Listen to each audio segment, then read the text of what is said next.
if you have to masturbate, it is permitted. It is not a sin. There is no evidence anywhere in the Quran or Sahih Hadith which says that if you masturbate, you get a punishment. Here, the reason I'm saying this, that I'm being a is the issue of masturbation. And this is al-istimna or aada sirriya in Arabic as well known. This is something where all four of the well-known madhahib, Hanafi, Maliki, Shafi'i, Hanbali, all four of those madhahib in their mu'tamid, in their relied upon opinion, have said it is haram. It is haram.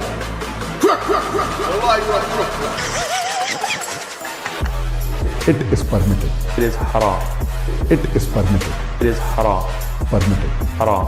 Permitted. Haram. Permitted. Haram. On the manhaj, off the manhaj. On the manhaj, off the manhaj. What is the Islamic perspective on masturbation? Is it permissible or not? So on the whole, we should establish a general principle based on which people can make their own decision about this. So if there is no such compelling evidence either from the scripture or from reason, then the thing is permissible. So now those who have said that masturbation is prohibited, they might cite something from a reason. They may say, well, okay, masturbation causes blindness, which is ridiculous today. So we don't have any such medical or reasonable reason. The thing is permissible. Is permissible. Permissible. Haram. Permissible. Haram. Permitted. Haram. Permissible. Islamic ruling of masturbation, stimulating oneself in order to satisfy the sexual desire or stimulate themselves to, which would lead to a sexual discharge. So this indicates that any other means, such as self-stimulation or whatever, is not permissible. Is permissible. Is not permissible. Is permissible. Not permissible. Permitted. Haram. So what's the ruling on masturbation? Akhi, masturbation is prohibited. Of self-stimulation or masturbation? Is it permissible in Islam, or is this act sinful? It's not from the nobility of deeds, but just because it's not noble doesn't mean it is haram, right? So that's the point we have to mention here, that things might not be noble, that doesn't mean it is haram. So there is no sin at all in this act. Prohibited. Permitted. Is not permissible. Permissible. Haram. Permitted. Prohibited. Is permissible. Is not permissible. Doesn't mean it is haram. Haram. Yaar, don't do it, yaar. Don't do it, man. And you are a fraudster, and we will call up each and every single one of you out. Wallahi, we will call you out. What a brainwash ummah we are today. Okay, peace of Christ to all of you. Thank you for Sheikh Uthman for this video. He is the one who made it. It's his channel. You can go and visit his channel. And don't forget to subscribe. He has very nice videos. You can watch them there. First, before we start, please, if you are a person who is sensitive for such a topic, you don't like to hear it, so then give us headache, take your stuff and leave. So, as you see, the title does not give you excuse to say, I don't know, I'm surprised. I mean, the title says masturbation, so what do you expect?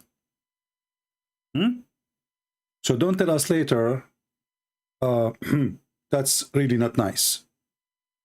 You see the title? It's about masturbation. So this is not about video making salad, not about how to make a pizza, because some people, they play dumb and they are like, oh, what is that? This is rude, this is bad. You, yeah, okay, you know, just leave. Come now, before we start. Now, this potato Sheikh Uthman, he made the videos. He is saying that Zakir Naik is he's not a qualified. Zakir Naik is not a qualified, but he is a qualified. Anyway, if you speak Arabic, by the way, go and see Sheikh Uthman reading Arabic, and you will die laughing. He put this verse in the screen, and then he start reading what it says. Oh, sorry, the hadith. What it says in the hadith. And I was dying laughing from his stupid Arabic. And hey, Sheikh Uthman, I have an offer for you. This is just a special for you. You like to have a debate, me and you, just in Arabic? I am sure you will not understand a word. Yeah, potato, ketchup boy. By the way, how the ketchup doing? So this potato, he says that people, they are asking, Zakir Naik, and Zakir Naik simply is not a qualified. Simply, Zakir Naik really is not, he's an idiot. But Sheikh Uthman is the one who knows. This is the guy who said there's many Messiah. If we ask the Muslims in Islam how many Messiah there is only two. There's false Messiah and real Messiah. That's why his prophet, he called the false Messiah the Masih ad-Dajjal. This is how stupid this dummy is. And then he have to make 10 videos to explain his stupidity to the Muslim, not to us. Because Muslim, they are all over him. And now he is claiming that Zakir Naik, brother, is not a qualified. Comparative religion, work that he's done with the Virdas and Bible number, chapter number, verse number, amazing work. But people take him fiqh questions that he's really not qualified to answer. He's not qualified. Zakir Naik isn't a qualified. Sheikh Uthman is a qualified.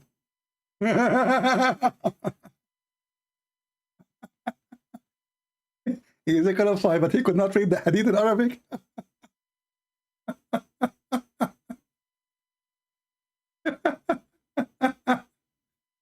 He put this hadith in front of us on the screen, and he start reading. She said, not about zina. Zina? Read. Where? I don't know what moment he start reading. Where he read the sea. Imam al-Hakim, he says, هذا حديث صحيح على شرط صحيحين. What? هذا حديث صحيح على شرط صحيحين? What is that? This is Arabic? هذا حديث صحيح. You idiot. على شرط الصحيحين. Potato. Go and learn some Arabic. Join our classroom. We will teach you. Now let us show you how stupid this religion. When Muslims they raise such a topic, this is telling you how low this cult is. Masturbation. I mean, those people, they have no problem to have sex with a child. But suddenly they have an ethic about masturbation. And this guy, he mentioned many times the name of Ibn al-Qayyim. Actually, I can see, I think there's the books there. Ibn al-Qayyim is there. Let us see what Ibn al-Qayyim said, and let us laugh together at the ethical, Islamic, special teaching of Allah. I will go to a Shia website, and now if I'm going to quote to you from Shia website, not because Shia is accepted by me or by the Sunni, but the Shia website, they did a good job translating some Arabic books into English. And the reference is there. And actually, I will show you the reference in Arabic too, from Islamic Sunni website. So this is a Shia website. Yes, I'm just reading for the sake of the translation. So remember, the topic is masturbation is haram, or it is not haram. Haram means it's like allowed or not allowed. It's against Allah teaching or not. First of all, isn't it your God? He is the one who created shaitan. And there was only one shaitan. And then Allah, he created for him a penis in the right leg and a vagina in the left leg. What is a masturbation? Masturbation is self-practice of something sexual. When Allah himself, he created for shaitan a penis in the right leg or right thigh and a vagina in the left thigh. This is a form of masturbation? Doing it yourself? Read me carefully here. First example of the Sunni morality. And this is again from the Shia website. I will actually, the admin can post the link for you. They knew it already. Ibn Aqil. This is Ibn Aqil, not Ibn Farouk, the stupid idiot who do not know how to read two words in Arabic. Many of our scholars, etc., he says, Ibn Taymiyyah, blah, blah, blah, and then he says, if a man is torn between continued desire or releasing it, and if this man does not have a wife, or he has a slave girl, but he does not marry, then if the man overwhelmed by desire, and he feared that he suffer because of this, like someone is a prisoner or a traveler or whatever, then it's permissible for him to do masturbate. And Ahmad ibn Hanbal, he explained this more and says, and furthermore, it's narrated by the companion of the Prophet, they used to do masturbate while they were in the military expeditions or traveling. Now, this Abdul, he might say to you, this is a lie. It's not true. Nowhere it says that. So let us go and see some reference. Shall we? Let us move here, or give me a second. Because he would say to you, this is the Shia, the brother, those are Shia, brother. Those are Shia, brother. This is the book of Bada'i al-Fawaid, Ibn al-Qayyim al-Jawziyah. And this is the reference here according to this website, 4/906.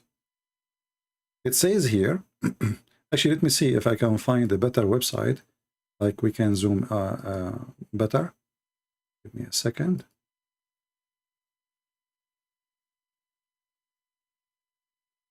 So we can love more.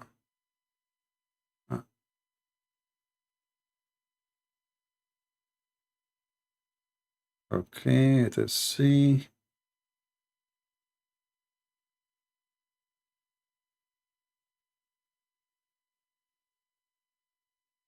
You see, I wasn't like I did not prepare for this topic, but I just opened some, right away. I do not need to prepare for it. This way will take us a little bit of time just to find the exact. I have the reference in front of me, but I don't like the page. The way it's made when you translate is not going to show the whole thing if I zoom out. So let us do this.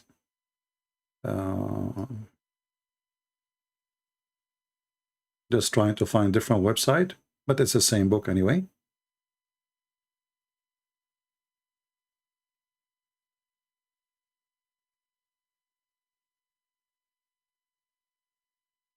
Okay.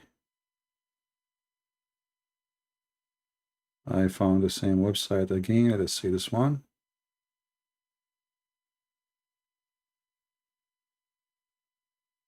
All right.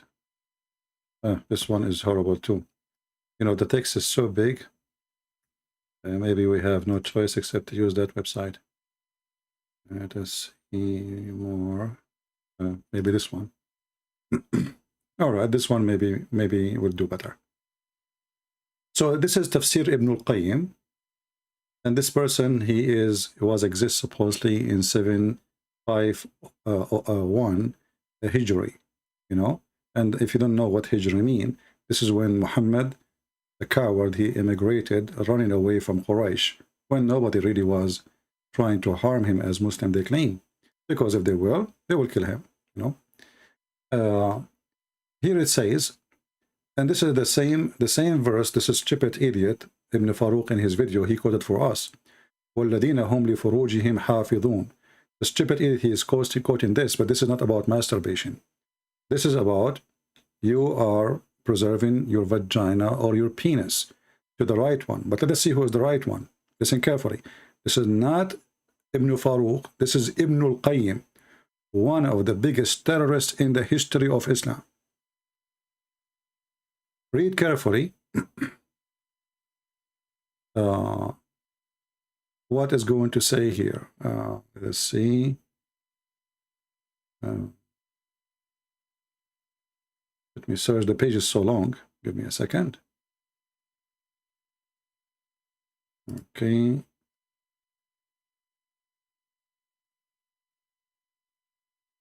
Some website, they post the whole book in one page, and that make it hard to find the thing you are looking for.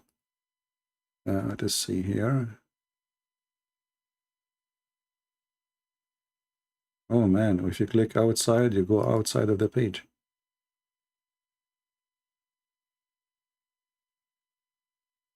Let us see what happened. I just click outside the page and it's gone. It's like yeah,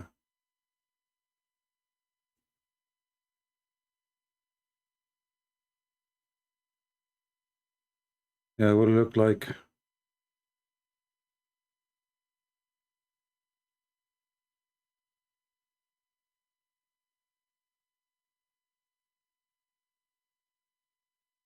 So it look like we have to go to, because this website, for some reason, when I try to translate, it doesn't translate the page. So we will go to the previous website. We have no choice. So this is Bada'i al-Fawaid, Ibn al-Qayyim al-Jawziyah. And here it says, and I'm going to translate into English using Google Translation, nothing special. And you will see what it says in a second. Let us see here. And actually, let me copy the link so I can post it for you. And you can do the same from your side.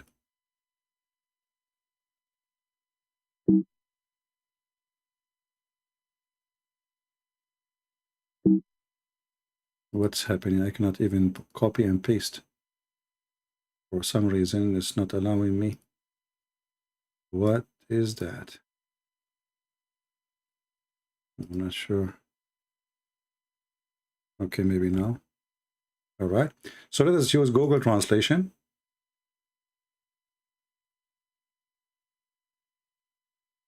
It's not allowing me to use Google Translation.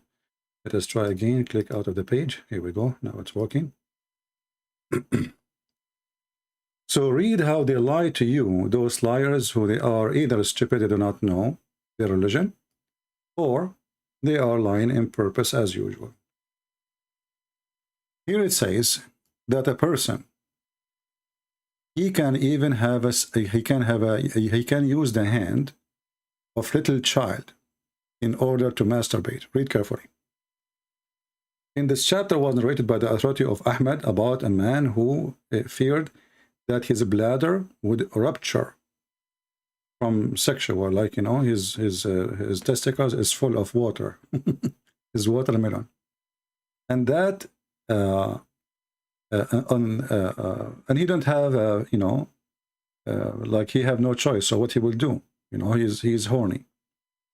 And according to my knowledge, Ibn al-Qayyim, he said, if you do that during Ramadan, that will not destroy his fasting. And if you do not have a wife, or actually, if you don't want to have sex with his wife, which means even if you have a wife, he can use the hand of his wife or a young child slave.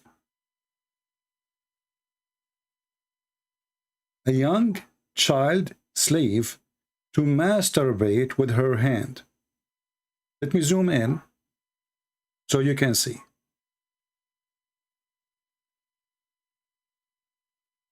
So it look like the Muhammadan, they claim that a Muslim man, he cannot masturbate by using his hand, but he can use 5 years old child as long as she is a slave, or the hand of somebody, she is his slave, maybe older.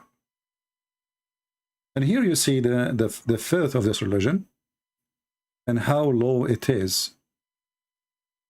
And here it says, and actually if a woman, she is not a Muslim, it is okay. It is permissible to have intercourse with her if she is an infidel.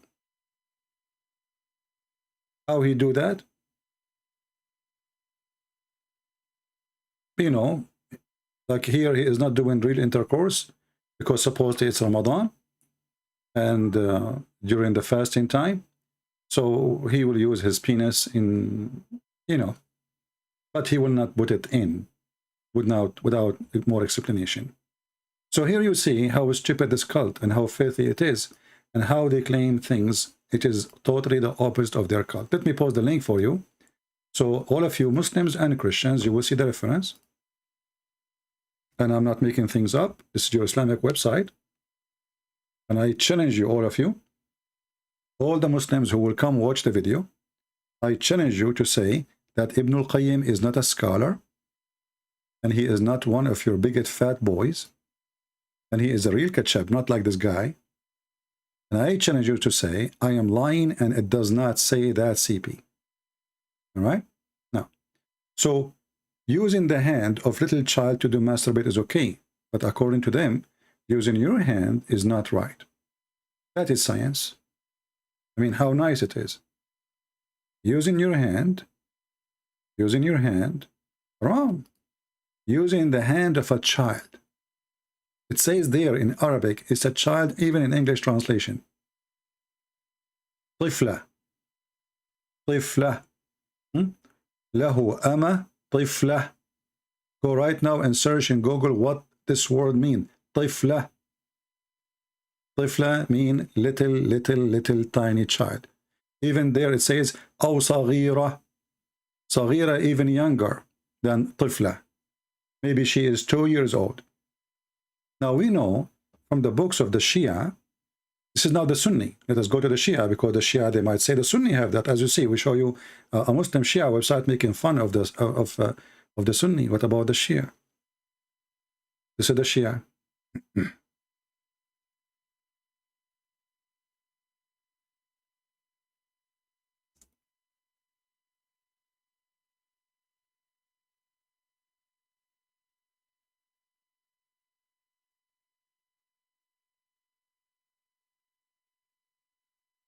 This is the book of Tahrir al-Wasila. I will show it to you.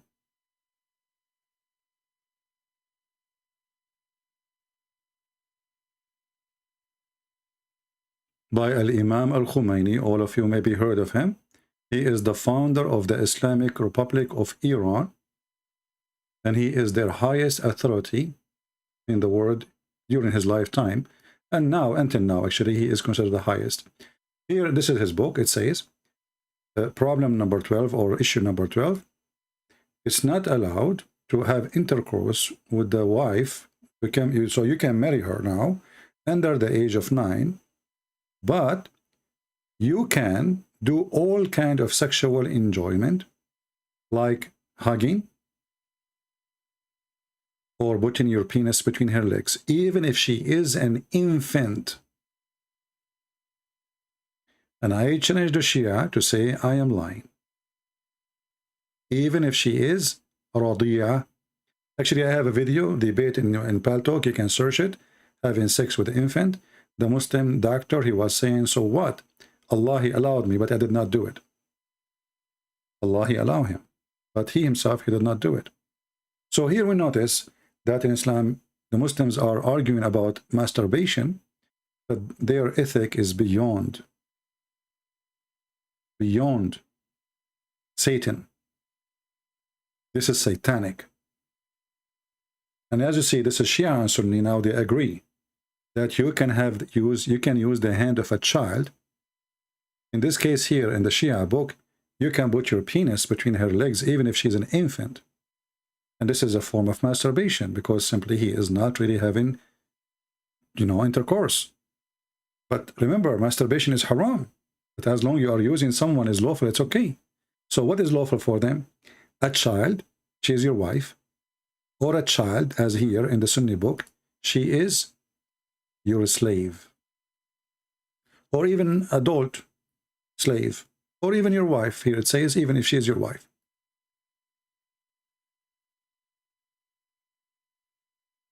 So when those people, they speak about what is forbidden and what is not forbidden, how low this cult can go, how filthy this garbage religion can go. And this religion, they say to you, like I saw once an interview by what his name, apostate prophet, with a woman. She is covering herself with the burqa and suppose she convert to Islam. And she said Islam, like Christianity and Judaism, they fail with the what the word she will use? Modesty. So what kind of a woman she accept such a kind of modesty unless she is, I don't want to use the word, you choose the one. Do you see how filthy this cult is? Modesty? So this is modesty in Islam. And those are the biggest of them, teaching them how to have sex and masturbate. And actually, I remember now, there's a hadith mentioned by Aisha that when Muhammad, he wanted to have Aisha in his house, Aisha, she was very, small. As we know from the hadith says that Aisha, she was 6 years old.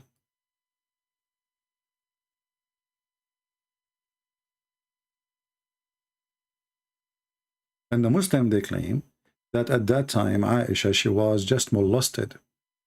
But isn't it, this is more ugly than masturbation? So the Prophet, he did not have intercourse with her, but he did molest her. When Aisha, she was moved to the house of Muhammad, before she moved her, the mother of Aisha, she asked for a few days so she can feed up Aisha, because Aisha was so tiny and so skinny, to the point she was afraid that she might die if he slept over her. So what the mother of Aisha, she did, let me try to find the hadith, because I don't remember exactly the exact details. You know, I did not, I mean, this hadith is something I just remember from like maybe 20 years ago. Let me try to find it. Give me a second.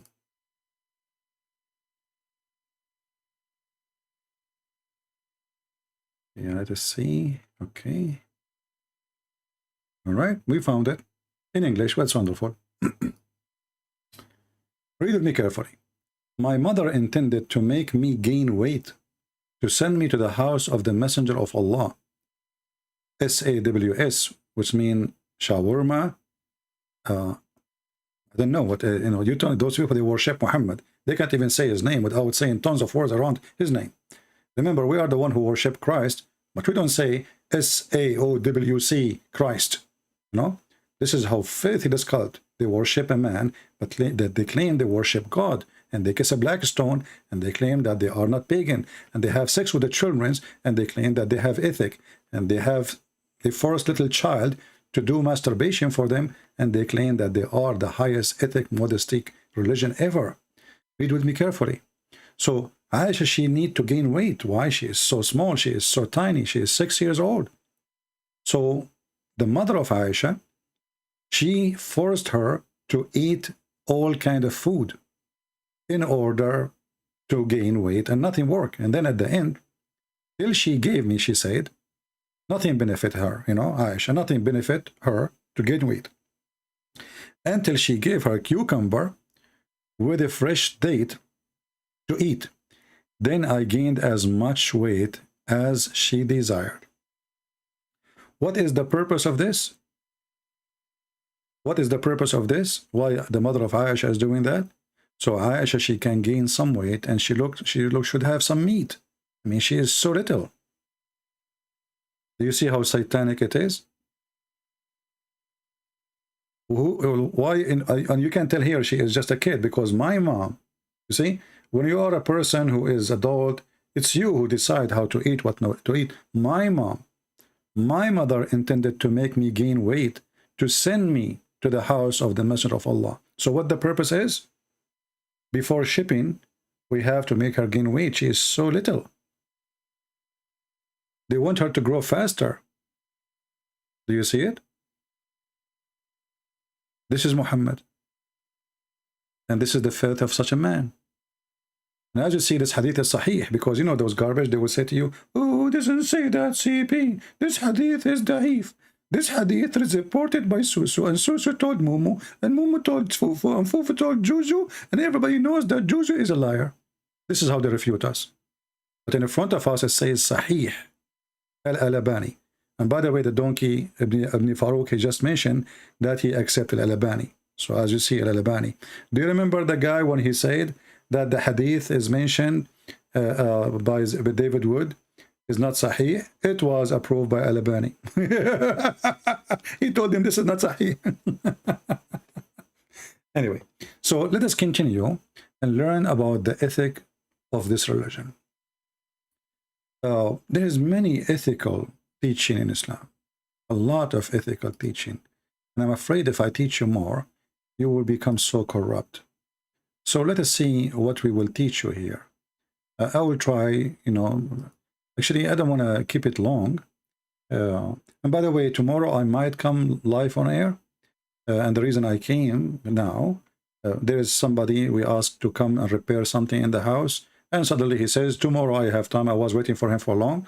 And suddenly he says, tomorrow I have time in the, you know, in the morning. So I don't know if he will come. Usually he lied too, like Muhammad. You know? So we might come in the morning, but I decided to go now in case I could not make it tomorrow. So just to let you know. All right. So let us go and see the more morality of the Muhammadan. If women she have, let us go here.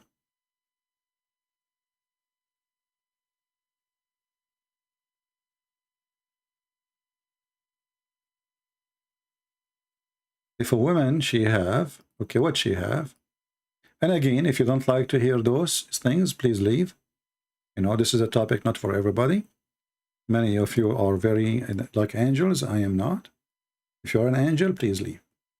If a woman does not have a husband and her lust becomes strong, then some of our scholars say it is permissible for the woman to take a crumbage, which is a piece of leather worked until it becomes shaped like a penis, and insert it in herself.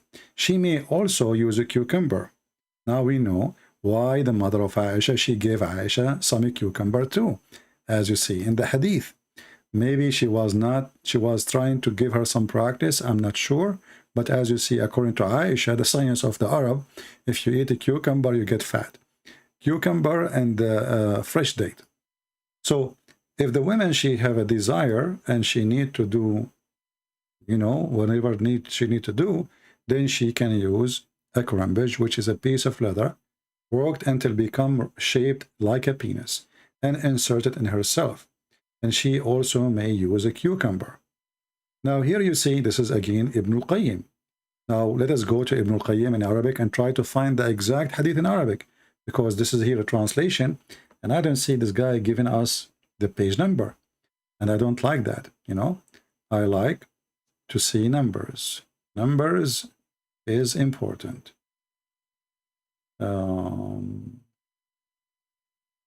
Let us see.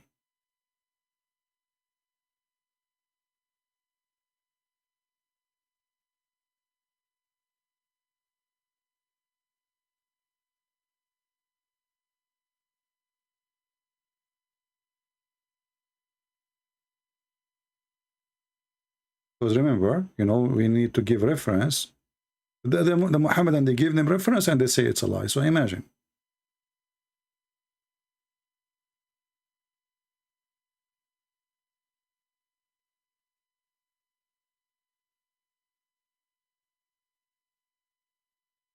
Let us see.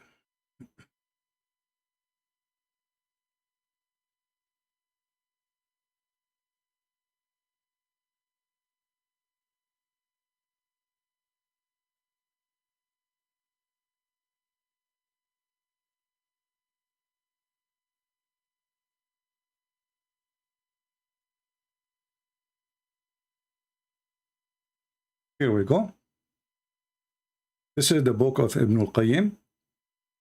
It says, وَرُوِيَ عَنِ الصَّحَابَةِ كَانُوا يَفْعَلُونَهُ, which is what? Which is masturbation.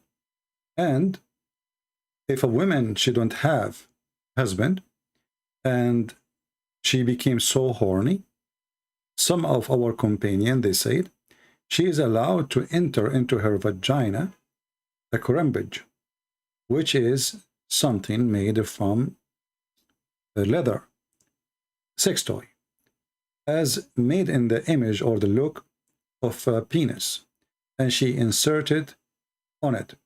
Or she can use cucumber or qara. I don't know what qara. I don't know what translate the qara. The qara is the same as a cucumber, but it's yellow. You know what I mean? I'm sure you know what I'm talking about. It's like a cucumber, but it's have a yellow or white look from outside.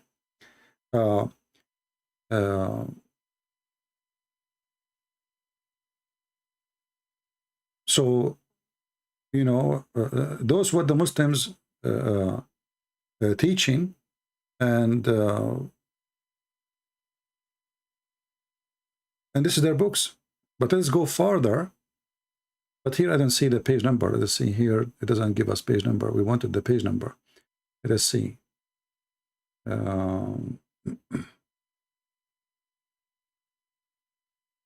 Okay, where is the page number?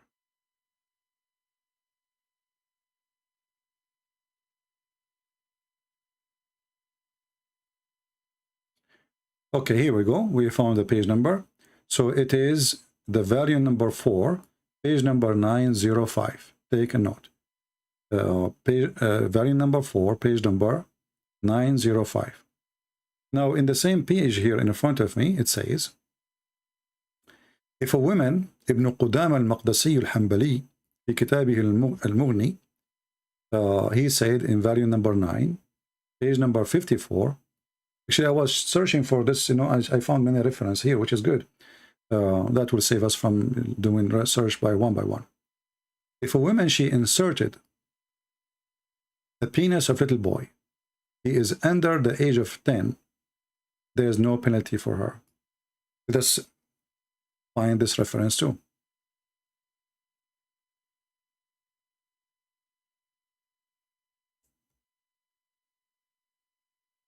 And here we go. This is volume number 10, page number 152. Al-Mughni, Abdullah ibn Qudama, and this is the book.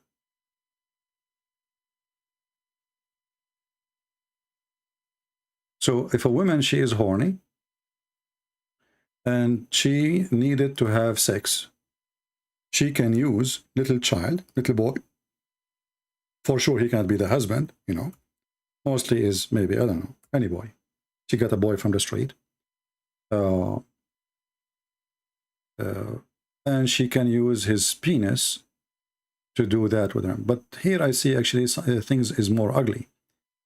Here in the top it says, and doing intercourse in the anus is fahisha, which means very bad, you know, which is like against Allah teaching, all right?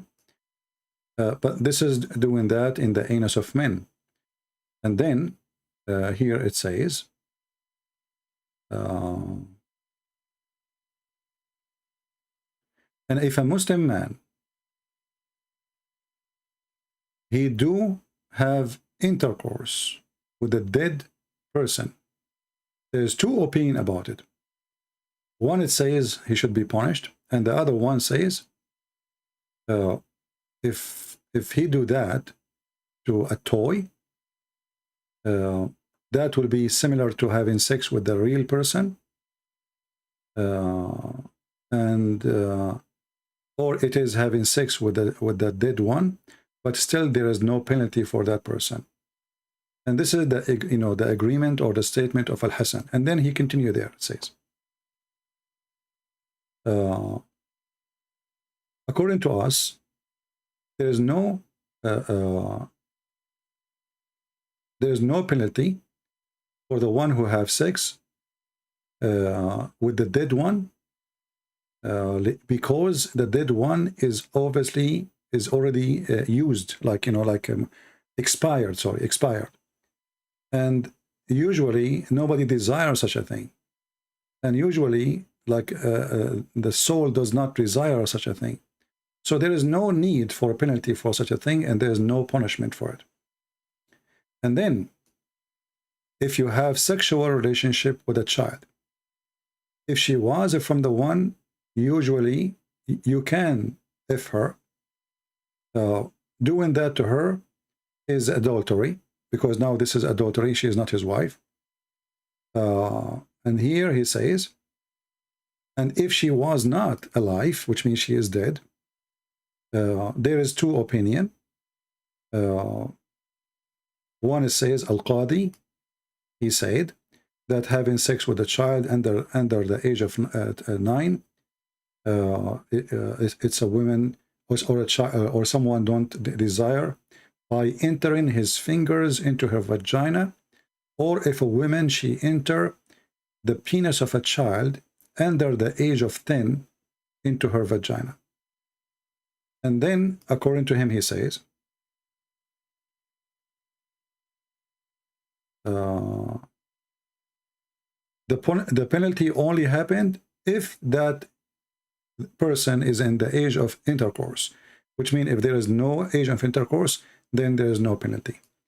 So imagine here what the Muslims are talking about. And again, this is Al-Mughni, volume number 10, page number 152.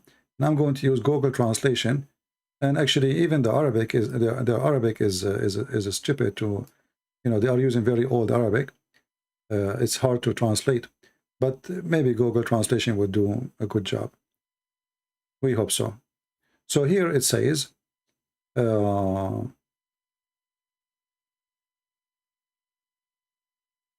is two sides of the punishment of having sex with dead women or a young girl who has not reached the 9 years of age because he does not desire the like of her. It's similar if he is inserted his fingers into her vagina, and likewise if a woman she inserted a male boy, which means penis of a boy, has not reached the age of 10 for of someone else in her vagina. This is Islam. Let us continue. Should we stop? People, should we stop? It's disgusting, isn't it? Yeah. And then we will find that Muslims, they can even have sex with watermelon.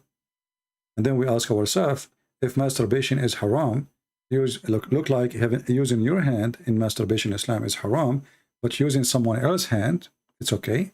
Or using a piece of cucumber, it's okay. Or using the hand of a child is okay. But don't use your hand, or even using a watermelon. Read this. Here it says, this is what the Muslim Sunni teach. And this is again Ibn al-Qayyim, the biggest, highest scholar of the Muhammadan.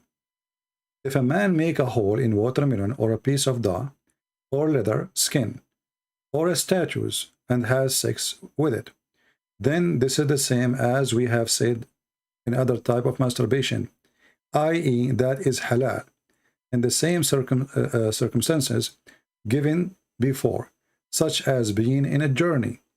In fact, it's easier than masturbation with one hand.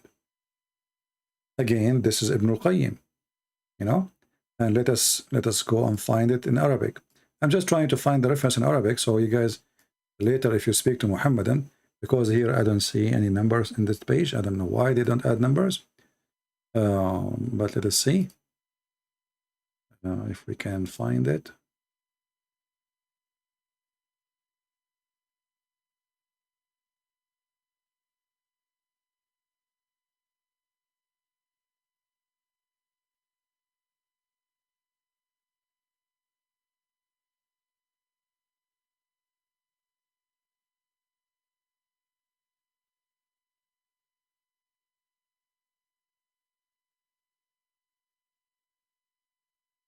I don't like to mention something without giving reference.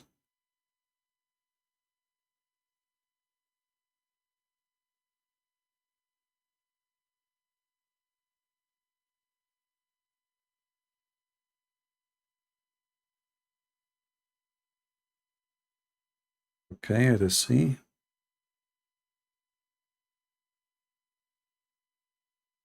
Actually, I think this is the same page we mentioned before.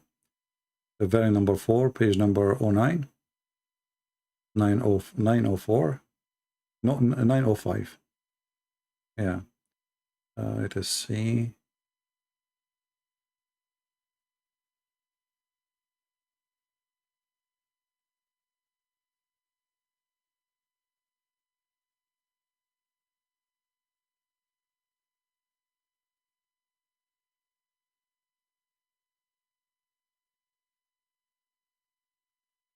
Yeah, actually, we show you this this page here, and we post the link for you, so she can use. Yeah. Now let us go to other details. There's a hadith once. I was debating once with the crazy man. His name Nader Ahmad, if you remember him, and in that hadith, I accuse Muhammad he was having sex with the goat, and Nader Ahmad he says, so what? Better than your religion. It says smash the head of the babies. That's what he said. You can ask him. But if we go to this hadith, actually it is translated in answeringislam.org, and it's written actually translation done by Sam Shamoun. Maybe somebody help him to translate from Arabic. But if you go read here, this hadith from is an explanation of Al-Bukhari by Imam An-Nawawi, very big name in the history of Islam as a scholar. Here it says, just to make it short, I will post the link for you so you can read the whole thing. Our companion have said, if the penal has a head has penetrated a woman anus or a man anus, or an animal vagina or its anus, it is necessary to wash whether the one is being penetrated is a dead or alive or dead, young or old. All right? And here we continue down. This is about masturbation. If a woman insert in her vagina an animal penis, she must wash. See how important to wash? And that will remind us of a hadith of a woman. She did masturbate and she came to Muhammad himself, and he did not get upset from her. He told her she had to wash her beautiful vagina. May Allah bless him. So she said here, or he said here, so if a woman, she insert in her vagina an animal penis, she must wash. And if she inserted detached penis, in Arabic, ذكرا مقطوعا, a severed male member. In this case here, this is a real penis, but she cut it off. How? Don't ask me. Okay? Maybe it's not a penis of a human. I mean, I don't know how in the world, where she got a penis of a man or a penis of anything, and she cut it off. So now they are talking about a detached penis, which is cut off. This is, you know, real. And maybe it is, they mean by detached, a sex toy, but doesn't look like it. But this is Islamic religion, and this is their teaching, and nobody get offended when you read those things for them. But let us go now and read the hadith, as long as we are talking about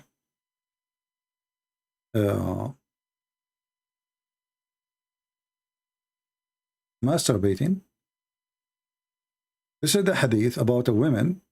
She came to Muhammad. Her name is Salim, sorry. She came to Muhammad, and she have a discharge by touching herself. The Muslim, they say to you, it says a wet dream. It says there a wet dream. In fact, the wet dream here is a woman, she is imagining a man having sex with her, and she touched herself. Isn't it, this is a masturbation? It is a masturbation. And this can be during sleep, or it can be during being awake. Do you see anything Muhammad saying this is not right, don't do that? Absolutely not. All what he said, and he claimed something very stupid, he said that she should wash her vagina if she see the discharge. And he claimed that if the women have discharge first, the baby will be a child girl, and if the man have discharge, the child, the newborn child, if the sex happen,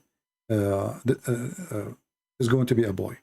But in this scenario here, we are talking about what? About a woman, she don't have a man in the bed with her, and she have discharge. Now, the Muslims, they might say to you, well, this is in the dream, you cannot control it. This is not in the dream, even though it's possible to be in the dream. How we know it's not in the dream?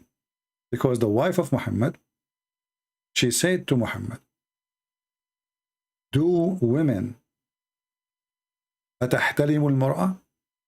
You see, the Muslim, they try to translate the word تحتلم as a dream, coming from the word hulm. In fact, the word hulm is a person who come to the age of able to have orgasm. If you go in the Quran, actually, there's a verse about it. I just remember.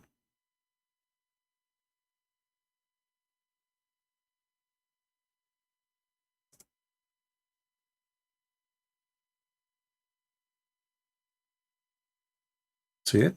This is exactly the same word. Chapter 24, verse number 59. When your children become what? Mature. This is a Muslim translation. What mature here? This is not about maturity reading. It's about sexuality, which means he can have orgasm. So this is the word al-hulm, as you see it, and this is the word tahtalim. Tahtalim, it means it have orgasm. It does not mean dreaming. It's not what a dream. It is having orgasm. And this is the exact word in the Quran. And this is the Muslim translation. We can change the translation. Somebody's saying somebody want to call me. My Skype is not open. And I'm not planning to open my Skype, my friend.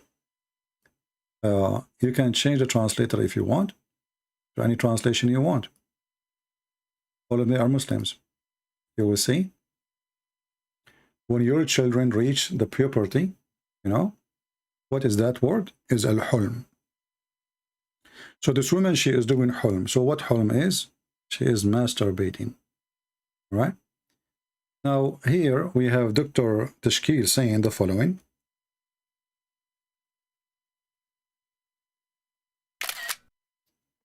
Read with me carefully and try not to laugh.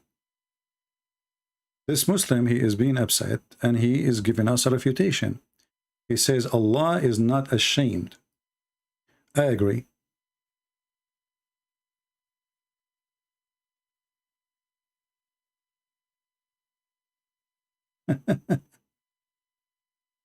Christian Prince cannot understand that Allah, SAWT, is not ashamed.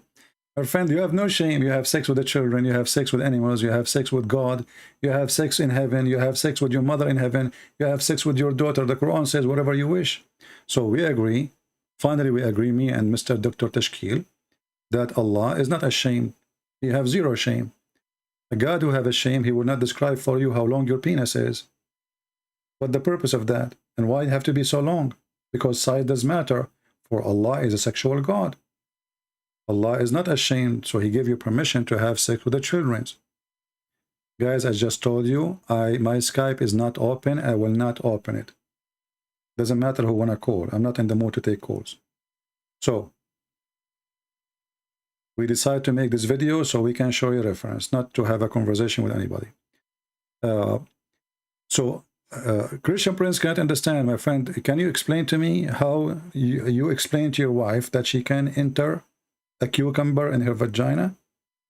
As you see, there's no shame in Islam. You know?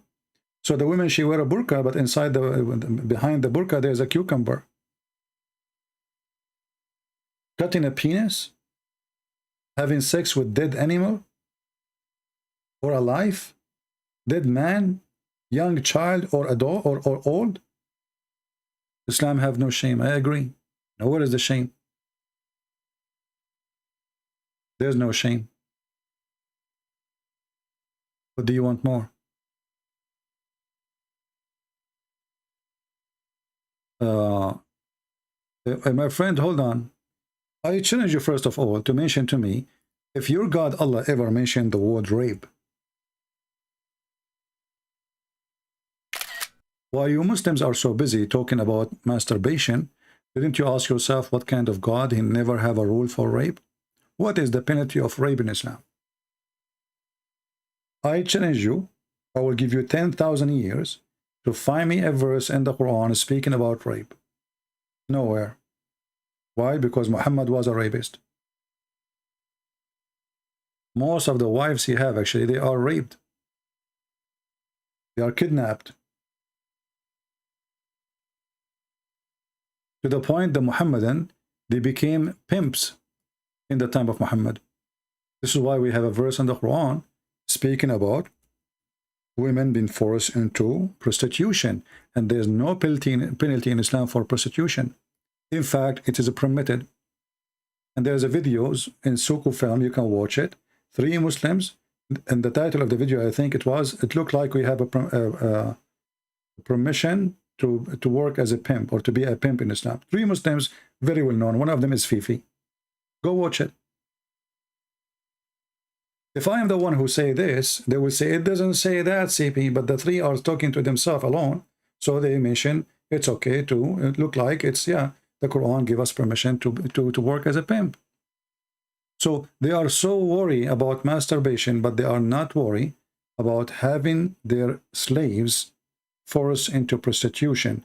And if you force them, there's no penalty.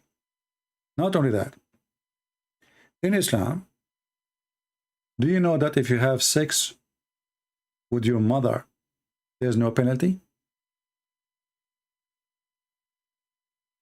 What is the sect of this Ibn Farouk? Somebody knows? What is the sect of Ibn Farouk? Anyone know what his sect? He said there is 4 Islamic sects, right? So you have to be one of them. Read with me.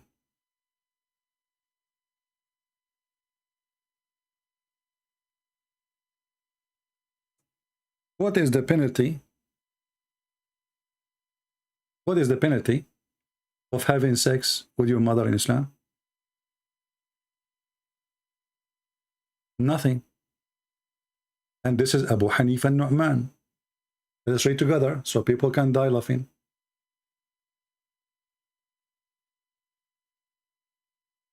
This is Ibn Hazm, volume number 11, page number 253.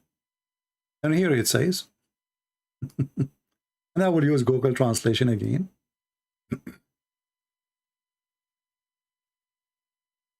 And let us highlight the words so people can laugh. That's such a garbage.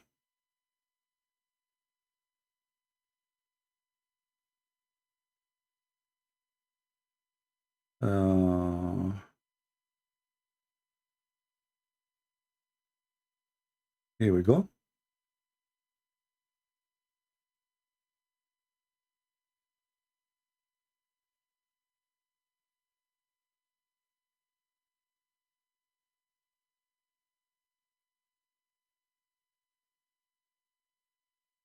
ولا حد على من تزوج أمه التي ولدته وابنته وأخته وجدته وعمته وخالته وبنت أخيه وبنت أخته عالما بقراباتهن منه عالما بتحريمهن. What does that mean?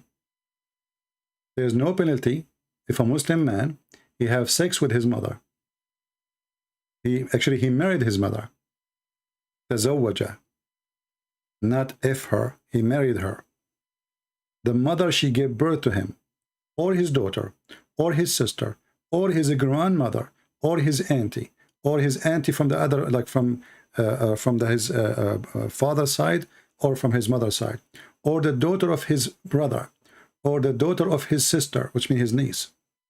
And he knew that they are relative to him. Let us use Google translation and see. Maybe I'm lying.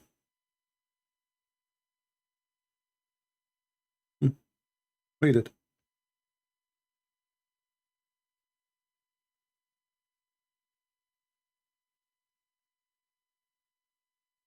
There is no punishment for him. Who? The one who do the following. The translation is not really good, you know. The one who marry his mother, who gave birth to him, and the one who marry his daughter or his sister or her niece. I mean, translation is horrible.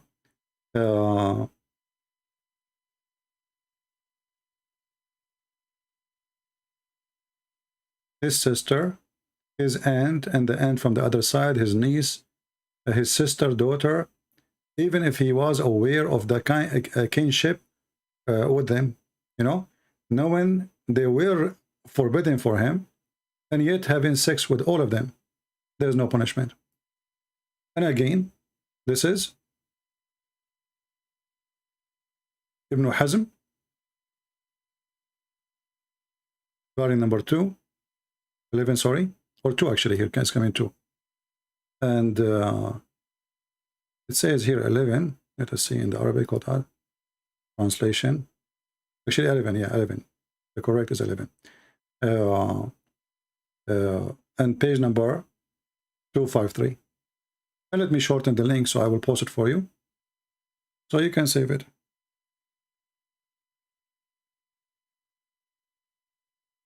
What about having sex during Hajj with an animal? No penalty. And it does not even disturb your Hajj.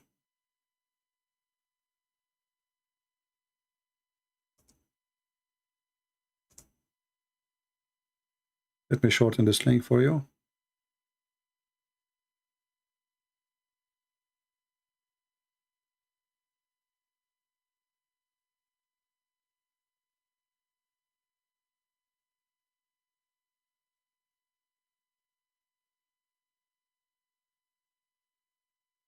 And I will post it.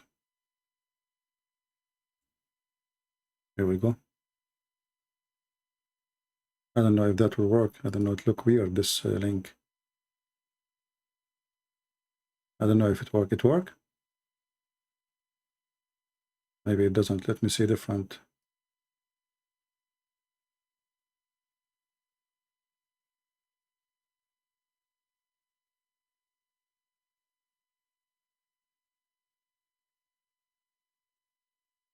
I will use different one. Give me a second.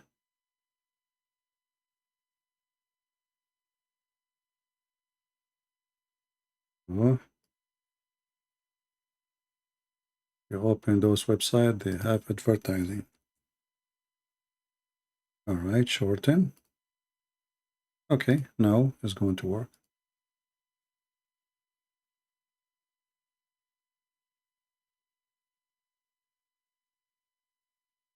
All right.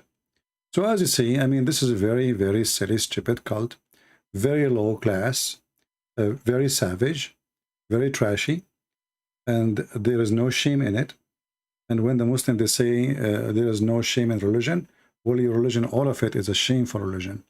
As you see, your prophet, his wife, she have to be fed up by cucumber so she can be sent to him.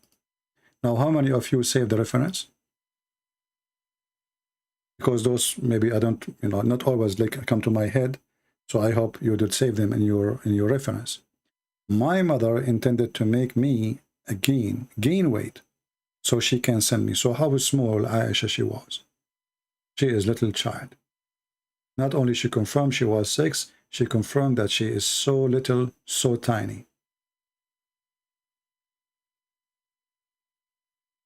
They have sex with watermelon. They have sex with the goat. The Muslim, they will say to you that the Prophet, he forbid. What is the verse in the Quran? Those hadith written long after Muhammad's death. Muhammad trying to copy the Bible. Allah forgot to mention it in the Quran. How come Allah, he forbid something very silly compared to having sex with an animal? Like eating pork. But Allah never mentioned that it's forbidden for you to have sexual relationship with something is not a human. Do you know that there is Muslim, they have fatwas that a Muslim, it's okay for him to have sex with his dead wife because she is halal? His dead wife. So if the woman, she died and they did not bury her yet and she is at home and the guy, he is horny, he can still have sex with her.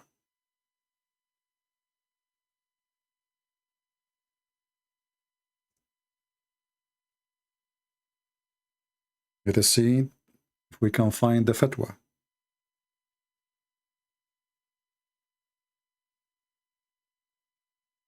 And again, the Muslim, they will say to you, well, there's no shame in Islam, and we agree.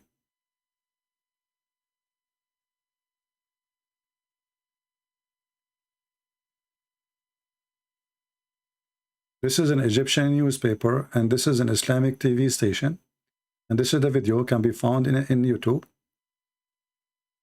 Surprise.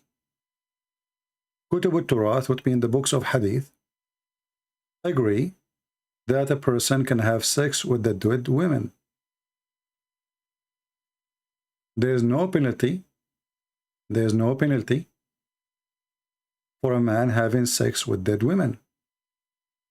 And there is no penalty to have sex with an animal or dead. And same for a Shafi'i. So this is Hanbali, this is the Shafi'i. I mean, who's left? And this is a translation. And this is Al-Yawm al-Sabi, a very well-known Islamic Egyptian newspaper. So what they will say?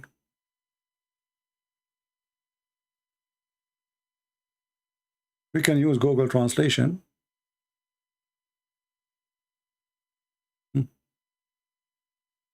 Surprise. The heritage books. Surprise. Fatwa of the marriage of the dead. This is not marriage. Nukah is not marriage to F. The Egyptian, blah, blah, blah, the Mufti, the highest authority, you know, in Egypt. The translation is very funny. It says here, no one is allowed. But in fact, in Arabic, it says, there's no penalty for doing such a thing. Let me switch to Arabic. And actually here it says, in the front of you, you know, if you see here, the book of Hanabils, there's no punishment for having sex with the dead or animals. The Shafi'i, same. If you have intercourse with the women, if she is dead or alive. Here the translation is coming wrong, where it says it's not allowed, it says allowed. Like, we can switch to Arabic.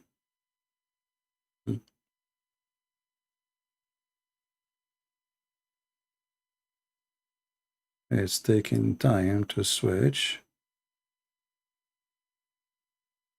Let us see.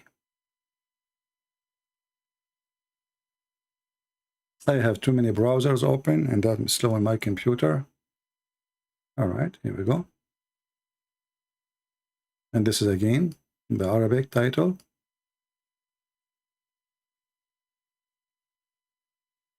Fatwa agree. لا حد على ممارسة الجنس مع الميتة. See, in the translation it says no punishment. It's not allowed. In fact, it says لا حد, which means no penalty for having sex with the dead. And actually, we can find something more official than this. This is just you know, a newspaper.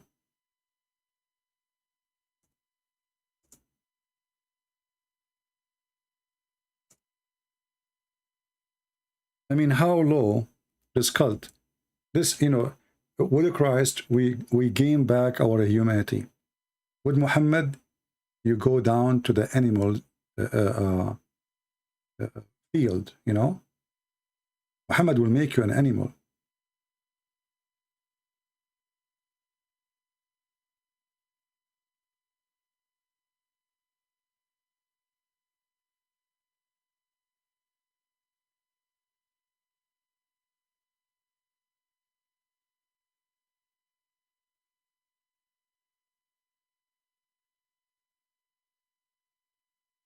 Actually, the video in YouTube, you know, the video with the Sheikh is in YouTube. People can search it, can find it. But anyway, this is how low this cult is. Today we don't have many people here because it's not the time we go live usually. I hope we cover a good part of it. Now, anyone have a question? And again, people, you know, people who send me messages or emails in Patreon, save your questions to here. I cannot answer everybody in Patreon for many reasons. Sending you text back, it takes time. My English is not perfect. Talking for me is way easier than typing email. And the top of that, the reference I have to give you, it is in Arabic, and which means I have to translate the reference to. So you are asking questions in the wrong time. When I go live, feel free to ask the question. I will put it in the screen. I will explain it to you. I will share the link, and that will make it perfect. And not only you get the benefit, everybody, not only one person. And remember, in Patreon, I don't have a privilege. I'm not Muhammad. Muhammad, he give a privilege for the one who pay money. So if you are a person who support me in Patreon, I will not give you special treatment in any way, in any mean. And I don't care if you like it or not. If you don't like it, you can drop your donation. I am not doing customer service, and I am not doing a special treatment for somebody make a donation. I'm not doing business. I have a mission here. So if you have a question, save it for us when we are here, and I will give the answer for everybody so everybody can get the benefit of the question and the answer. If you think because you made a donation for me, you own me, and I have to serve you, you are mistaken. I'm not for sale. You can stop your donation anytime. The Lord is my provider, not you. Do we have any Muslim here? Any question?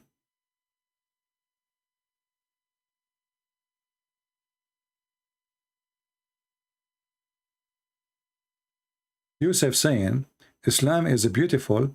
It make your kids practice before they become immoral. My friend, your kids practice what?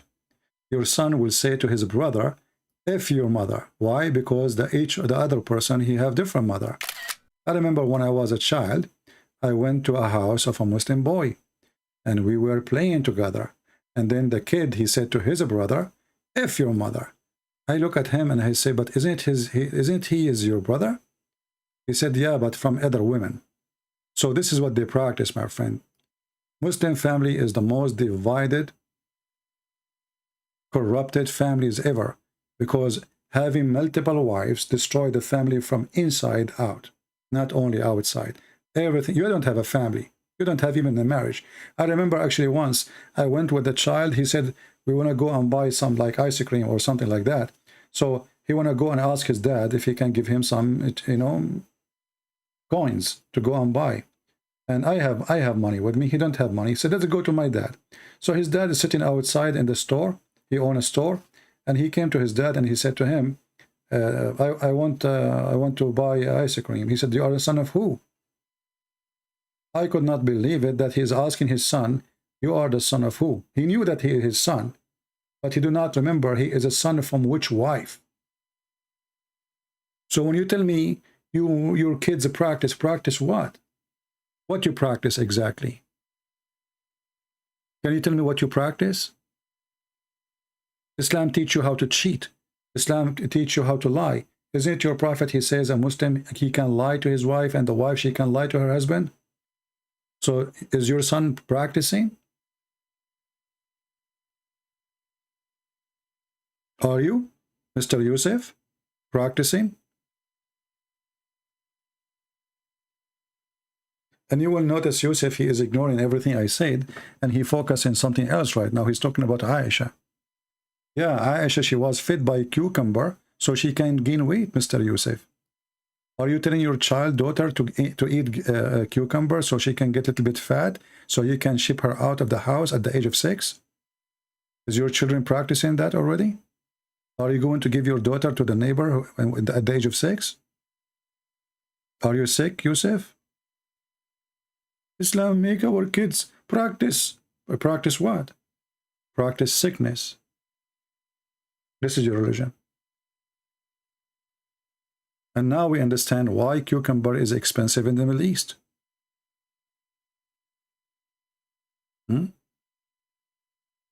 Stop ignoring when you are going to ask Uthman. We are asking Uthman every day. And as long as you are proud about Uthman, well, how come, okay, let us see what Uthman, he said, how come Uthman don't dare to let me call him and speak to him? Who is the one who refused? It's him. Christian Prince, if you are a man, come to me. I don't go anywhere. I will go all the way to San Diego. I will not even spend a penny. I will donate them for someone is poor, you know, because people, they don't cannot afford even to eat. It's the thing we can do by beating him in person. I can do it right now. Give me his Skype. I will call him right now. He's a potato, son of Muta. He don't dare. And this is your Uthman, the one you are agree about. He is the one who said that your prophet is not Abrahamic. And I agree. Finally, we got a Muslim. We can hold him from his testicles if he have any. And now we can squeeze them each time. Look, let me squeeze them. Here we go.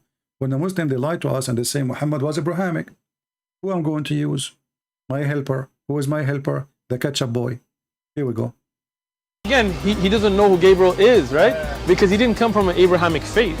The people of Mecca were pagan. Quran has mentioned that this book was from other than God. Because he didn't come from a know who Gabriel is. But I mean, again, he doesn't know who Gabriel is, right? Because he didn't come from an Abrahamic faith. The people of Mecca were pagan. So this is the guy you want me to talk to? We laugh. You don't even know how to read the... Go and see the video here. How he read the hadith. Go and laugh. This is a guy who called himself Sheikh. He do not know how to read Arabic. A Sheikh who do not know Arabic. And he claimed that Zakir Naik is not a qualified and he is the one who is a qualified.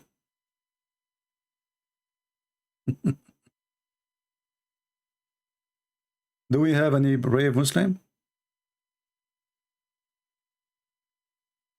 Huh? Who is a brave Muslim have anything to say? You always say the Arabic text have more info than English. And you suggest to deal with the Arabic text to expose lies.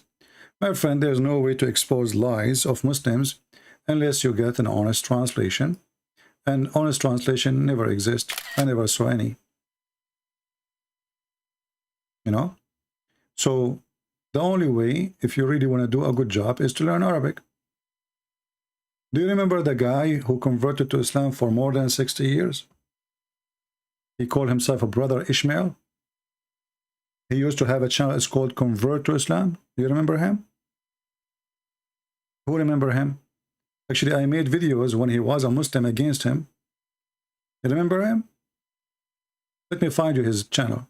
This guy, he believed in Islam. 16 years, trying, you know, I don't know if he was able to convert people. He went to Mecca, he went to Saudi Arabia, and then he studied Arabic. And what happened when he studied Arabic? He started learning the truth.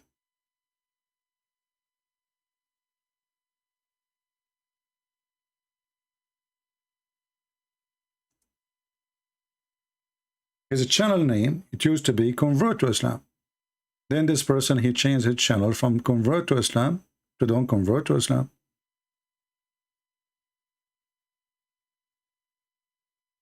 Hi, and welcome. This is him. And I have videos made against what he is saying, if anyone of you remember. They are in the internet still, my videos against him. And now he is wearing a cross. Actually, I'm surprised. Looked like he became a Christian. I don't know if this is a new video or not. I don't know. As you see here, he is wearing a cross.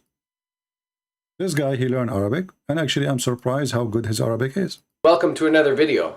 You know, as an ex-Muslim who has become a Christian, I love reading the Bible because it's God's word which reveals truth and exposes falsehood. For example, the Bible tells us about how Satan tried to tempt Jesus. Satan tried to get him to throw himself down off the temple. You can watch his videos, you know, if you want. I don't know this person. Actually, as I said, I used to make many videos against what he say when he was having a channel that says Convert to Islam. And I used to laugh at them, actually. And I used to laugh at him for what he say about Islam. Hi, and but what happened? Here we go. This is a video from him. It says, why I left Islam. Hello, peace be upon you. Assalamu alaikum. My name is Brother Ismail. I've been a Muslim for 16 years. But in the past few years, I have been bothered by some reoccurring issues which have forced me to question my Islamic faith. And recently I have decided to finally leave Islam, and in this video I will explain why. Now, I don't think it's fair for Muslims to consider me as some kind of traitor or sellout, because over the years I've done my best to be faithful and loyal to Islam. I did not play games with Islam, and I took my Islamic faith very seriously. And whenever I found any Islamic teaching difficult, problematic, or controversial, I always did my best to research the issue for myself and for my fellow Muslims to resolve. Anyway, you can watch his videos and you will see the guy, he learned really good Arabic. I was really surprised about his reading. You are allowed such women after making sure they are not pregnant. Imam Ahmad recorded that Abu Sa'id al-Khudri said, "We captured some women from the area of Awtas who were already married, and we disliked having sexual relations with them because they already had husbands. So we asked the Prophet about this matter, and this ayah was revealed. وَالْمُحْصَنَاتُ مِنَ النِّسَاءِ إِلَّا مَا مَلَكَتْ أَيْمَانُكُمْ." Let Uthman ibn Farouk read like this guy. He cannot. He have a perfect reading for Arabic. So the best way to get Islam busted is to know Arabic. When you are, you know, I mean, for sure, not everyone who knows Arabic, he knows Islam. This is based on your interest. But how much time you give it, how much time you study, you know, you do. But the key is the language. If I am a person who knew Hebrew, that will double my knowledge in the Bible too. You know, if I know Aramaic, the same will do. You know, knowing language is the key of knowledge.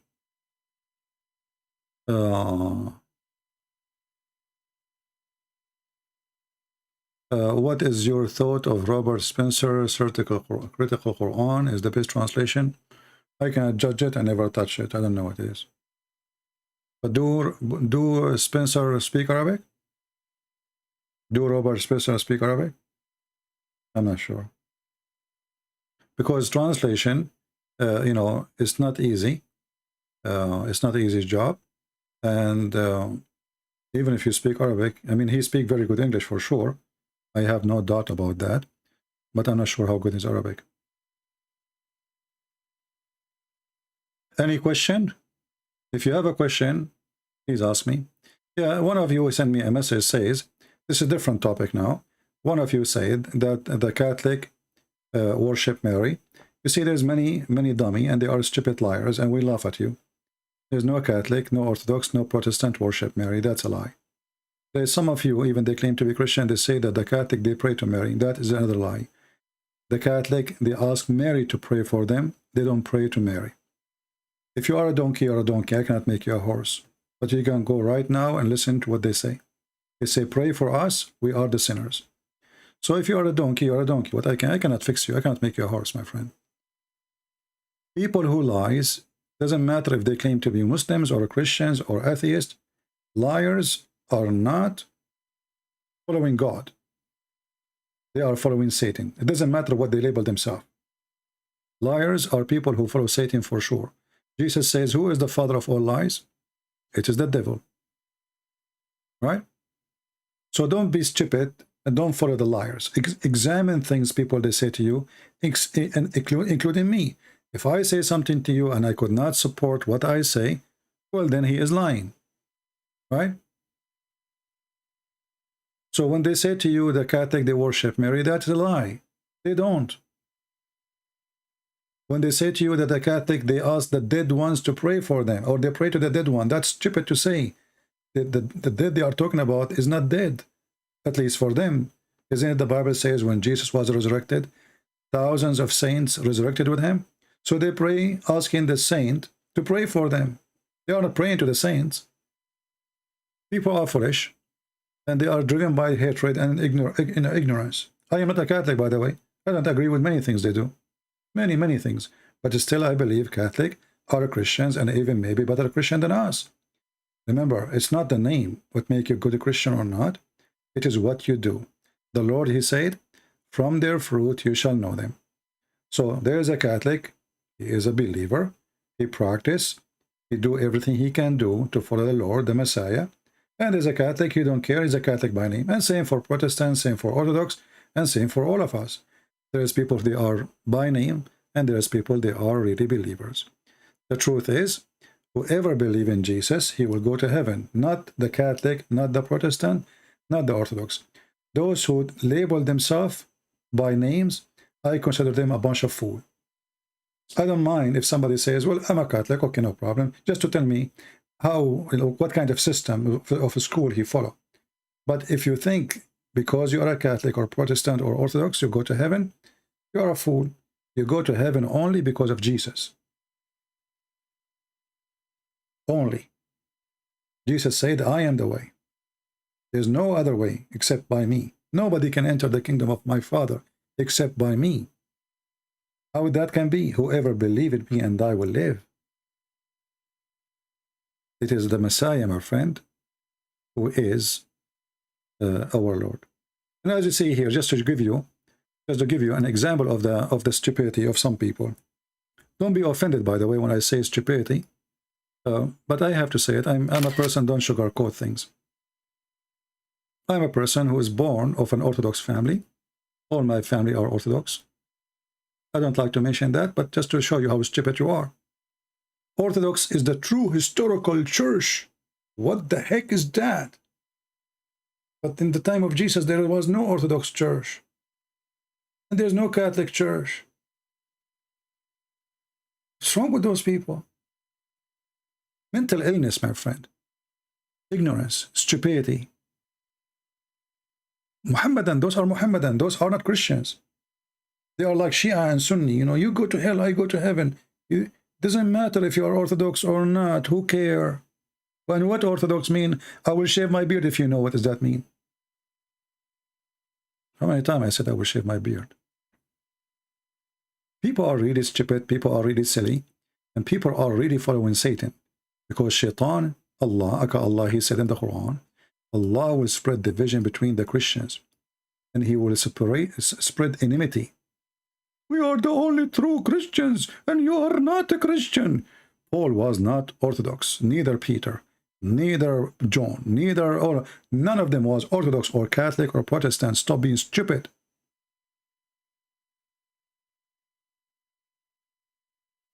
Followers of Satan. Look what the Quran said. The Quran said Allah will spread hatred and enmity between the Christians until the day of judgment. And those who do that, they are following Allah, not Jesus. They are the tools of Allah. They are controlled by Allah. They are satanic.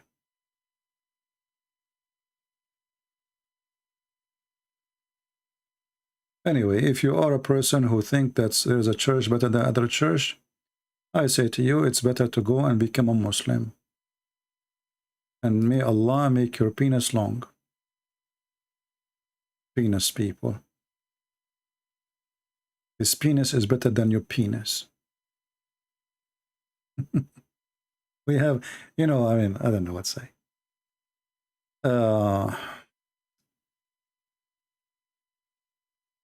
Mr. Batang Orange Otan, he says, you have a religion, I have mine.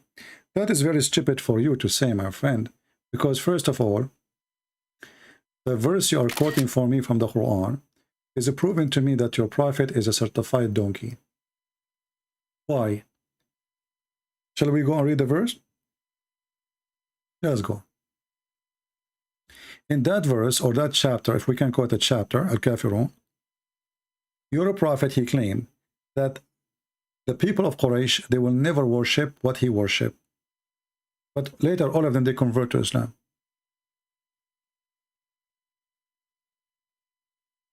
I will not worship what you worship, and you will not worship what I worship. And this is about the future, as you see well. But later, all of them, they converted to Islam. So your prophet is a potato. And this is one of the stupid chapters in the Quran. If you change some words in the Quran, like, okay, oh, be disbeliever, kuffar, I worship not what you worship, and nor you worship what I worship, and I will not worship what you worship, because I worship not what you worship, and you will not worship what I worship, so what worship, and you have your worship, I have my worship. This is God talking? Have you ever heard of a stupid statement? It's a kid that is 6 years old will do better. And the funny, the Muhammadan, they say, man, the Quran is amazing Arabic. If you take the word worship and add the word eat, I eat not what you eat, and you will not do eat what I eat, because I will not eat what you eat, and you will not do eat what I eat. For I do not do eat what you eat, and you will never do eat what I eat, because I have my food, you have yours. That is so deep. This is God. Are you there, Abdul? Your God is so, you know, is so good at writing, by the way. I mean, it's so amazing.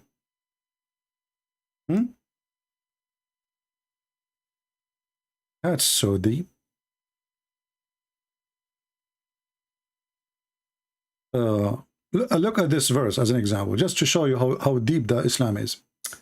No blame is there upon the blind, nor blame upon the lame, nor blame upon the sick, nor on yourself if you eat in your houses. Like, what the heck? That's deep. That is philosophy. Finally, we have a God, he agreed that it's okay if we eat in our houses. Because look like in the time of Muhammad, people used to eat only in McDonald's. This is God, he sat in his office, and now he is thinking deeply. Let me tell them something new today.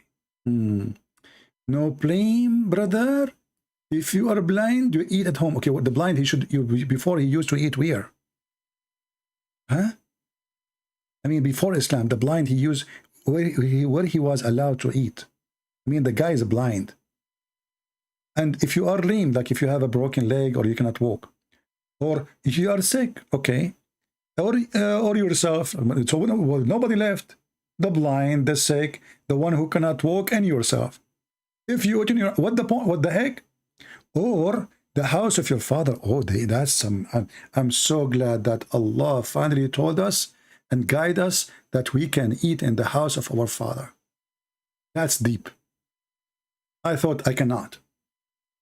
Or the house of your mother. Wow. Hey, good news, brother. Finally, you can eat in your mother home. No problem. No problem, no problem. Or the house of your brothers. Wow, it's getting bigger. Or the house of your sister. Oh man. Or the house of your father brothers. What the heck? Or the house of your father sister. Like what the heck? This guy, he have time. This God, he have time. He have all the time you want. Or the house of your mother brother. Or the house of your brother sister, mother sister.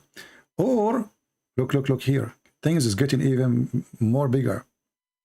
Or the house you hold the keys for it. Never make a Muslim a real estate agent for your house. He will eat the food in your refrigerator.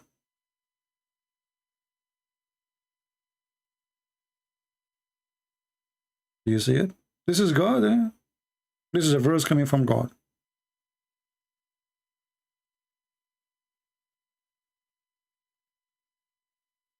What do you think?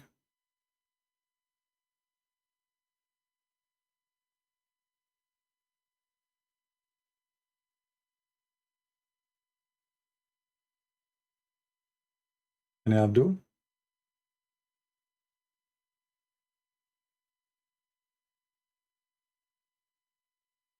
I'm so happy really that finally we are allowed. Yeah, look at this.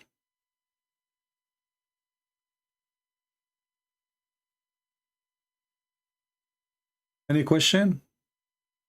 Can you explain the contradiction used in his video? What contradiction? I don't know what. I did not watch all his videos. I don't have time for his videos. I just open and see this, this stupidity. I look at the title. I watch 30 seconds of his video, and that's what I use, and I'm done. Do you think really I watch the one? I find that videos like Zakir Naik is more entertaining because I learn from him how to speak English. Like brother and sister. Prophet lying to you, and he said to you that the Prophet, he didn't allow that to have masturbation. In fact, it's permissible. Yeah. Islam is a religion, teach you a lot of good things. As an example, Islam focus in something very serious and very important in your life. Like, can we have a hamster at home?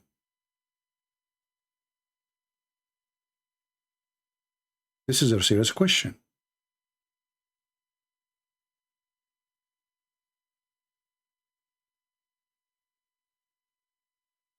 Allah Prophet, he have answer for everything. Can we have a hamster? We as a Muhammadan, we need to learn if having a hamster at home is okay or not. Because we don't want to go to hell because of a hamster. Brother, we don't want to go to hell because of a hamster. Can we keep hamsters as pets? The Prophet ﷺ instructed us to kill 5 types of animals, whether we find them in the hill area, which is out of the haram, or inside the haram. And he also ordered us in different hadith. Before we continue, somebody is saying here, all religion today is sect. That's not true. Christianity is not a religion first. Secondly, Christianity have 0 sect because we follow Jesus only, and those who follow sect, they are not Christians. If they think of sect as salvation, they are no Christian. Christianity is not a sect. Christianity is a Christ. That's why it's called a Christianity. We belong to Christ. So stop being stupid and don't come to me. Otherwise, I will send you free shipping and hand it to Allah. So let us see now the answer about the hamster. It's very important. I want you to focus with me. I know many men, they lost their marriage because of a hamster. I know a person, he lost his presidency. He was going to be elected. His name is Trump. The hamster, he ate a lot of vote. So this is a very dangerous creature. True story, by the way. Animals, whether we find them in the hill area, which is out of the haram, or inside the haram. And he also ordered us in different hadith to kill mice, because a mouse is a type of an animal that is evil by nature. And it carries a lot of diseases, and the plague is one of them, among others. and it's known to be destructive and with evil intent. Even it may take a piece of thread. You see the evil intent? This is in the case of law. If you study law, this is a premeditated murder. You see, did you hear what he said? Intent. You have an intent to do evil. Like the mice, he said he put his tail in his lips, in his mouth. He's thinking, you know, let me burn the house. Okay. Evil intent. The mice, you have an evil intent. You do it on purpose, brother. And even it may, and with evil intent, even it may take a piece of thread and get it burnt from, or set it on fire from a candle or fire in the house. And just to be a true witness, I know that the police, they arrested mice in my neighborhood for he did evil intent to burn the house. And the police, they got him busted, by the way. Do you know how they knew it's him? There's many mice in the neighborhood. But it was him because they found over his feet some charcoal. When they questioned him, he could not deny it. Why the charcoal in your feet? Huh?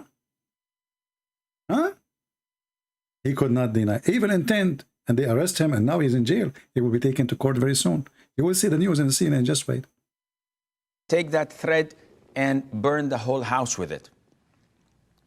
So mice are evil, and we are ordered in Islam to kill them. A hamster is very similar to mice.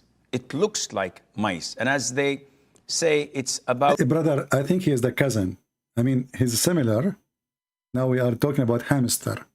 He is similar and look like a mice. They're cousins, obviously, you know. I think the father, I think what happened, the mother of the mice, she was cheating her husband, Mr. Rat, you know. And like she mixed with different ethnic group. And then they have hamster. And obviously is coming from hamster in... you know, in England, you know, and so obviously it's an immigrant from England. Okay, this hamster. Okay, what happened? What happened? It looks like mice. And as they say, it's about 86 to 90 species of mice that are found there. Expert. So a hamster is a rodent, and it falls under the same category of mice, and hence it is not permissible to keep them as pets because of the instruction of the Prophet ﷺ to kill them wherever we find them and to destroy. Jihad against hamster. Kill them, brother, wherever you find them. Kill them wherever you find them. You bring Abdul to your house and you have a hamster, kill them wherever you find them. Dispose of them. Oh, this is not the whole video. Where is the whole video?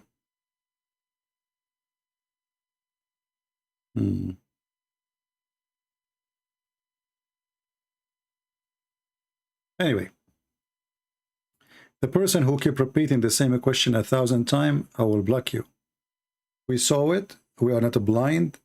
And are you stupid or what? Do we have any Muhammadan want to say anything? Any question? Anyone? Who is a Christian have a question?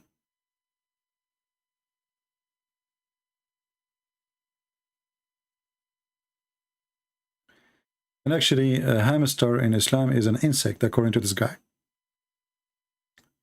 According to Muslims, hamster is an insect. True story.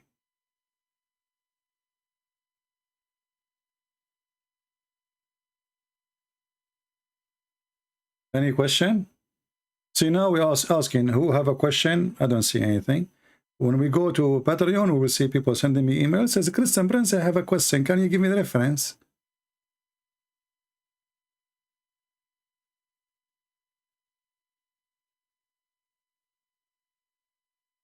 Can you explain the Muslims celebrate Eid al-Fitr? Muslim, they don't celebrate something is called Eid al-Fitr.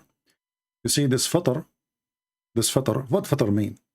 Fitr mean break fasting, right? But Muslim break fasting every day. So how they call it Fitr? Even the name is stupid. Fitr is somebody don't eat, but the Muslim, they eat more in the month of Ramadan. And what the Muslim, they do when the month of Ramadan is over, they slaughter millions of animals. So this is Adha. They have two Adha. One is the biggest occasion and the one is the smallest occasion. Ramadan is nothing but Adha, is not really Fitr. Because you ask them, do you slaughter at the end of Ramadan? What they do when Ramadan is almost over? They start slaughtering animals.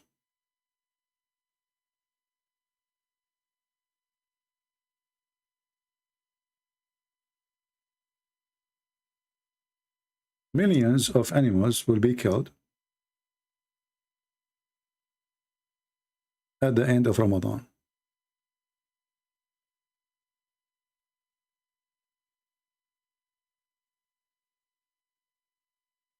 Why?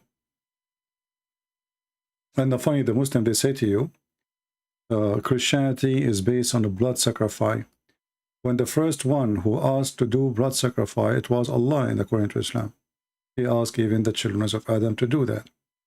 And the one who did the blood sacrifice, Allah accepted his qurban, which is proving that Muhammad is a fraud again, because he is using a word is not Arabic, qurban. What qurban means? Blood sacrifice.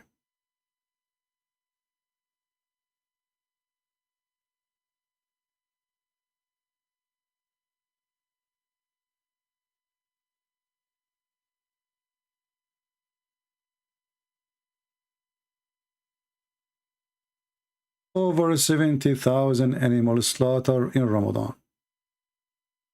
So why you slaughter animals in Ramadan? The whole purpose of the blood slaughtering in Islam, it is supposedly sin forgiven. And the Muslims, they claim that they are not the one who believe in a blood sacrifice in order to forgive your sin. And they claim that this is a pagan practice, but in fact they are the one who practice it in all their occasion.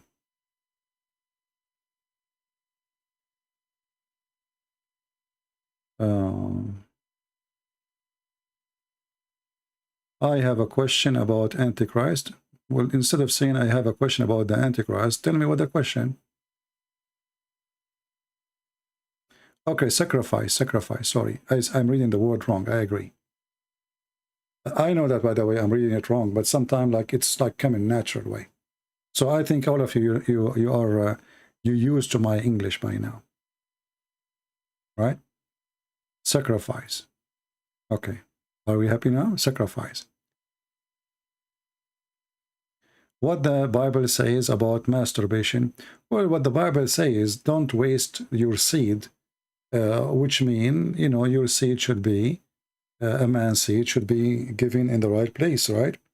Like to have a children's, the purpose of you having a male private part or the woman, she have a female private part, is to have a family.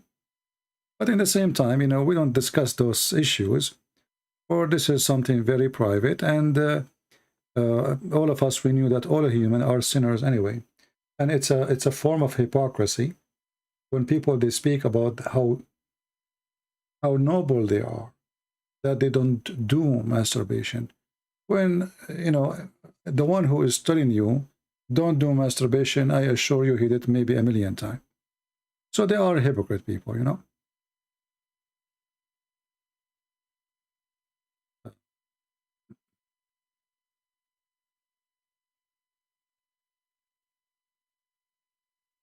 Please address the 99 names of Allah. We cannot find the 99 names of Allah in the Quran. That is a lie. You ask the Muslim where we can find them, you will not find them. They do not exist.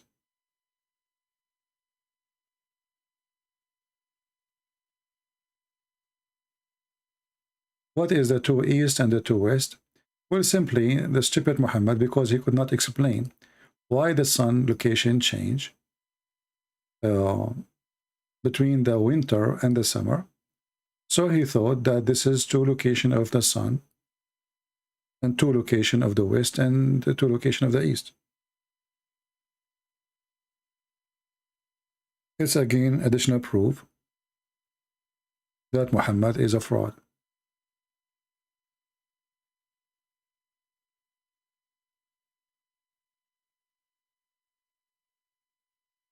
As you see, the Lord of the two East and the two West. And the Muslim, they try to explain to you in the translation here, they put between two brackets, places of sunrise during early summer and early winter. But that will not make it to East and to West. Anything else?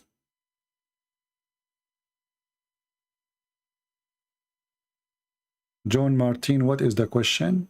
You are saying, can somebody answer? I don't see your question. Do you think Islam will be destroyed before the judgment day? Well, you know, I believe all evil ideas will stay. And this is the point of judgment day. You know, judgment day is not the day where everything is right. It's the opposite. Judgment day will happen when everything is wrong.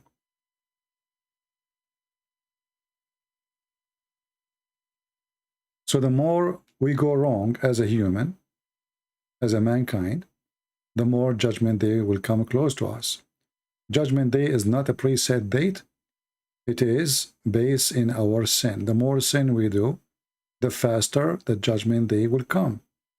When, you know, the story in the Bible about destroying the city, you know, and he asked the Lord, what if there are 70 believers, 70 righteous people? Are you going to destroy the town? He said no. So God will not destroy the world until there is nobody left in righteousness. Or a few who will be taken, and like it's not worth it. Let us say a very little number compared to the major number.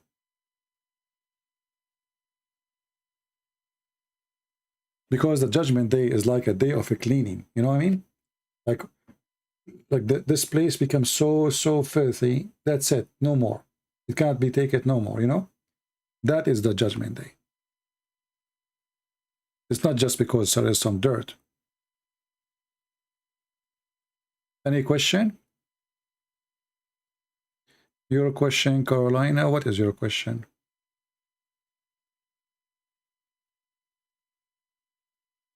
Can you talk about what's going to happen after deleting the hadith by Saudi? They cannot delete the hadith. Nobody can delete it. You see, those days is over. Actually, in case you do not know, the CIA, they have the biggest Islamic library ever. All the hadith is there. All the Islamic books. I was surprised myself to see that the CIA, they have all the Islamic books. So as you see, everybody have the books. It's on the internet. The second you put something in the internet, nobody can take it. Is it haram to use a golden ring? Well, Muhammad, he have a stolen golden ring from a Jew. And after he killed the man, he took his ring. And then he started getting busy with his ring. And then people start talking about him. So Muhammad, he told them, it's forbidden to wear a golden ring. Because people, they start making rumor about how he worshiped gold. But Muhammad himself, he wear a golden ring. So how it's haram and he himself, he wear it? It is Satan. It's true that Satan is tied up during Ramadan. Well, this is what Muhammad, he claimed, that Satans are tied up by chains in the month of Ramadan. But then if this is true, so why Muslims commit crimes and murders and sin more in Ramadan than other months? Muhammad, he says stupid things as usual.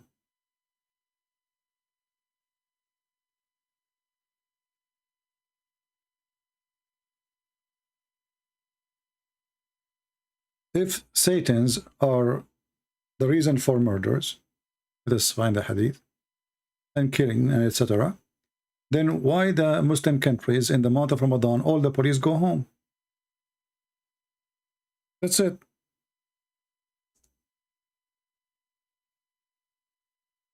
But according to studies in Islamic countries,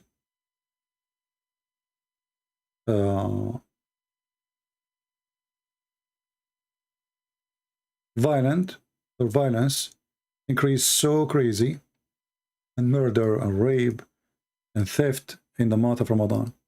Why? You know, like you invite your brother to come and have a fast break with you. And you tell your friends that I'm going to go and I will eat in my house, brother.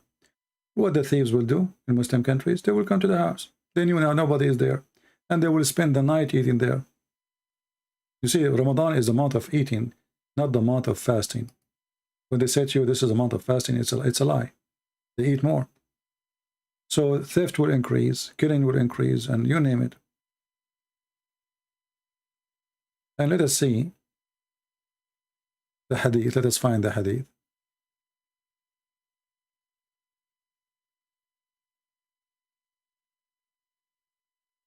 Yeah, here we go.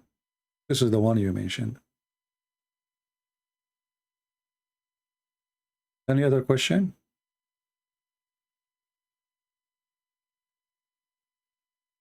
Well, I'm not deleting my videos right away. I give them some time. But please save my videos and reference. No?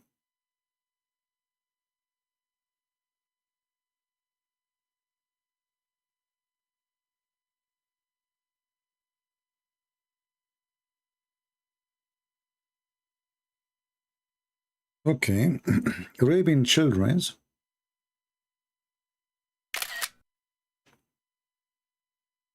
Well, you know, if you are convinced that this is not rape, that will affect you too. So if you grow in a society and, you know, there is a person who he been taught that he's a victim, and there's a person who been taught that she is a wife. So if Aisha, she live in the West, she will be taught she is a victim, and then she will grow with this feeling as a victim for the rest of her life. In case you do not know, there's many men, they kidnap children or even women. And after some time, the one who is raping, even though she is mature adult, if you open the door for her, she don't even run. Do you know that? She don't run. Why? Because her brain is captured. She don't know where to go. She don't know what to do. She believed that this is where she belonged, even though she knew he kidnapped her. So first a few months, she will suffer. She will try to escape. She will try whatever. And then after some time, even if he leave the house and the door is open, she will not call the police. She will not run. She will not try to escape. There is a phrase for that in science. I don't know. I'm not a doctor, but you can search it. And the same for a child. If the child, he been taught that this is the normal thing, so she grew up with it.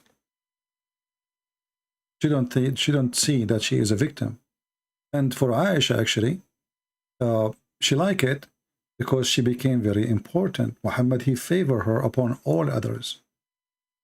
So even as a teenage or a child, she was spoiled compared to the rest.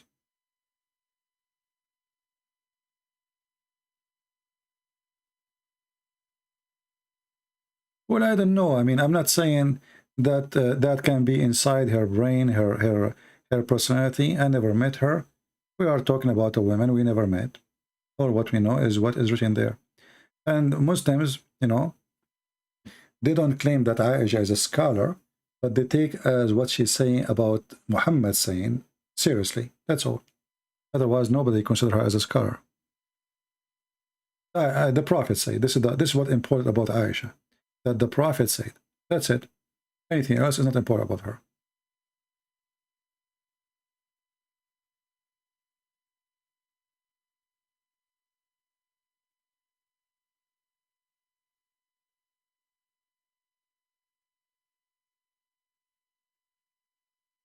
I posted link in April 28 just to clarify something to you. I said I don't think because I donate that to you. On me anything that is only visible, man. I'm not sure what you mean, my friend.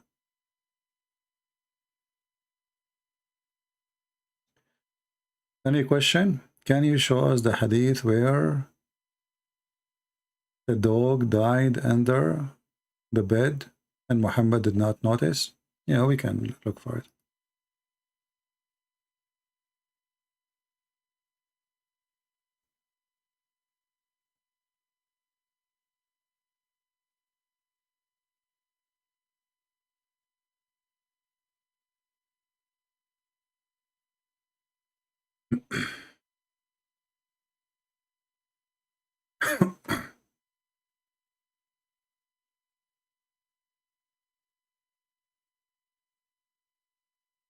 um,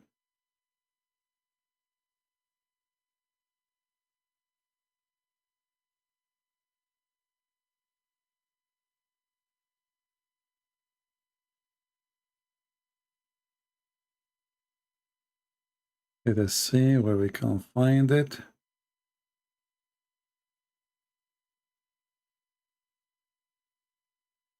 There's a hadith mentioned that the dog is under the bed, and there's a hadith mentioned that he was dead.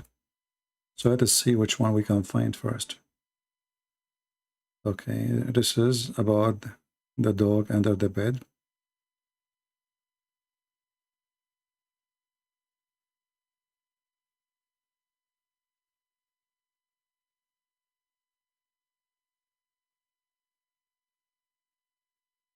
Okay.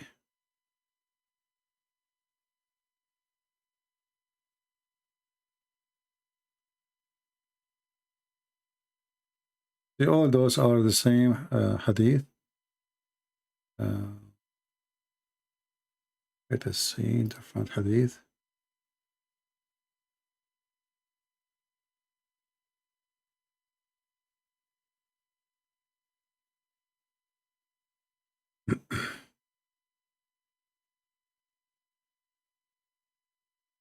Okay, and now we find the hadith which is the dog was dead.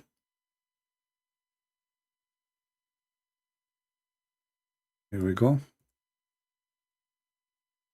Oh, we cannot find it in English. Let's see a different one.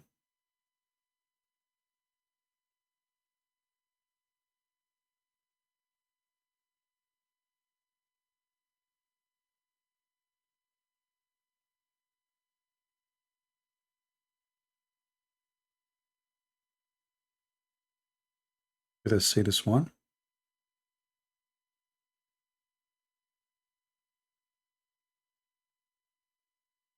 I'm just trying to find a reference which can help you in English.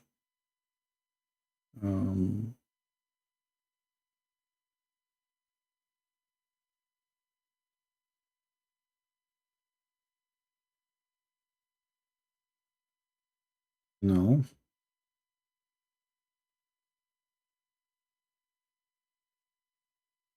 Let us try another one. See, I'm trying one after one. I have all the hadith, but I'm just trying to find the one is really translated in English. Until now, we fail. But maybe now we can find it in Arabic, and then, because if we could not find it in English, what we can do?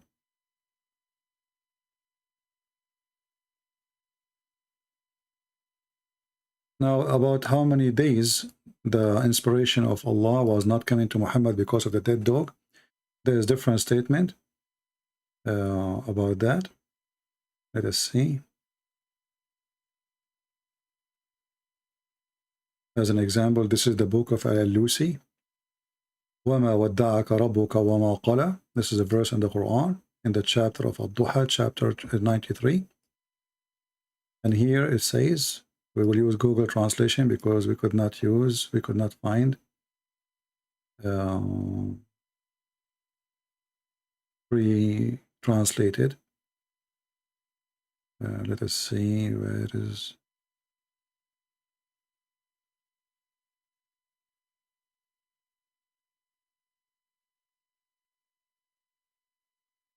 Here we go. It says here, etc. Blah blah blah blah. Here it says there was a puppy. He entered under the bed of Muhammad and he died. And we did not know about him. And here they continue saying, and the Prophet, he was not receiving any inspiration for 4 days. Not receiving any inspiration. So the dog is dead for 4 days. And while they were cleaning under the bed with the broom, they hit something heavy and they found a dead dog. So I took him with my hand and I threw him behind the house. And then the Prophet, he came and his beard was shaking. And he was like terrified. And then Allah, He sent him this verse, وَالضُّحَى وَاللَّيْلُ, etc. And this is the reason. And then here it says, and this is statement here, tells us that he did not receive inspiration for 4 days. However, according to Ibn Jurayj, it was 12 days. According to Al-Kalbi, it was 15 days. And some they say more than 20 days. From Ibn Abbas, it was 25 days.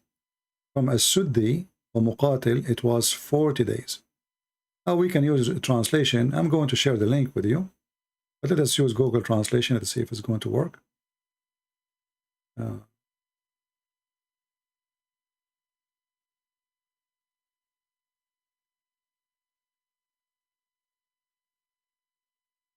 All right. Now you see the translation. And here they are telling you how many days. Ibn Jurayj, he says 12. Kalbi says 15. Some they say,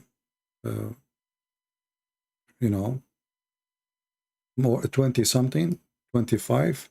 Some they say As-Suddi and others, blah, blah, blah. They said until we see Ibn Abbas, which is the most important opinion. He says 40 days. Okay. Let me give you the link. And for sure, there's many books and many references. I'm just giving you one. One will do anyway.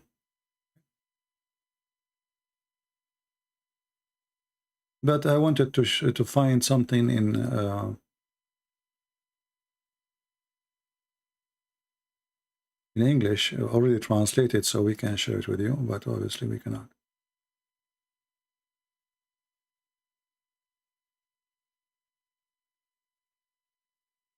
Let us see Google link shortage.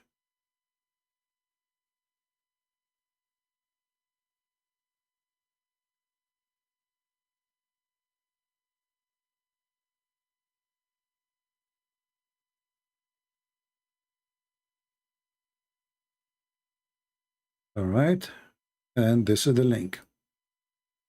Now, if you were asking me during this time, I was not looking at the screen. As you see, I was looking for reference. What is hadith science? And why every time we find something terrible turn weak when, this is just an excuse. The Muslim try to hide behind it. They say you do not know the science of hadith. But remember, all those books here is written by those who know the science of the hadith. So why they write it down and they preserve it if it's not approved anyway? Let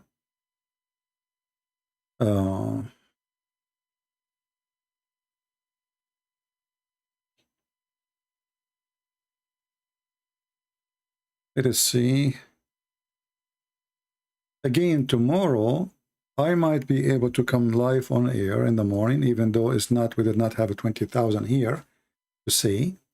But I have some, some business to do.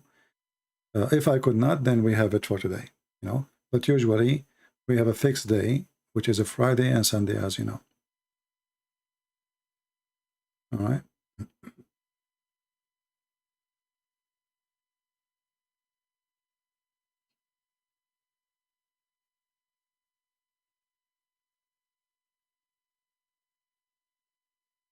All right.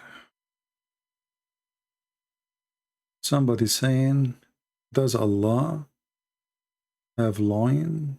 According to Al-Bukhari 65, 4879. Well, no, this hadith is speaking about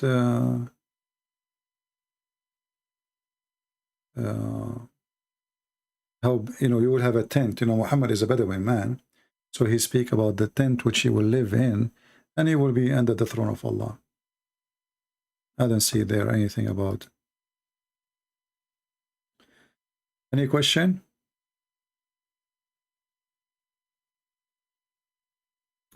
Can you show us a reference about Muhammad wearing golden jewelry? Sure.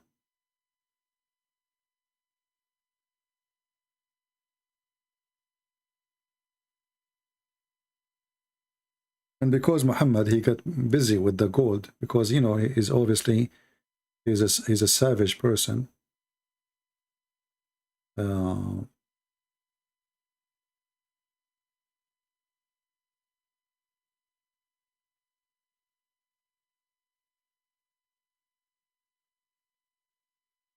After he start wearing it and he start looking at it, you know, like going crazy looking at it, and then people start talking about him,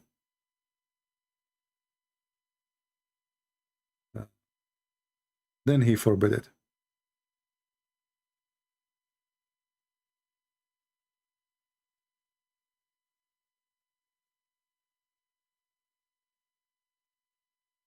Let us find the hadith.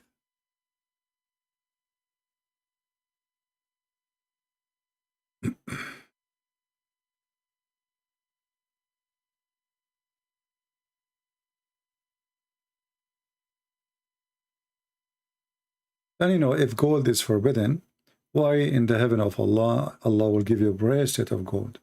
Very stupid, silly religion. And why Muhammad, he take gold as a currency anyway? He worship gold. Let's see.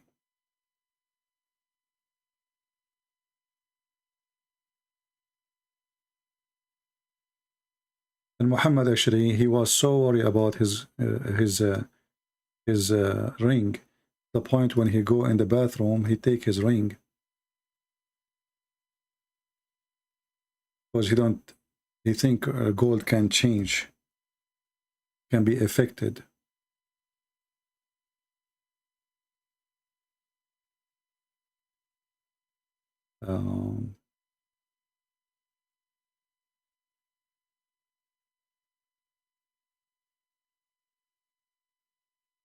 Let us see the other hadith.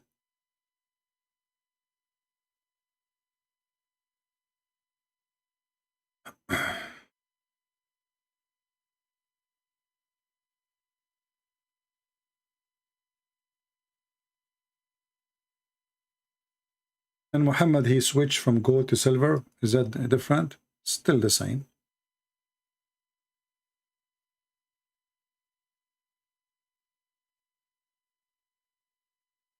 This is different hadith here. Let us see this hadith.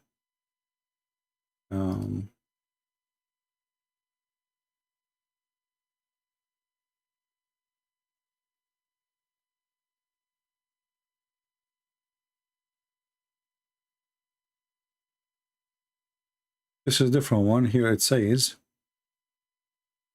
Abdullah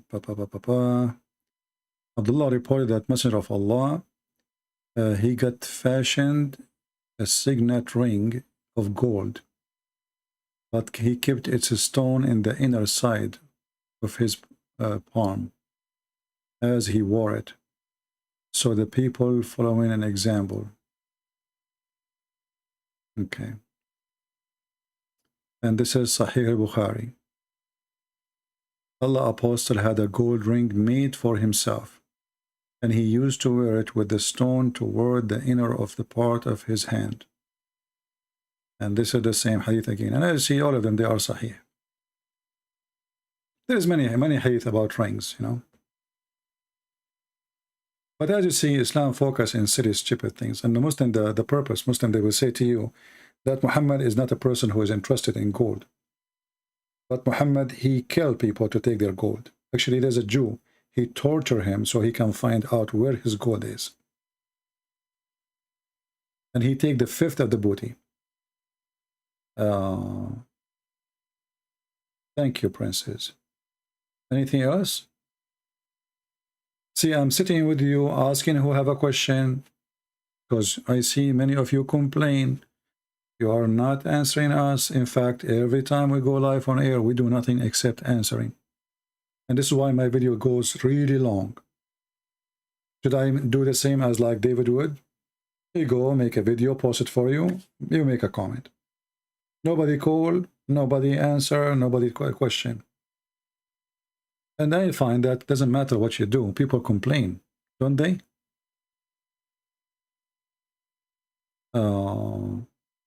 What happened if Islam, the majority religion of the earth? My friend, Islam does not exist anymore. Because as you see, the one who is fighting Islam is Muslims. I'm not really worried about it.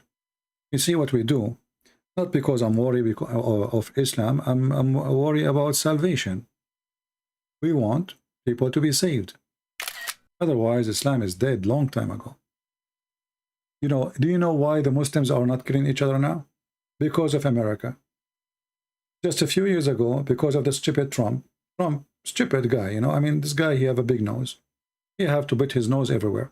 He is the one who forced Saudi Arabia not to attack Qatar. Saudi Arabia and Emirat and Bahrain, they were planning to launch an attack on Qatar. Who is the one who stopped the war between Muslims? George Bush. Saddam Hussein attacked Kuwait, and he was going to attack Syria, and he was going to attack Saudi Arabia, and he was going to attack Jordan. Who is the one who put his nose there? The American, as usual. You know? As usual. Right now, the Iranian, they want to attack Saudi Arabia. Who is the one who's stopping that war from happening? The American. It's very simple. I mean, just take the American away, you will see the Middle East and the Muslim, they will kill each other. Pakistan want to fight India. Who is the one stopping the war? The American. This is the truth. You know? Just take America away, and then you will find all those Muslim countries are killing each other. Does Allah really exist? Well, Satan exists, therefore Allah exists, because Allah is a satanic idea anyway.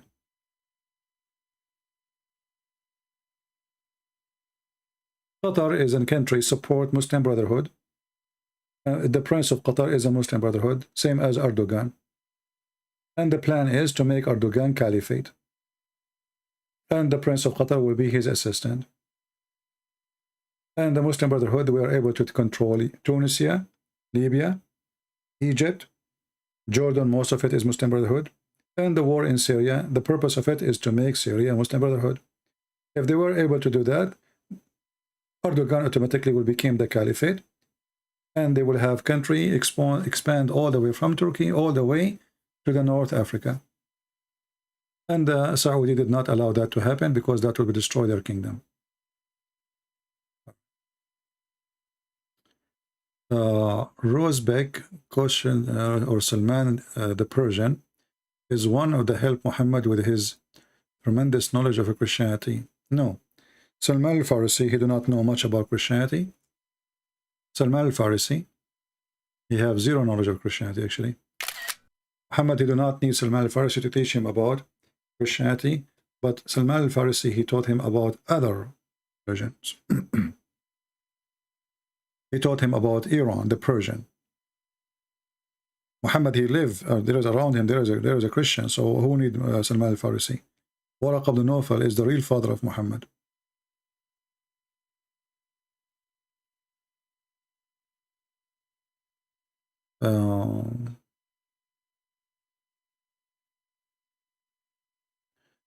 Anything else?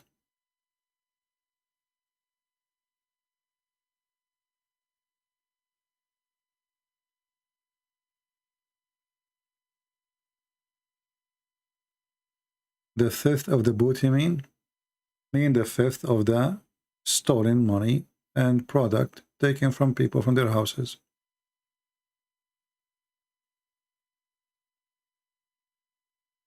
It's not a booty. What do you think of the new owner of Twitter? I don't know. And why I want to care? You see, those things are important. Twitter is important for you. If it is important, for me it's not.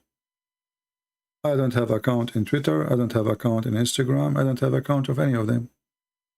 And even YouTube, you know, if YouTube does not have the ability to share videos, I will not care for it. It's just a way, it's a tool. But for me, I don't care about Twitter. Twitter actually is a dead area for me. They allow you to post few words. You know, that's it. You can't even make a video. So Twitter is useless for me. I don't care for it. And I find that somebody is so rich, he bought a Twitter. I think this guy do not know what to do with his money. I think it's a very bad investment. even like in like he's smart supposedly, right? But I think this guy, he have too much money, he do not know what to do with it. You know, good for me, good for him. But I believe this is a wrong investment, because all those websites, they are going to die. And I believe they agreed to say it to him because they knew the future. The future is not for Twitter. It's not for Facebook. All those websites, they are going to die. You see, every era have an era. As an example, there's a certain time where videotape was #1. So if somebody opened a store to rent videotape, right? He thought he was going to have a business forever. Then CDs come. Videotape is not working. We switched to CD. Then the internet came. Then who needs CDs? We have internet. Then Netflix came. Then Amazon came. Then YouTube killed all of them. And something else will kill YouTube. Just think about it. Have the Quran they have in the museum, how many chapter total is it? I don't know which one you are talking about, because there's many Qurans and they are different. As an example, there's a Quran of Samarkand. The name is telling you it's found in Samarkand. It's different from the Quran found in Yemen, different from the Quran found in Baghdad, you know. And all of them, they are not really that old anyway.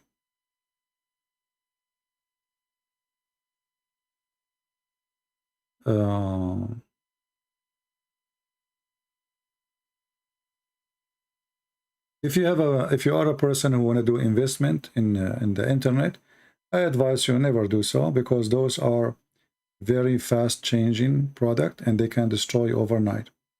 If now hackers, they hack Facebook and they announce they got all the names, the stock market of Facebook will collapse to be, you know, it happened before, how many times actually already. This is, you know, those kind of investment is for someone who do not know really what to do with his money, and he don't care if he lost or he won. He have a lot, you know. For me, if I have money, I will buy a land. Land is the best security ever for mankind. Buy a land in a village, not even in a city. War happen, people kill each other, you go to your little tiny land, you do farming with your wife, your children, grow some chickens, you live.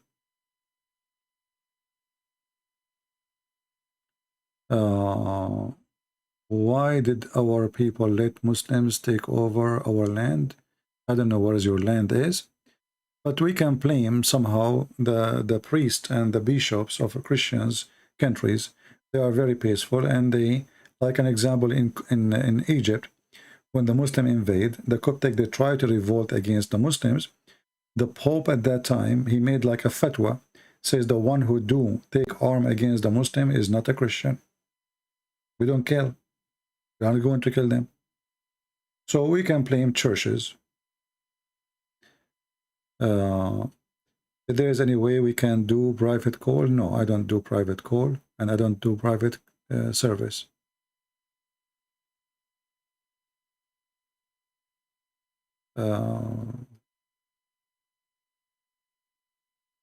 This Aisha masturbate Muhammad, I don't know what does that mean.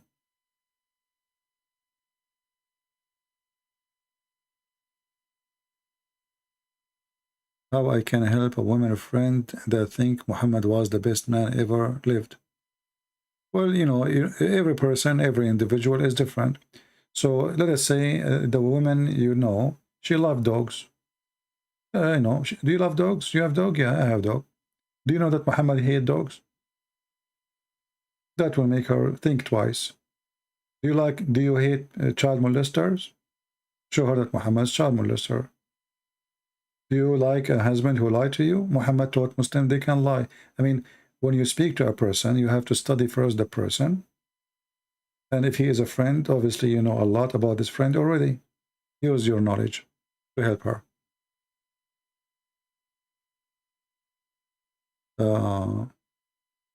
We just answered that judgment. You know, that actually answer Muhammad he gave When Muhammad, he was weak, he cannot kill them. But later these verses are abrogated by chapter of At-Tawbah. Kill them wherever you find them. So you have your religion, I have mine, is abrogated.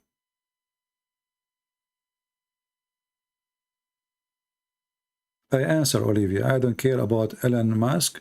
I don't know how good he is. And I don't care really for Twitter. Why I will care? Those who live in Twitter, they will die in Twitter.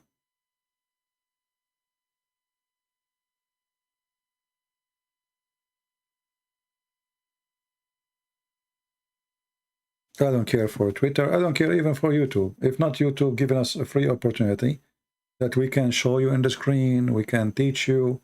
Who cares for this YouTube? All those websites, they will die one day. Everything you see in the internet world is changeable. It's about who come with better service. So if a new company come with something better and became very popular, they will die. You know, this is why Trump, he was trying his best to fight TikTok. Why? Because TikTok is a Chinese. Trump, he want the American to buy it. They don't want the Chinese to take over. They want the American to control everything.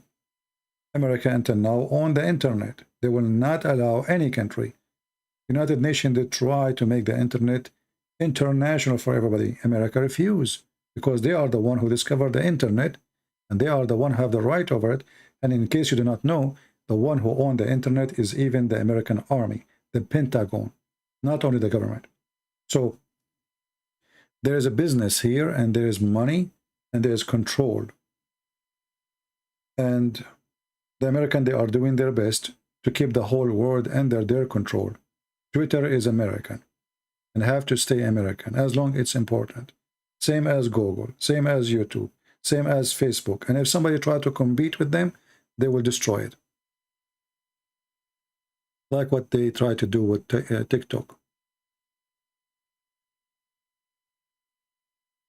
But I believe all of them, they are, you know, they are stupid. I mean, this TikTok, if I have a children's, I will never let them use it. Do you know what this TikTok is? Go. I downloaded it once. I got disgusted. I got disgusted. I saw a child in TikTok wearing a makeup and there's adult asking him to dance for them. There's no parents. There's nobody is watching. And this child, you know what's happening. This is what TikTok is. Prostitution, sex trafficking, children trafficking. You know, I mean, it's a very disgusting place. But people love it.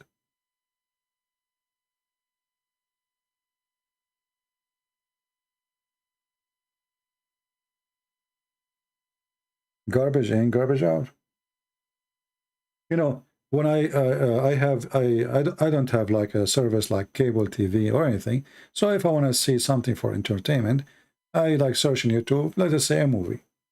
But YouTube, you know, show me videos like I like to watch because I like camping, I like hunting, I like guns, you know, whatever. So YouTube show you videos like top, like let's say view. I look at my video. After I speak for 6 hours, 7 hours, 8 hours, losing my voice, we have 20,000, 30,000, 40,000. A woman, she is wearing short, bending over in front of the camera, and they put that picture in the thumb of the video. She have 1 million views in 2 days. This is the truth.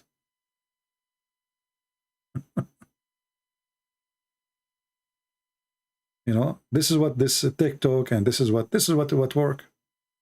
You know, short skirt, an ass or boobs, and you are popular. And then Joe Biden will call you. They will invite you to. I mean, look, just to show you how corrupt this earth is. What Trump, the president of USA, have with Kardashian to share? Kardashian. I mean, who is this Kardashian? Kardashian in the White House. Not the philosophers. Not doctors. Not scientists. Kardashian. Kardashian, she decided to make, she will go to Dubai. Do you know how many thousand women they reserve just to see her? And the ticket, at least each ticket is $600. This is if you are in the last seat. Kardashian. You know, when if we say to them, Jesus is coming to Dubai, I don't think anyone will pay anything to see Jesus. This is how disgusting the world is, my friend. This is reality, you know. Who is Kardashian? She is a whore. Literally, she is a whore. Who is she? You know, whatever people they try to say about her. Who are those people? Bring a Muslim woman dancer, belly dancer from the Middle East. People, they fight over the ticket. You know, they literally, they shoot each other over a ticket, and there's a black market for them. You know, I mean, the whole is preserved even before the 2 months before the party. All right.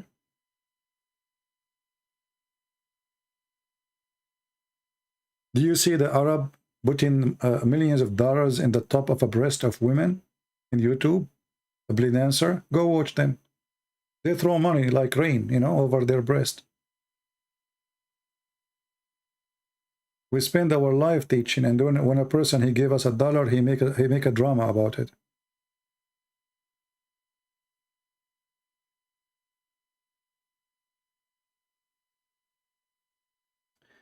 Anyway, any question? What debate you enjoy most? I don't enjoy debates because I don't debate. I don't debate. You see, debate is have to be done between two qualified people who have knowledge. All the Muslims, there's one very important condition for a debate, is to speak to somebody he is honest. At least he tell you what he believes. Muslims, they don't practice honesty, so there's no debate. So I didn't enjoy debating them, but I enjoy busting them. So I don't call it a debate. We don't debate Muslim, we get them busted, just to make it simple for you.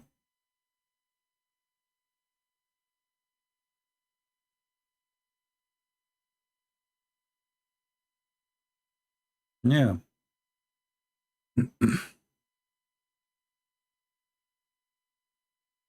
Is Antichrist coming from Islam? No. Antichrist, I believe it must be from a Jewish background. But Antichrist, Muhammad is Antichrist, but he is not the Antichrist. The Antichrist is different. There's Antichrist and there's the Antichrist. Antichrist is, the Bible says, anyone who denied the Father, denied the Son. Denied that Jesus the Christ is the Son. As simple as that. So Muhammad, in that category, he is Antichrist, but he is not the Antichrist.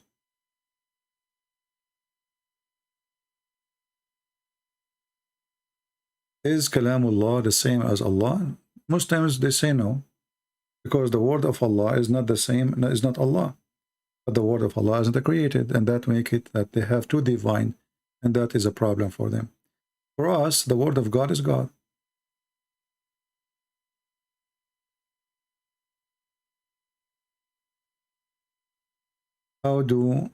How about Friday prayer? What the religion of this practice? Actually, there's nowhere in the Quran it says you pray Friday. You know, the Muslims, as usual, they are the last one to know what their religion teach. There's a hadith speaking about the Friday prayer, but the Quran never. Look what the Quran said. The Quran mentioned the day. It's called Al-Jum'ah or Al-Jam'ah. But if you read carefully the verse, you will see this is not about praying on Friday. Read carefully. Chapter 62, verse number 9. O who you believe, Muslims, when the call proclaimed for the Salat in the day of a Friday, come on to remember Allah. Okay. But in fact, the Muslims, they call for prayer every day. So what is the problem with the Friday? The problem with the Friday here mentioned because Muhammad, he lived between the Jews. And what is a Friday for the Jews? Anyone can help me? Friday the Jews is Saturday. Why? Because by sunset, it is Saturday. So because the Jews are going to close their stores, and the one who own all the stores are Jews, Muslims, they don't come in Friday prayer because the Jews are going to close their shopping stores soon. Do you understand? So this was not really about prayer of a Friday, but it was about nobody go to pray on Friday because people going to do shopping before the Jews shut down their stores, before Sabbath started. Did I answer you?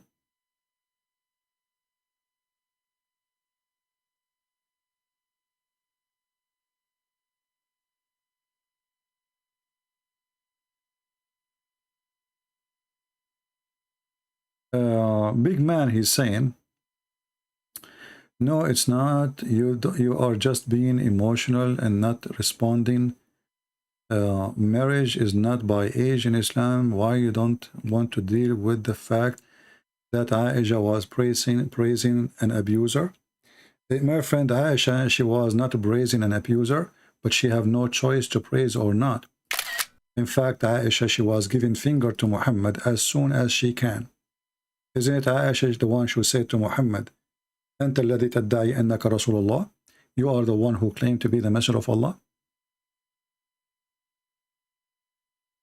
Which means she just said to him, you are not.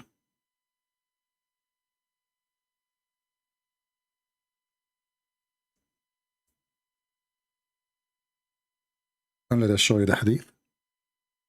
So Aisha, she lived in a society where if she complained to her father will beat her. And if she complained to her husband will beat her. And you are wondering who prays who?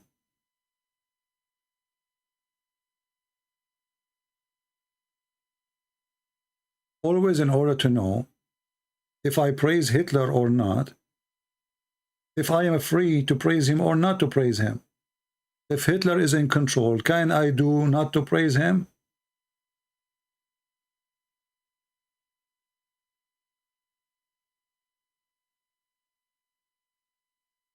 People, they have a low IQ. I feel sorry for them. They are very shallow in their thinking. Look what Aisha, she said to the filthy Muhammad.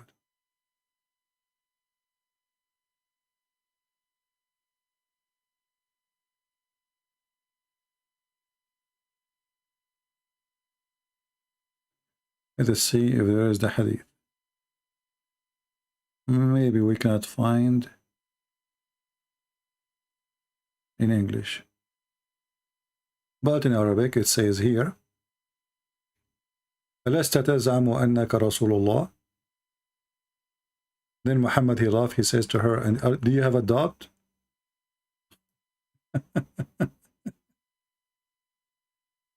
Isn't it Abu Bakr, he did beat Aisha for that reason? He did beat her. He did beat her for what reason? Because she was nice? Because she was praising Muhammad? So here we go. The second she said something is negative, she got a box in her face.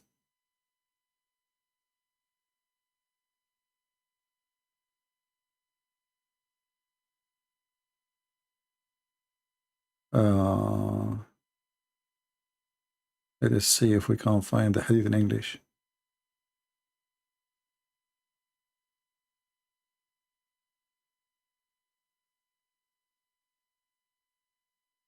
I cannot find. But anyway, I mean, people are funny.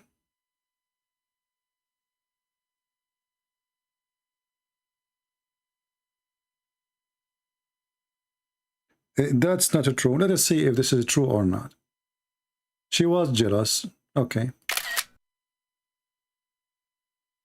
Let us see if this is true or not.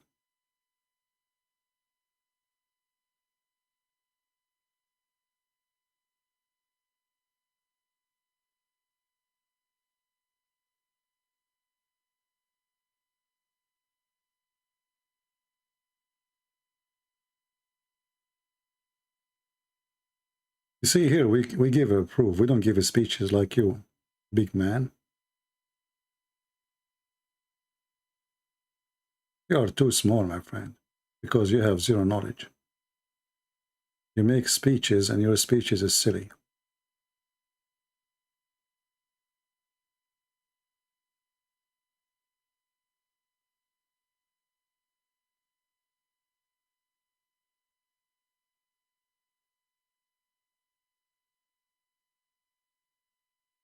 All right, here we go.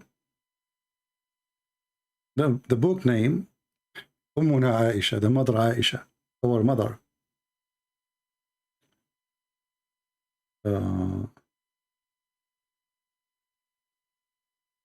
Aisha, she said, أَلَسْتَ تَزْعَمُ أَنَّكَ رَسُولُ اللَّهِ? Aren't you the one who claimed to be a prophet of Allah, which means you are not? Muhammad, he laughed, but obviously he laughed with anger. And then here it says, وَسَمَعَنِي Abu Bakr. Who is Abu Bakr? Her father. فَاللَّطَمَ فَأَقْبَلَ عَلَى وَجْهِ وَاللَّطَمَ وَجْهِ.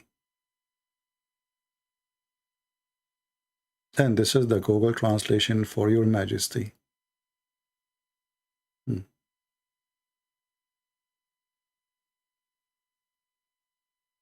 You claim to be a messenger of Allah. You are not even fair. Just what she said to him. Abu Bakr heard me, and he was very angry. And then he came, and the translation is not accurate. He came and he hit me on my face. Do you see it? He was jealous. Yeah, jealous. Yeah.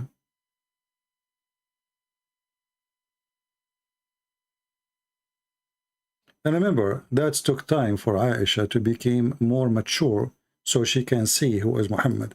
A child is a child.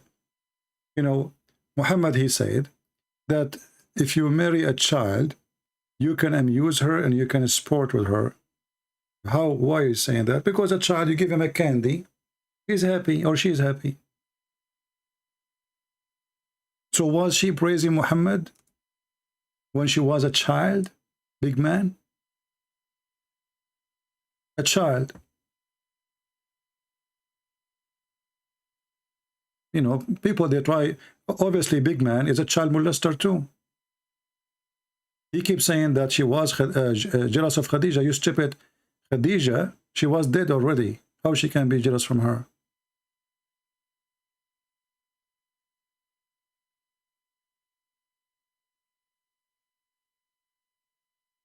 And when Aisha, she threw the food in the ground, well, this is telling us that she is a child too.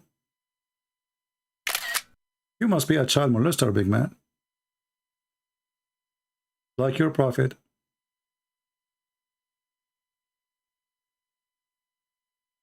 Why somebody mature would do that? This is an act of a child.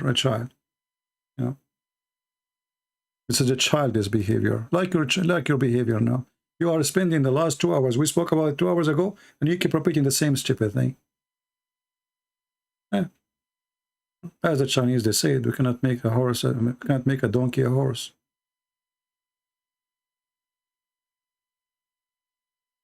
The woman, she said something, right away they did beat her. Right away.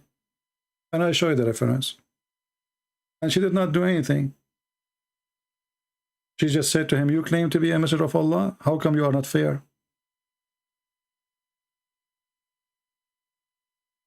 So in order to know if somebody praising somebody or not, give him a freedom. If I live in a country ruled by Saddam Hussein,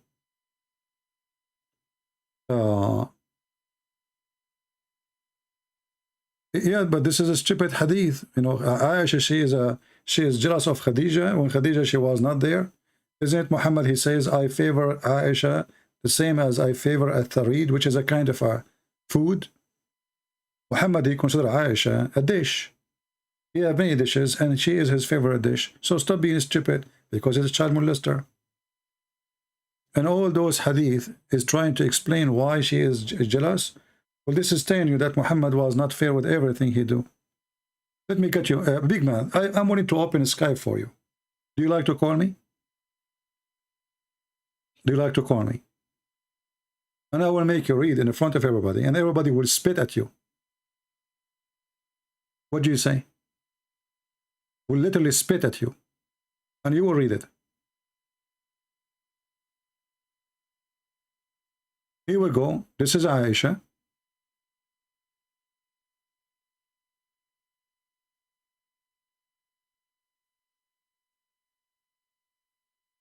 Muhammad, he favor her because she is a child. And the wives of Muhammad, they ask Muhammad to be fair with them. And he refused.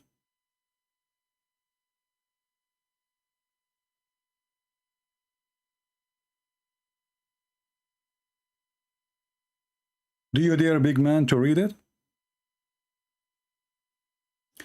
Chapter when a man loves one of his wives more than the others. Guys, do you see it? Do you see the name of the chapter? So who was, he was saying she was jealous, right? Well, if she is jealous, she is mentally ill anyway. Maybe because she was abused and she lost her mind. If the man, he favor her,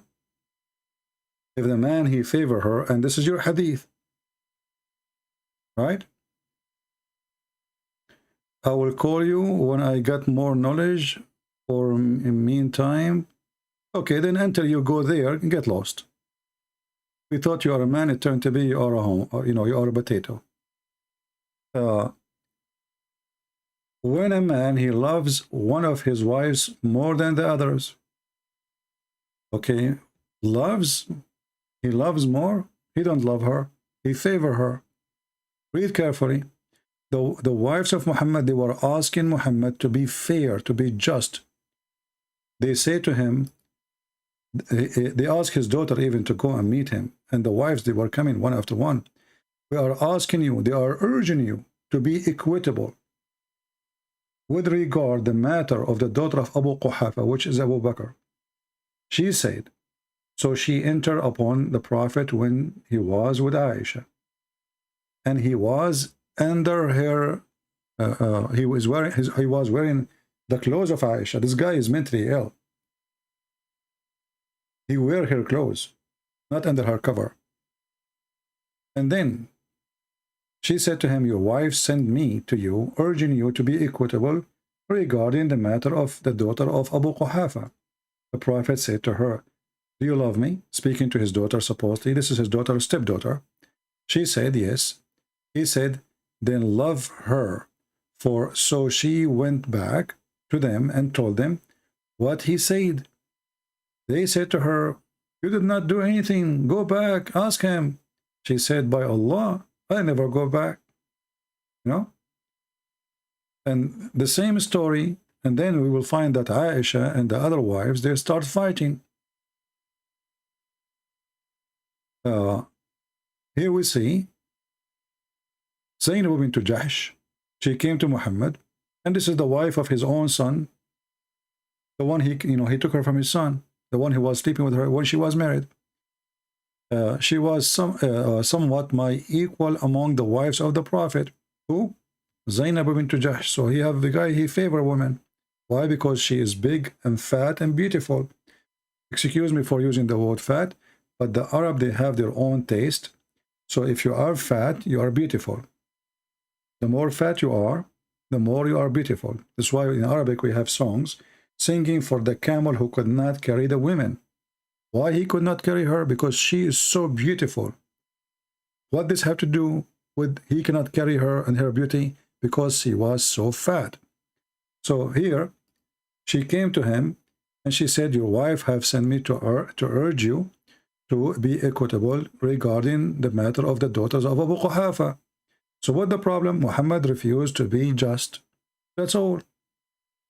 Treat us the same. Muhammad, he refused. Why? Because Aisha is his favorite dish. We go to different hadith.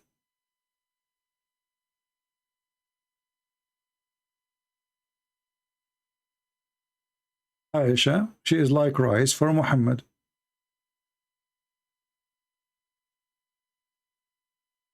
Read it. The superiority of Aisha to other women is like superiority of the tharid. What is it?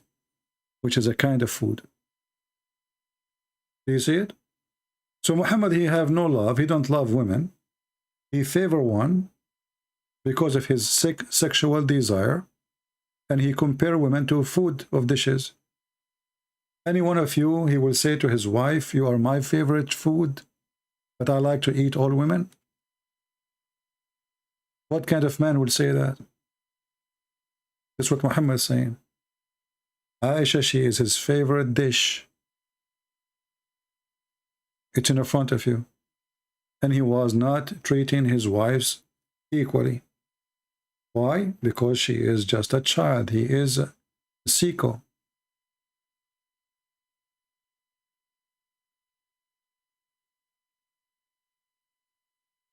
Anyone else?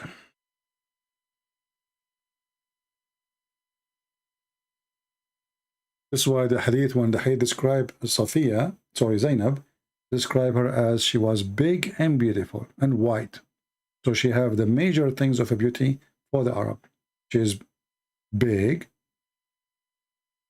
she is white, and that make her super beautiful.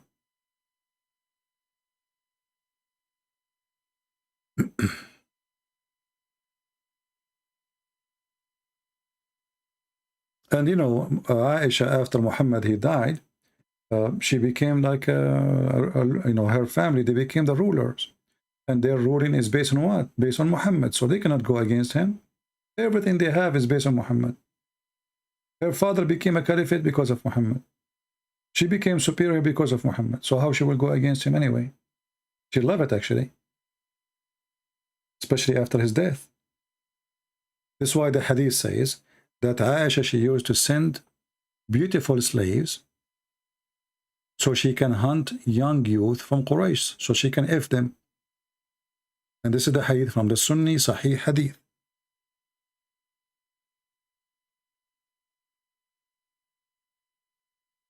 This is not Shia.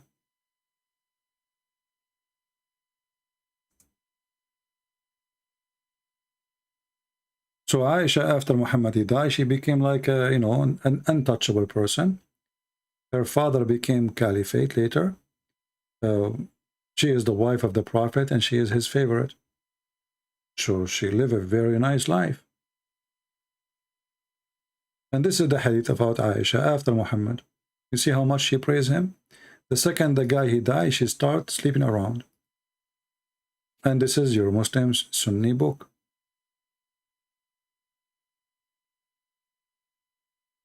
This is the book of Effin. What's the name of the book? Effin, Kitab al-Nikah.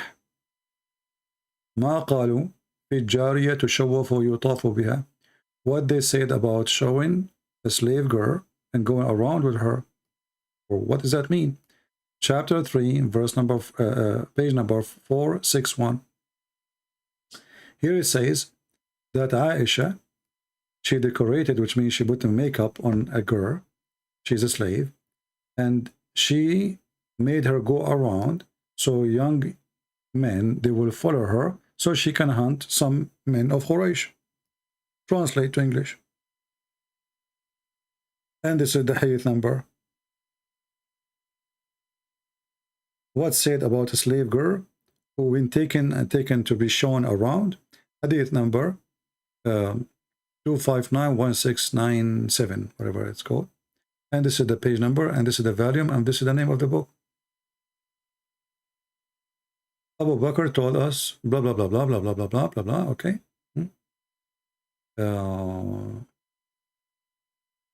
Where is the, okay, here we go. And the authority, blah, blah, blah, blah, okay. That Aisha, she decorated a woman, not a slave girl, and she went around with her, and she was saying, perhaps we would hunt with her some youth of Quraysh. Do you see it? Aisha, obviously, she is a whore. And you don't blame her. She married a very old man. And when he died, she was 18. When he died, she was 18. So, and he forbid her from marrying after him. He forbid all his wives to remarry, because he liked to own them.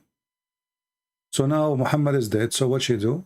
She take us, you know, someone, she is pretty, and she'll make her walk around in the town, and then young men, they will follow her, this girl, beautiful girl, who is obviously trained to, you know, grab the attention of young men, and they will follow her to a house, and then they will enter and hunt.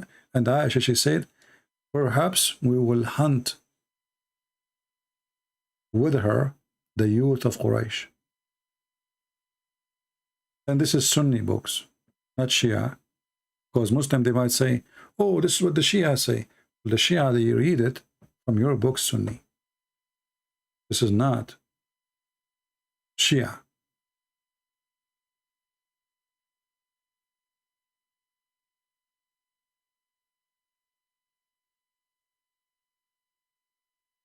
And you know, like this guy, a big man, who claimed that Aisha, she was praising Muhammad. Well, the victim still is a victim, and the victim always, who have no choice, will praise.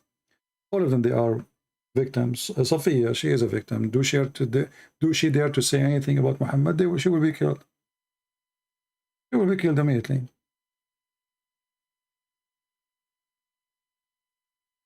A riwayah غير صحيحة, it's a weak hadith. Will prove it that it's a weak hadith. Guys, it's a weak hadith. He came back, it's a weak hadith. You know, actually, this will make it more horrible. If the hadith is weak, and then you Muslim, you write it down, that means you Muslims are mentally ill. Because while you are writing, preserving a story, you're trying to claim it is not true.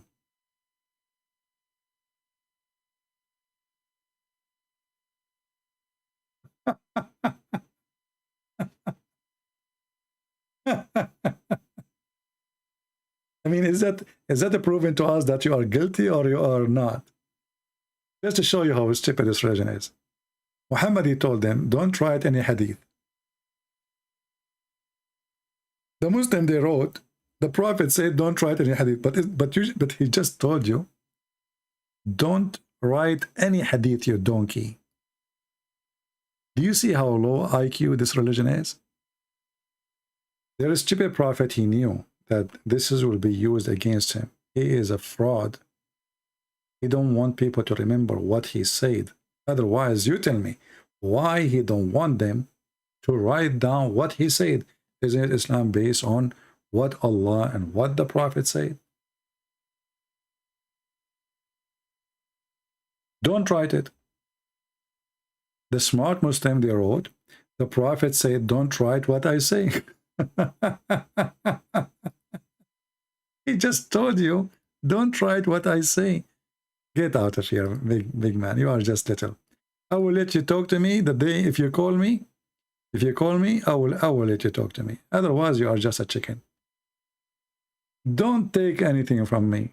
Is it the Muslim Sunni? They call themselves Sunni. Okay, why you call yourself Sunni? Because we take the Prophet words. But he said, don't take anything from me. He just said that. Donkey. He just said that.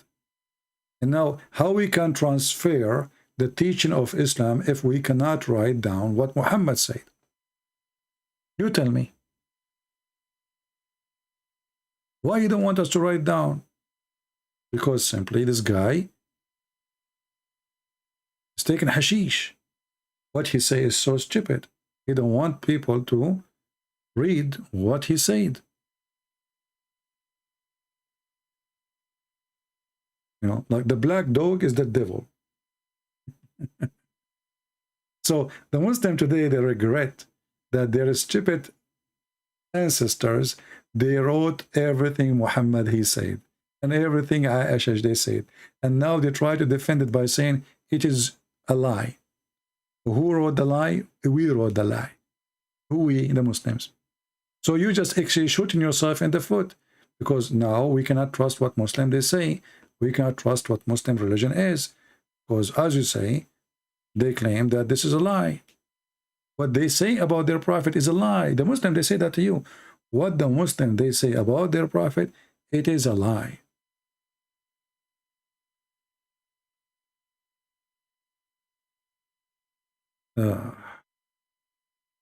Like, you know, Muhammad as an example. When Muhammad, he said, the sun set in a murky water. How the Muslim they can refute this one? The Quran says that, and the Hadith is in total agreement. And here it says Sahih in chain. Do you see anyone saying Da'if? The Muslim right away they will say to you, this is Da'if, or this is stupid. This is Da'if. It doesn't say that. Why? Even in your website doesn't say Da'if. It says Sahih in chain. Everything is perfect. Sahihul Isnad. Sahih. But we have to get rid of it, because this is proof that Muhammad is a stupid. The sun set in a muddy, hot, boiling water.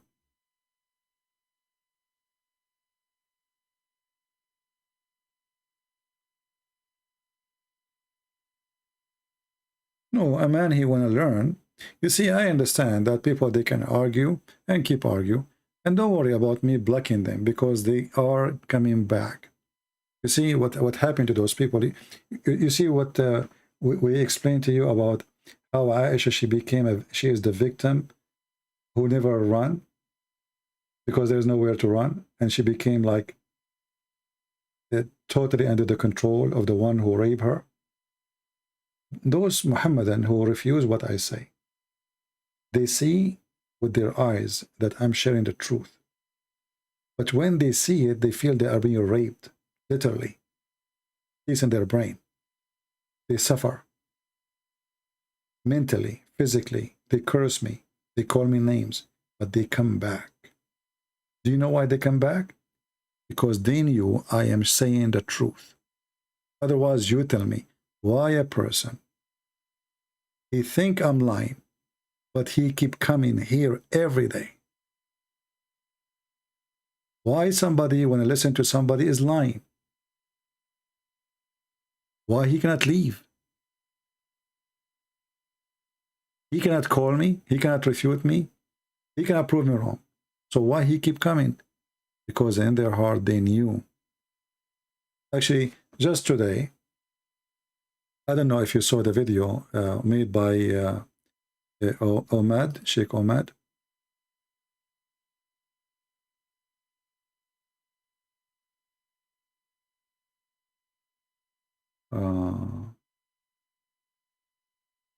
Let us see this one here.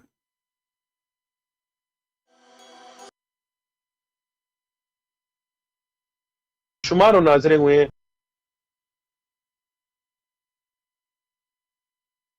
This is the person. I don't know if you saw this video. You can go or watch it. I'm not going to play it for you. This is about one of the followers of Uthman. He left Islam after calling me. But this is not really what I'm going to show you. Here, there's somebody he posted. His name is Mujahid. I also left Islam recently. CP really helpful in this journey, even though he blocked me many times from his live stream chat and also on Skype, but he put doubt on my heart with his reference and explanation. He cleared all those doubts which led me to leave Islam. People like Sheikh Uthman is only showing youth part of Islam, and actually the real Islam, not actually the real Islam. He even recently played with the hadith and fabricated just to make Islam correct, as this brother he mentioned in this video. I have seen Muslims. I have been Muslim 24 years. And it took me almost a year to realize about the truth, etc. So I blocked him. I blocked him according to him. I don't know who's this person. I blocked him in Skype. I blocked him in the chat because they become like annoying. You know, they will not debate me. They will not call me. They will send me text messages, just annoying messages, call me names. And, you know, okay, I'll block you. But then after some time, you might think that this person is That's it. Like, I blocked him, so what? He will not listen no more. He is upset. The truth is, he is upset because he is listening.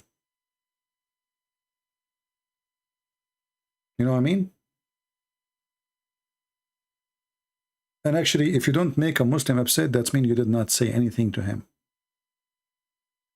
That's why I don't agree with the way some other Christians, they do debate Muslims. You know, they don't get them busted. You know, like the David Wood, they bring a guy, the guy 5 minutes for me, 5 minutes for you, and there's nobody busting anyone because there's no real debate, or let us say real argument. Right? And a Muslim always, he try to attack you and they try to bully you. As an example here, this person is calling me Christian princess. My friend, I am not the one who pee like a woman. That is your prophet.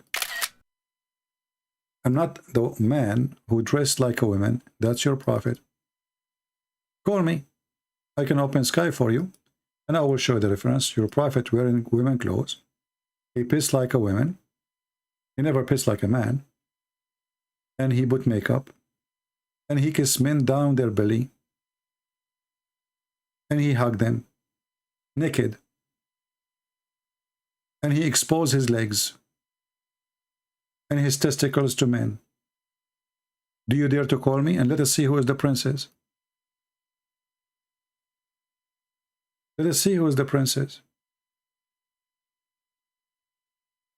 Who is the one who Dahya al-Kalbi stay in his house all the night? And Dahya al-Kalbi was the most handsome boy in Quraysh. And even he claimed that the angel Jibreel, because people, they come to the house, they find Dahya al-Kalbi in the bedroom. He claimed that this is Jibreel. I can show you the reference. So who is the princess here?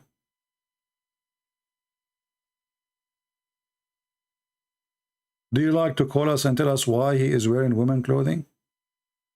Why he is putting eyeliner? Why he was sucking the tongues of boys? Why he pee like a woman?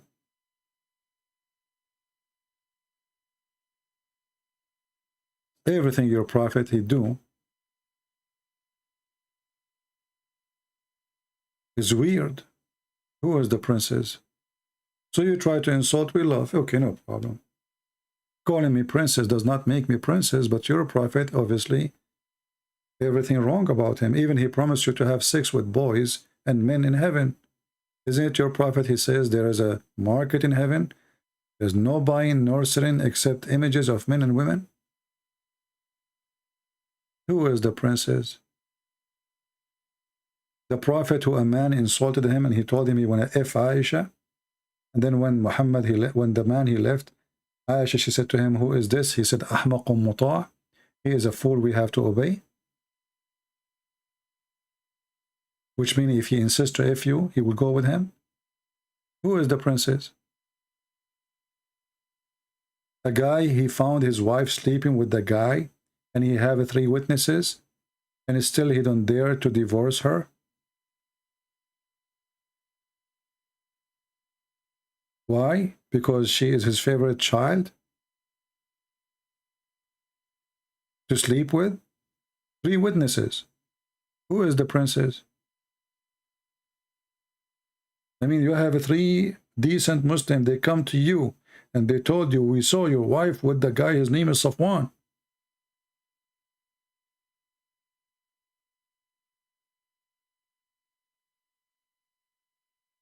Where is the dignity?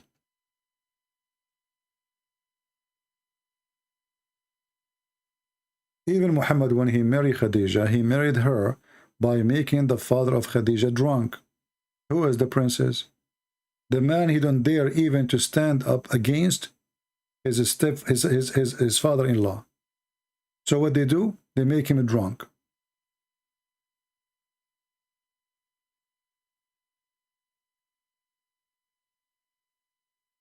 What that language is? Is that a Chinese? Vena? Siahan? I speak Chinese, by the way. I speak all languages. But what happened one day, when I went to the seventh heaven with the Jibreel, you know, when we were riding the donkey, I fell down and I hit a rock, and then I forgot some languages. So I forgot only, I remember only Japanese, Chinese, Vietnamese, Indonesian, Russianese, Frenchese, and Englishese, and I mean those they end with a cheese, you know. So I forgot only those languages. Otherwise, I remember all the rest, you know. But what you can do, I mean, this donkey, the flying donkey, was so fast, and you know, like, he did not even give me time to hold him from his neck. You know, his neck is so wide. You know, I was worried actually to hold him from his neck, because I don't want to be accused like I'm trying to kill him or something, you know, because there was a police of Allah watching. And I was like, you know what you can say, I was naive at that time. First time became prophet, first time. And first time I ran the donkey to heaven. So what do you expect? I mean, and I fell down, you know, I fell down in my bum. And, you know, we Arab, our knowledge is our bum. You know, this is why the prophet is very bummy. I mean, don't you see how heavy the knowledge is? Even when he poop knowledge. Have you ever heard of a religion believe that when their prophet he do poo-poo, the earth swallow his poo-poo? I mean, even his poo-poo is holy, man. And his piss is like musk. Challenge me, I will show you the reference. And by the way, how the Muslim they notice that the earth is swallowing his poo-poo? They are watching, huh? Like the Dalai Lama. The Dalai Lama, he could not do poo-poo. So all the monks, they surrounded around him. And the guy, they were praying to whatever god they worship, that the poo-poo will come out.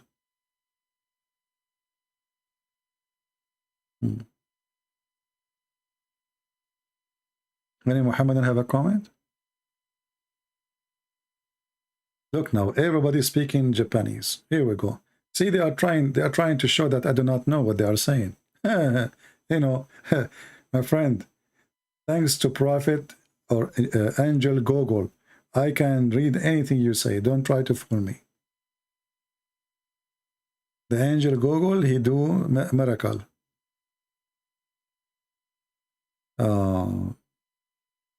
Talk about Islam make me stupid. Islam does not make you stupid. Islam is a stupid thing. So if you believe in stupidity, you are stupid automatically. Don't worry.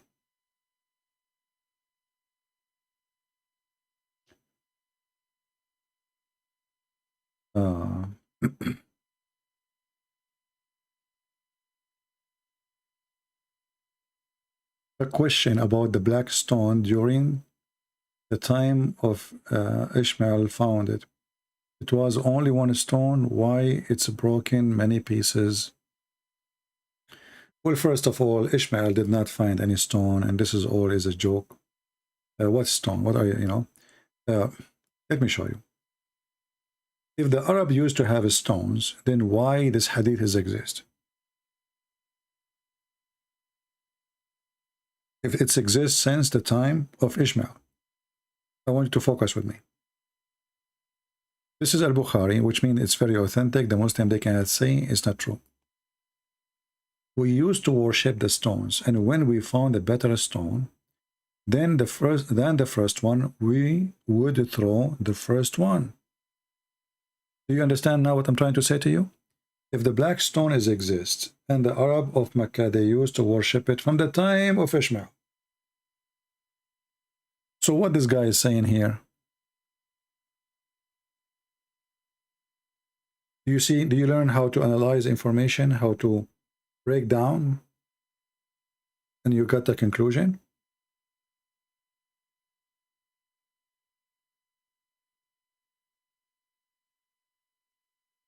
You understand me? If the black stone exists in the time of Ishmael, so why those people, if they find a better stone, they throw the previous stone? That means they don't have a stone, and there's no black stone. Are you getting my point? And this is a person who lived in the time of Muhammad. And let us say he was old. Let us say he's way older than Muhammad, but he was alive during that time. So obviously there's no black stone since the time of Ishmael. The black stone the Muslim they have, obviously is something new they found before Muhammad, maybe. And then when Al-Qurmuti, he destroyed the Kaaba, and then he took the black stone and he made it as a pupu stone for more than 21 years. And then when the Muslim, they paid, you know, at that time, let us open the map. Give me a second. So, Al-Qurmuti,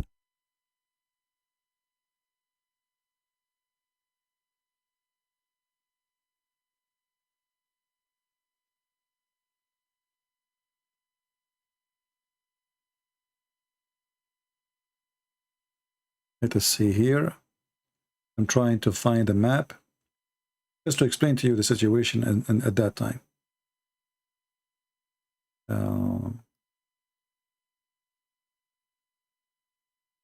Okay. So if we look here in the map, let us show you on the screen. At that time, when Al-Qurmuti occupied the Kaaba, he destroyed, actually, he took the black stone. Al-Hakim bi-Amrullah al-Fatimi, the Caliphate of Al-Fatimi state, which is a form of a Shia state. He was ruling Egypt.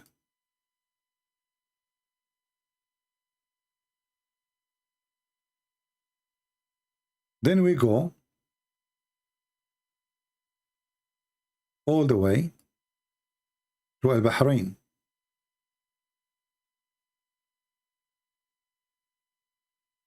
In Bahrain, in this territory, a new movement was spreading, very powerful, and they were able to conquer many Islamic countries and many Islamic cities. A person, his name is Al-Qurmuti, who obviously don't believe all the garbage of Muhammad.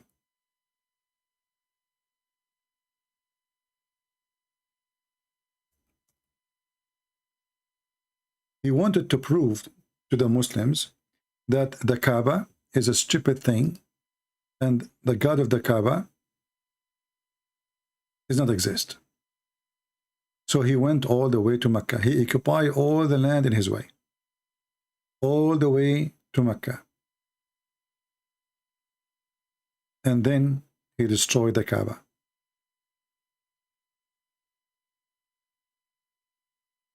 When he destroyed the Kaaba, he was screaming in the middle of the Kaaba, saying, Allah, where is your birds? Remember, in the Quran, there is a story of Allah sending birds to protect the Kaaba from the army of the Ethiopian, which is supposedly a Christian army, coming to conquer and to destroy the Kaaba.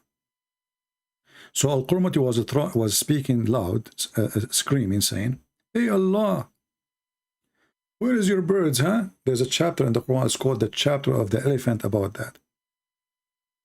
He destroyed the Kaaba and he took the black stone. And then the Muslim Sunni, they wanted to get back the black stone. So they could not get it for more than 21 years. Why? Because the Shia, they became superior and they occupy all this land, all the way to Egypt. Then they communicated with the Caliphate of Egypt and they offer money, a lot of money, so they can get back the black stone. But look what happened. The story says that when the Muslim, they received the black stone back, the black stone was way lighter than it was before. Let me see if I can find you the reference.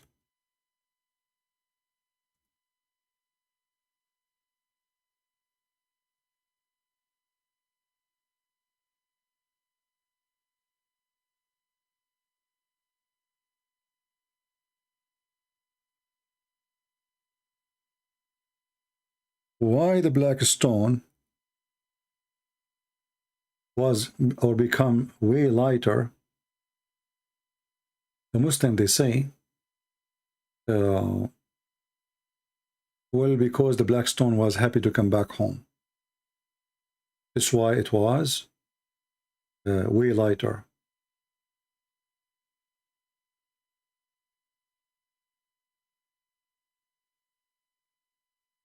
I'm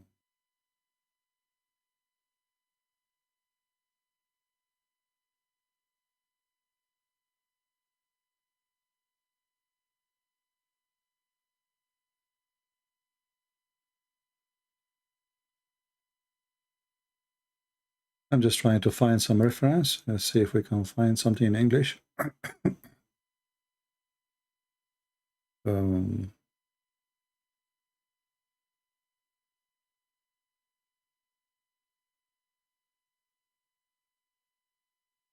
I know the hadith very well, but I don't remember where exactly, which book it is.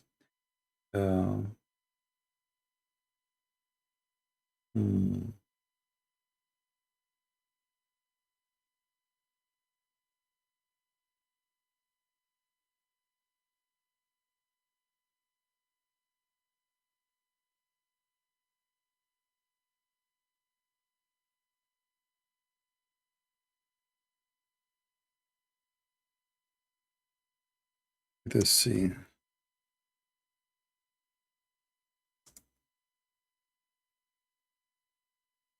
I don't remember the exact line. You see, this is how I find it fast in the internet. I like in your head you have, let us say the hadith is like 10 lines, you know. You have to remember at least one line, perfect line, as it is in the hadith, exactly as it is. And this is what I'm trying to squeeze my head to get it.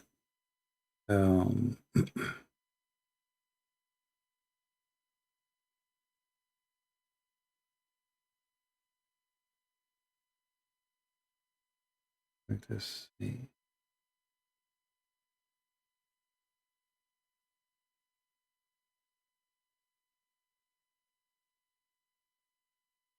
Maybe next time I will, you know,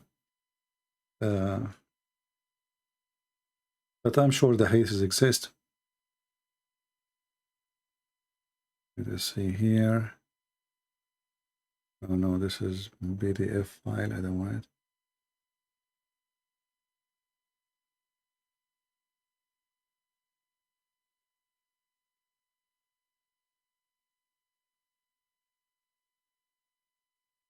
This is why it's important if, you know, when I say I mention something, if people save the reference. So next time we do not need to look for it, especially if it's a real reference.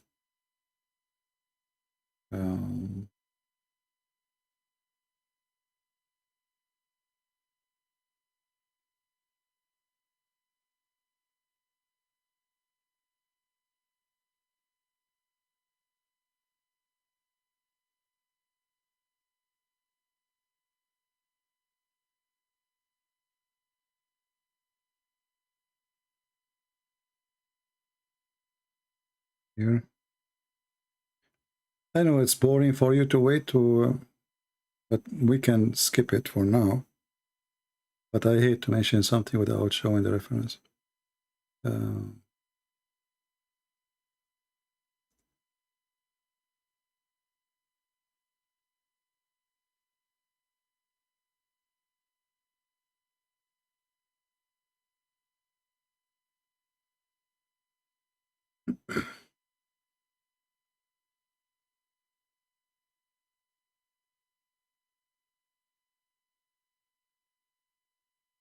Let us see.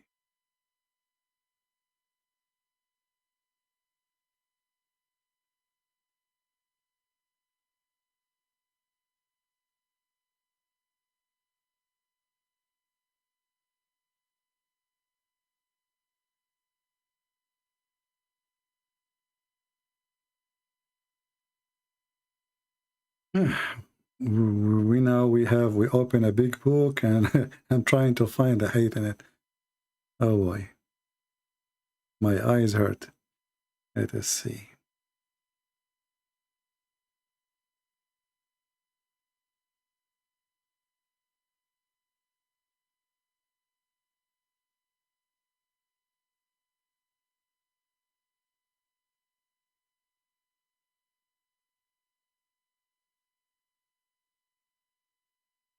Yeah, look, in this here,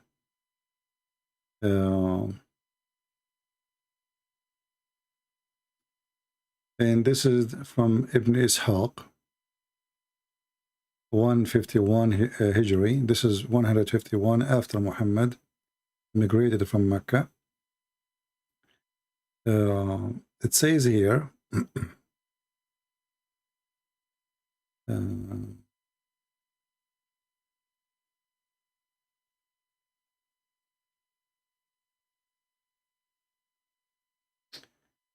we used to have 15 pieces of the black stone, and this is around 50 years ago.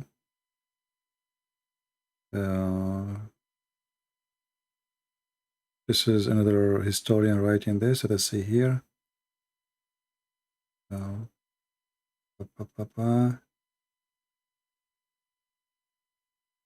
And the Kaaba destroyed many times, and there was many fire many times, and this is why the black stone became pieces.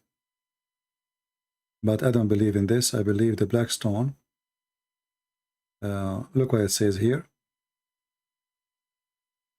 And we touch it, and we kiss it as 8 little tiny rocks. The biggest one of it is in the size of a palm date. The biggest part of it is in the size of a palm date. This is what the Muslims remember. And then they say here,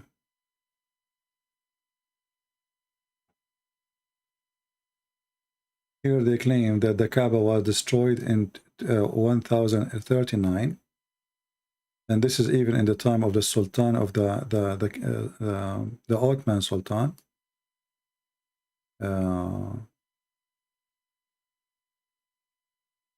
Let us see.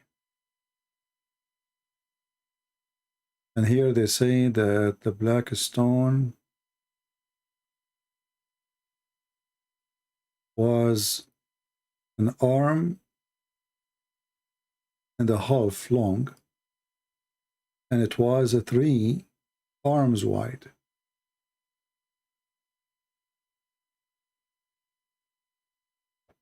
So where they go? I mean, Muslims, they are trying their best to find out what happened. And here they are speaking about Al-Qurmuti. I believe what happened, Al-Qurmuti is the one who broke it into pieces, and he gave them pieces. And I don't think even those pieces, they belong to the black stone. I believe he gave them fake pieces. I don't know why he do that, but obviously he took the black stone for a reason. I think this guy, he was trying to direct the point of worship from Mecca for people to follow him. This guy was like a communist, you know. He is a revolutionary person. He don't believe in the stories of the Quran, even though he claimed to be a Muslim. But obviously he believed all the Quran is a fiction, and it's a stupid book. And the black stone, kissing black stone, is stupid too. And going around the Kaaba is more stupid. That's why he destroyed the Kaaba, and he killed all the Muslims going around the Kaaba, and even he threw them in a well. And here they are trying to explain what happened to the black stone. Anyway, whatever reference they have, what we know for sure, it is pieces, you know, it is so small pieces. And here actually they are mentioning other incident of the black stone being stolen, not only by Al-Qurtubi, by other, Al-Qurmuti. Like here it says, mentioned by Imam Ibn Allan fi kitabihi Fadl al-Hajar al-Aswad, the blessing of the black stone, the name of the book, that in the year 990 of Hijrah, a man from Iraq, he is Iraqi but Ajami, which means he's a Persian, but yet he is living in Iraq, and he hit the black stone with a heavy piece of metal like steel, and he was when he did that, there was a person there, and he killed him. So they are trying to explain why the black stone became small, you know. But I believe this is all is, you know, they are trying to explain. But anyway, what we understand from this, that when Muhammad, he claimed that the black stone is going to be witness in the day of judgment, that is a proving that Muhammad is a fraud, because as you see, nothing left of the black stone. It's not a stone no more, it's little stones. And as you see here in their book saying that the biggest rock, there's 8 rocks exist right now, and the biggest one of them is in the size of a palm date.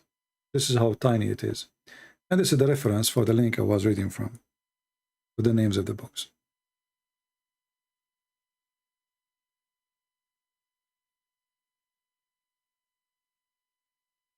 All right. But there's a hadith, I could not find it, where it says the black stone came back and it was lighter from the time he took her away.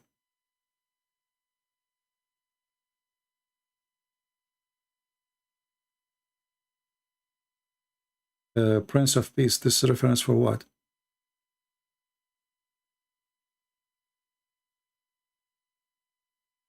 The reference you are posting about what? Is it about a black stone?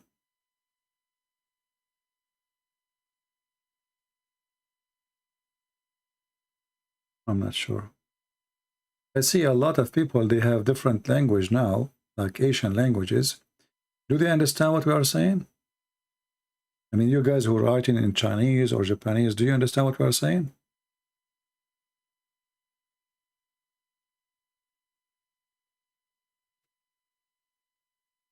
Actually, I'm very grateful that the black stone became small pieces, because that proved to us again that Islam is false.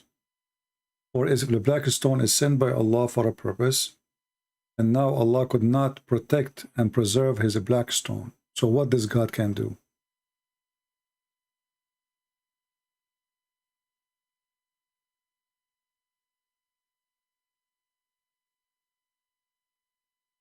Muhammad real father name is Abdul.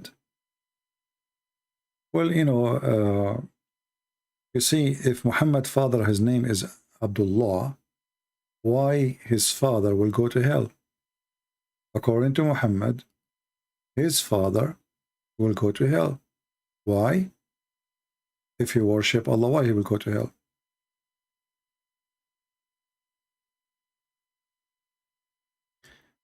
Abdullah, when a person in the Middle East, he is son of unknown, or let us say his name is unknown, they will say Abdullah, and a slave of Allah did that.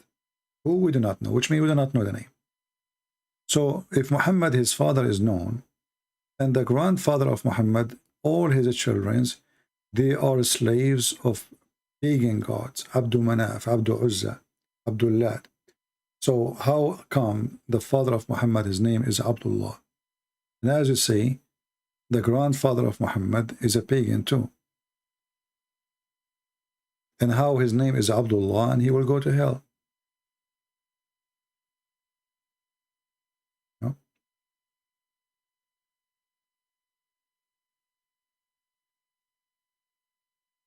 Looks like today we have an invasion of Chinese language.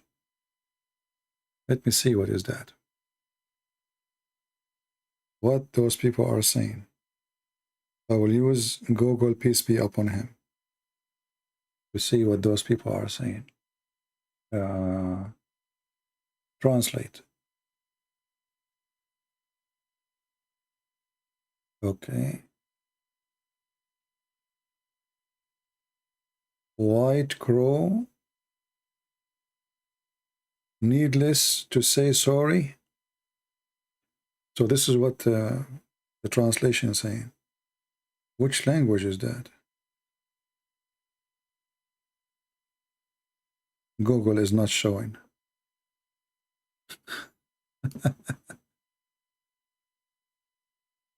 All right. Anything else?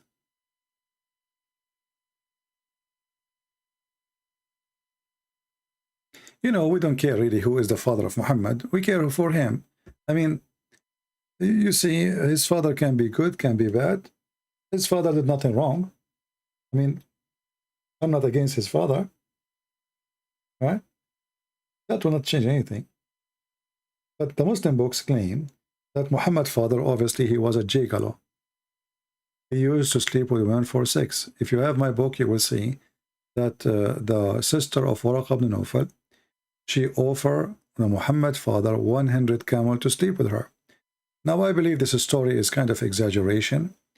I mean, 100 camel is like giving today somebody like $3 million. That will make you really a rich person. So why a woman, she want to give 100 camel to a man to sleep with her? It doesn't make any sense, right? Maybe she gave him a camel, maybe two, but that will make him a gigolo, you know, a man who will sleep with women and get paid. And that was a practice, actually, the Arab, they do, you know.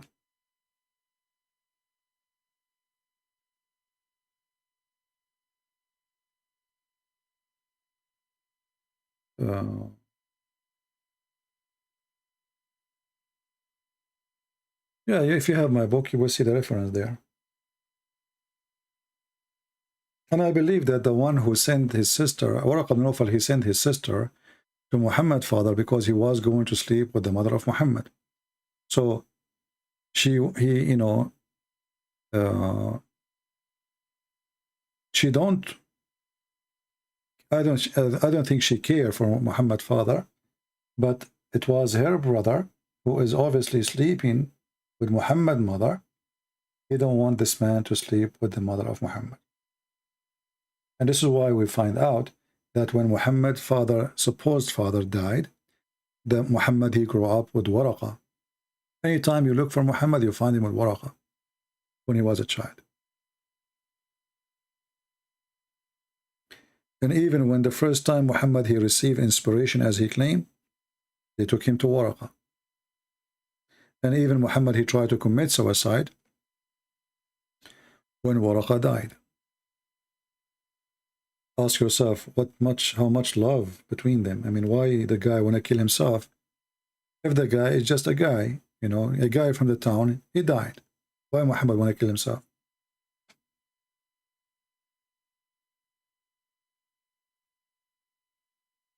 All right, I think we made the video so long.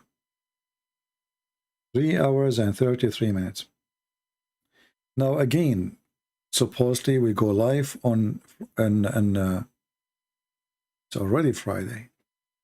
Oh boy. And I said to myself, let us go live and make a video for an hour.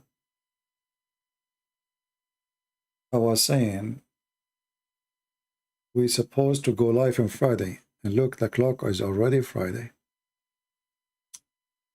Oh boy. Time goes so fast. See it? It's Friday. Thank you, people. And then they will say to me, I mean, you go to Patreon. Patreon is really a very painful for me. I mean, people, they keep sending me email, and one after one. And, you know, and I keep posting on the front page, please, guys, for God's sake, ask me when I am live. And then I go back. After I just finish saying that sentence, I go to Patreon. I open Patreon. I find like 20, 30, 40 emails. Can you show us the reference? Please, can you speak about this? Can you tell us about that? Where we can find the reference you mentioned in that video? I mean, what I was doing in the video then. And then if you don't answer them, or if you say something, if you post in the front page saying, please don't send me email, they will say to you, you are not being kind. Christian Prince, we are not being lonely, okay? And we have friends, okay? And you are not being nice when you say that. You know, but what happened? And I don't live in Patreon. I don't live in the internet. I'm not a machine. I'm not a computer. So I stayed with you for 2 hours, 3 hours, 4 hours. I mean, nobody do that. Actually, go and check all those people who make videos about Islam. The video is 15 minutes, 20 minutes. And you don't take call and you don't answer anyone. And that's it. Support me. I take calls from Muslims. I take threat from Muslims. I am the one who have to refute the Muslims. I am the one who have to deal with the Christians. I am the one who have to deal with the drama of some Christians. Because some people, they have problems and they think I am the consultant of everything. You know? Some people, they think I'm like a shrink, or like a doctor who want to solve their problem. And if you don't answer those people, they get upset. And if you answer them, they get upset. Because whatever I say, they will get upset. You know me, I don't sugarcoat things. I give them the answer, they get upset. I don't give them the answer, they get upset. What I will do, I don't know.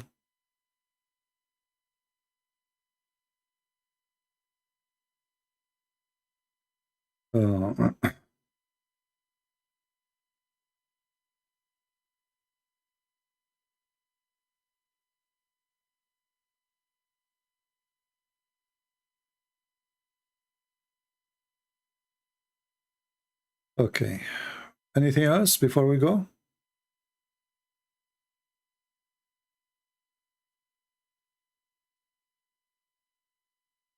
Anything else?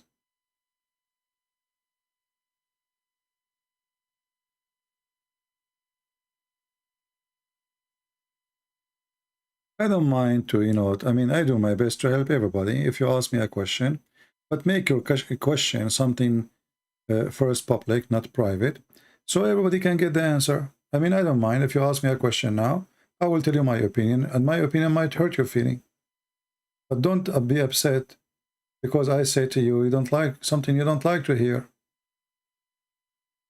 I mean, people, they ask me, and the second day I answer them, they say to me, you are rude. So why you ask me? Don't ask me. If you like to hear something nice, you see, people who they are kind in their words to you, well, they are not telling you obviously how you look like. You know what I mean? Ali Akim, Akmim, are you a Muslim, Mr. Ali?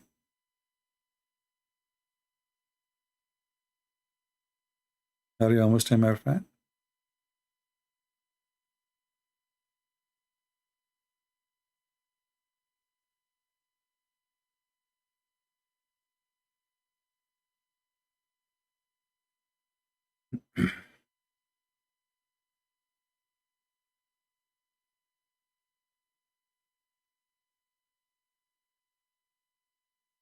Okay, thank you guys for the kind words.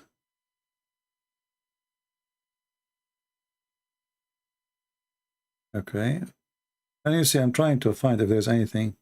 Why Shia hate a Sunni?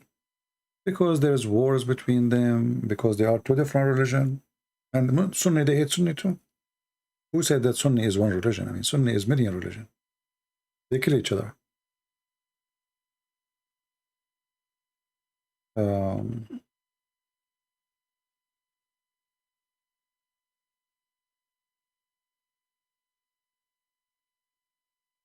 Is it wise to preach to the Muslims communities in person who don't have access to the internet? Yeah, why not? But always remember, when you preach, there is many people, they go and they think preaching is just saying to them, Jesus loves you, and etc. But if you don't have knowledge, if you are a person who cannot answer questions, then your preach can work in the opposite direction. So before you go and preach, shouldn't you learn first what you are preaching? Don't go to fight with the devil. I'm not saying the Muslims are the devil. I'm saying the devil is wrong information, misled, misguidedness. So in order for you to be a person who can guide people, you should be a person who have knowledge before you do that. You know what I mean? What is the best proof that Muhammad is a false prophet? Very easy, his prophecies. All his prophecies are false. What is Muhammad is called prophet, right? Prophecies. All the prophecies of Muhammad, and they claim it happened, it turned to be false. As an example, Muhammad, he claimed that the Arab, they will conquer the Roman, but the one who conquered the Roman was the Turkish, or Constantinople. Muhammad, he told the Arab, never, the Muslims, who they are the Arab, never fight the Turkish. Muhammad, he thought the Turkish are Gog and Magog. And then the Turkish became Muslims. etc. You know.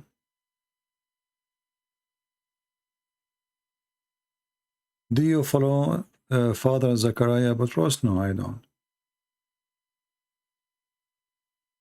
I don't have time.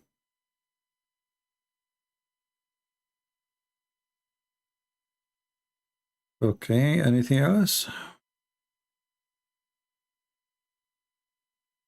We go fishing in the morning. You want to go fishing? Shouldn't you have a water next to you first? Okay.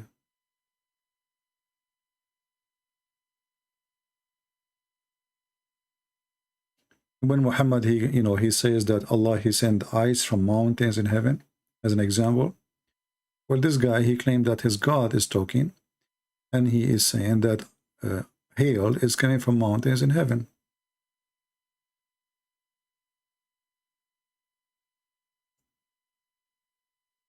How that can be from God?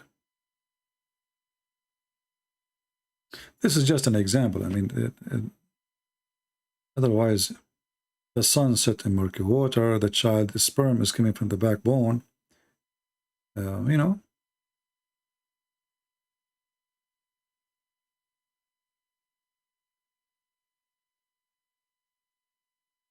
Well, I don't like TikTok because, first of all, TikTok, you have to use your phone, right? I don't think you can use your computer. And TikTok is like something is messed up, and there is no control of it. I don't favor this. I download this app actually. I think for a day or two, and then I delete it immediately. And I believe it's a very dangerous application too. A lot of filth, a lot of garbage. You see, at least in YouTube, you control what you are seeing in the screen. I do not like this TikTok thing. But maybe you like to use it. You can use computer.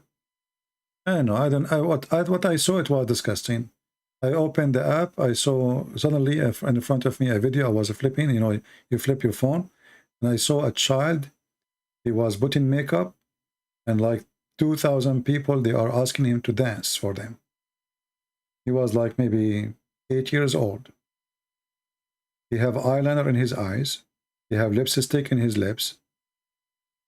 And I'm not going to describe the rest. So such a program is disgusting, and obviously there's nobody monitoring this program. And if you have a children's, you should not allow them to have such an app in their phone. You should not even let them have a phone. I was disgusted. I was, really very, very, very disgusting.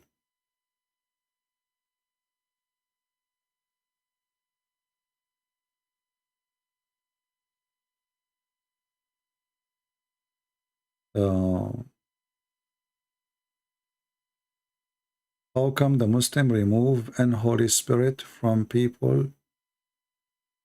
I am a Christian from Mumbai. Well, this is a fabrication, my friend, because Muhammad himself, according to Muslims, he was under black magic.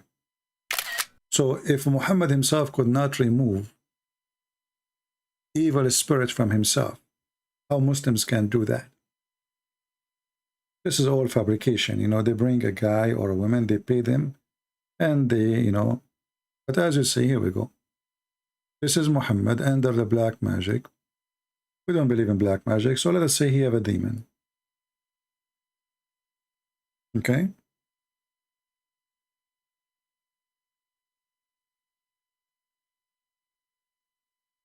If Muhammad himself could not help himself, how the Muslims can help, help anyone?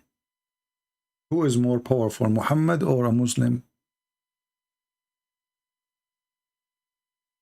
This is just a fiction. If you have a weak brain, anyone can fool you. Do you see it? The Prophet was bewitched, so he began to imagine that he had done a thing which in fact he had not done. How come Muhammad could not help himself? What the Muslim they do? They will say to you, the Prophet, he told us read Quran. Well, this guy, all of him is the Quran. He is the Quran.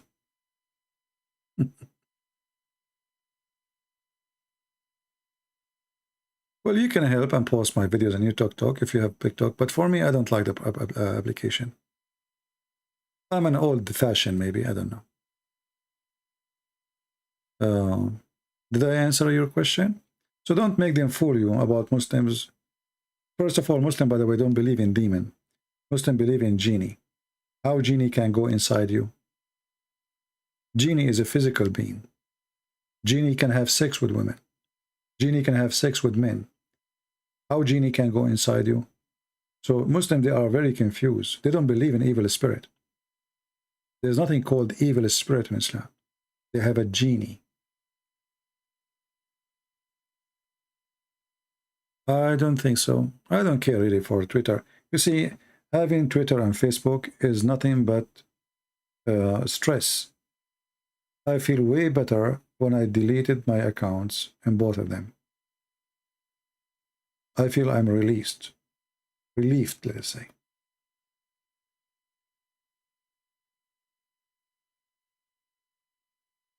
So Muslims, they don't believe in evil spirit, and they believe in genie, and they claim that they can take somebody. They have tons of videos on YouTube about genie, and all of them, they are fraud.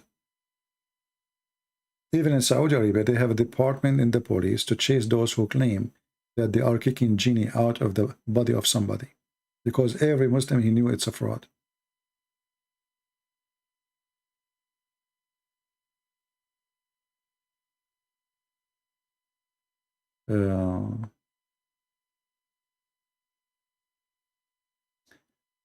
Katazina Habas, what is your question, my friend? Repeat again.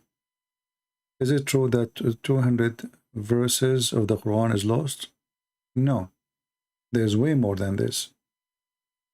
As an example, the chapter of Al-Baqarah alone used to be equal to the chapter of Al-Ahzab. This is just in one chapter. So go check them out, and you will see the difference, and then you will get the answer. According to Umar al-Khattab, the Quran was 1,025,000 letters. And right now, we don't have even 250,000 letters.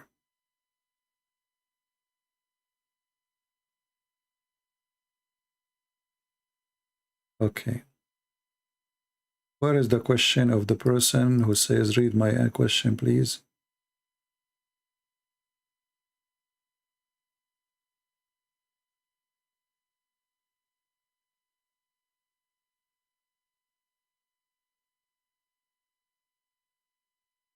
When you say to me, read my question, please, you better put the question next with that phrase.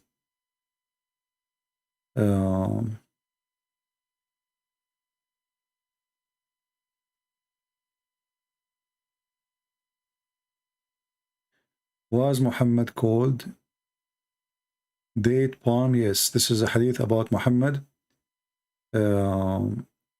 Like he's like a palm date tree in a hell, which means he don't belong to anyone. Nobody knows who his father. That's what is meant.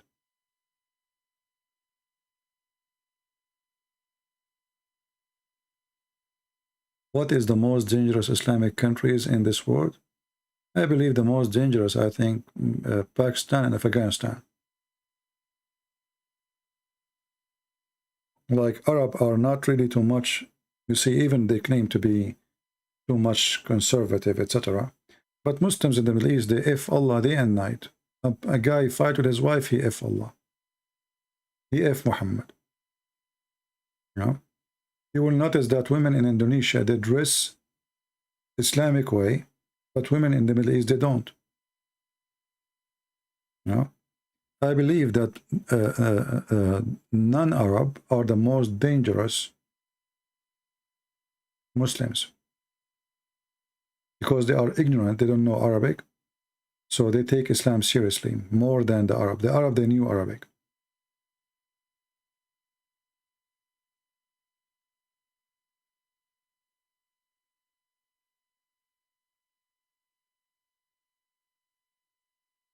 I mean, how somebody live in Indonesia, in a very hot country, wearing hijab and burqa and those stupid things.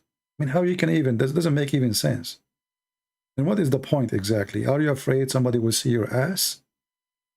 What will happen if you are wearing jeans, you know? What exactly will happen? A man who will jump on you? What is that exactly? I mean, it's a silly, those people, what they knew of Islam is the outside.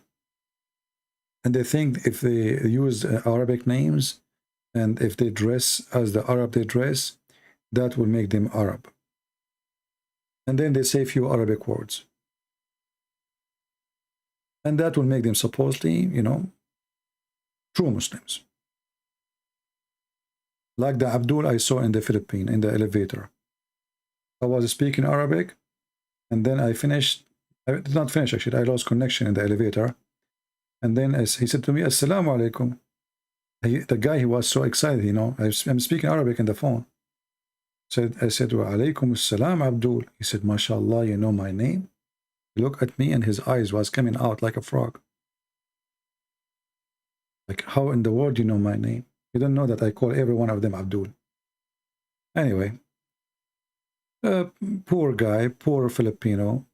He have a Quran with him, a small Quran. He's wearing a small hat in the top of his head. And he think now that he is a Muslim. Took me 5 minutes to make him upside down.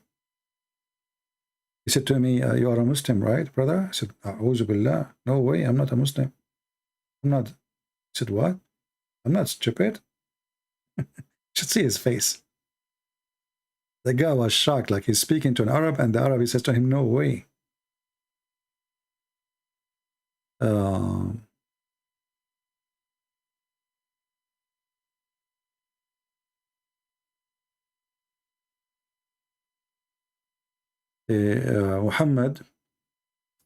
Muhammad, he described Shaitan as a person from Ethiopia.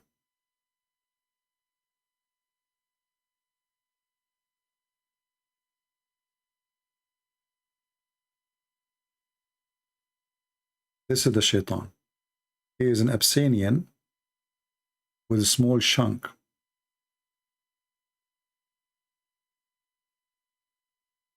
You see it?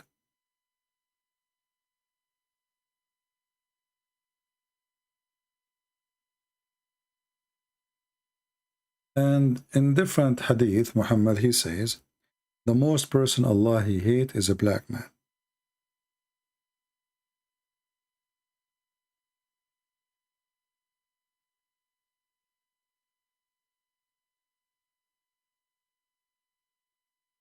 Let us see where we can find the hadith.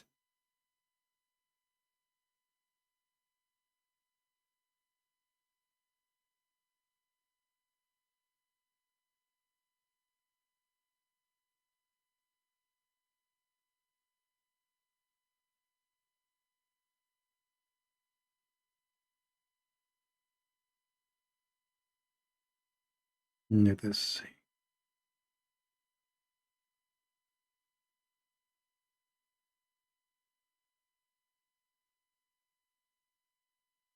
Here you see a different story. Ali marched in the rain and killed the Khawarij, and he says, look at the Prophet, they said will come people will speak the word of truth, but it will not go farther than their throat. They will pass out of Islam as the arrow pass out of the prey. Their sign, or among them, will be a black man with deformed arm, which are black hairs. If among them, then you will have to kill the worst of the people. Do you see it?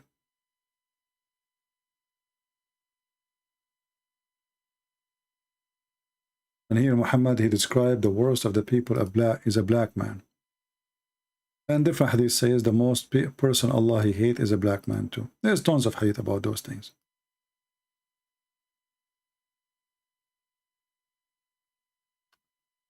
All right, any other question?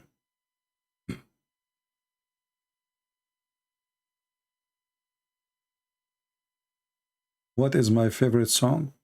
Yeah, those are the emails which I run away from them.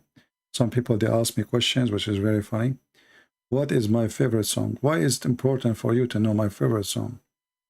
And why I should have a favorite song?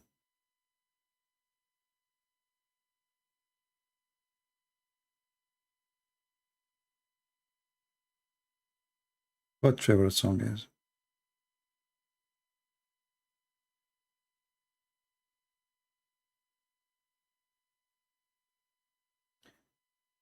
Anything serious besides favorite song?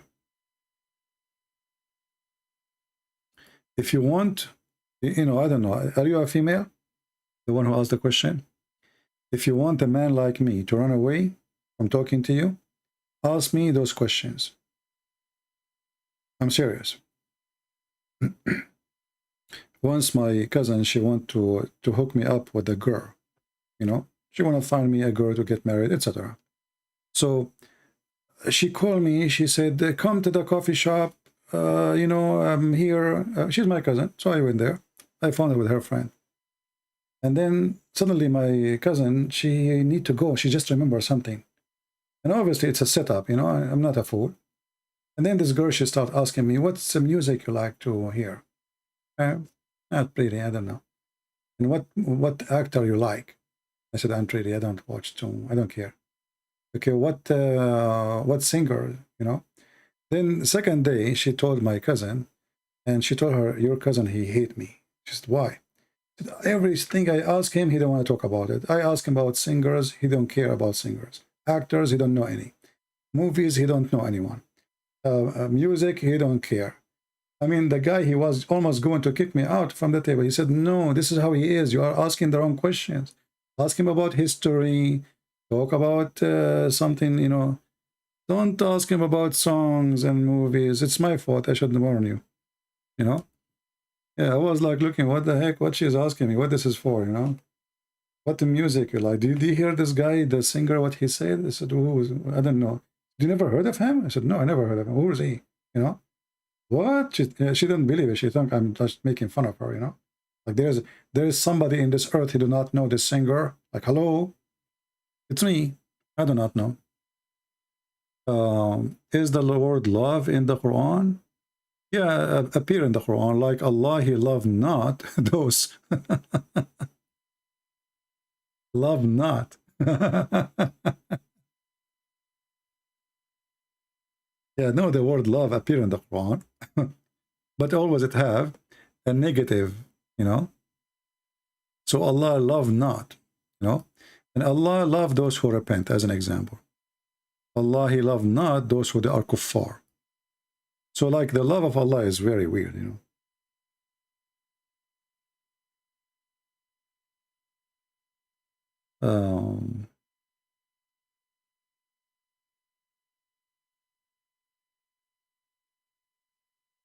Yeah, hello. No, actually, sometimes I might sing songs. I try to, you know, I can make voices of some, like Zakir Naik, you know. It's like, you know, like a hobby. So sometimes if I sing those songs, not because I like them really, but they are like, there's a singer in the Middle East, his name is Fred Atrash. This guy, he have a very unique way of singing. And when you sing, you think he's dying. He's squeezing his head. His head is between two hammers, you know. And the Middle Eastern, they love his songs. So I find the way he sings is really funny. And I make his voice. But I don't make his voice because I like his songs. You know? Like there's a song, you know, he sang. I mean, this guy is like, if you think the guy is dying, why in the world you sing like that? But they like him. هواياك هواياك الدنيا حلوة هواياك. What the heck? What's wrong with you? What kind of song is that? You know? I find the most silly music is Arabic music. It's like, you know, you go in a bathroom and there's a bunch of kids have dishes in their hands and everybody have a spoon and he is hitting the dish. The most unpleasant music is Arabic music. Now I know some of you, they will say we like those, Arab, famous singers. This is not Arabic music. This is not Arabic music. This has have nothing to do with Arabic music. How you tell Muslims, people saying that your explanation about the Quran is not right because you have no qualification or title of interpretation. First of all, the Quran says that nobody can give interpretation for the Quran, and the one who have a qualification is the one who say we believe. And this is the Quran. So how the Muslims accept anyone interpretation anyway, if the only qualification mentioned in the Quran is to say I believe? And this is a chapter 3, verse number 7. Read it. Take your time. Have you visited your country in your last few years? I don't go to Middle Eastern countries. All right. Don't ask me, personal questions. It's not really.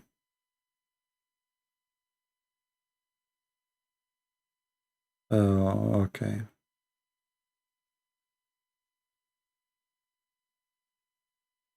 Any question?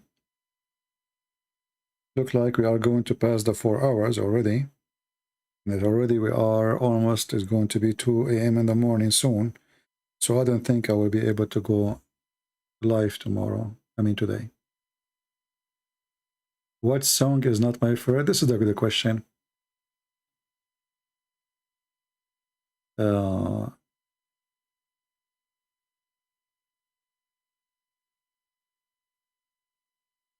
What Beni Arfad means? Muhammad calling Ethiopian Beni Arfad.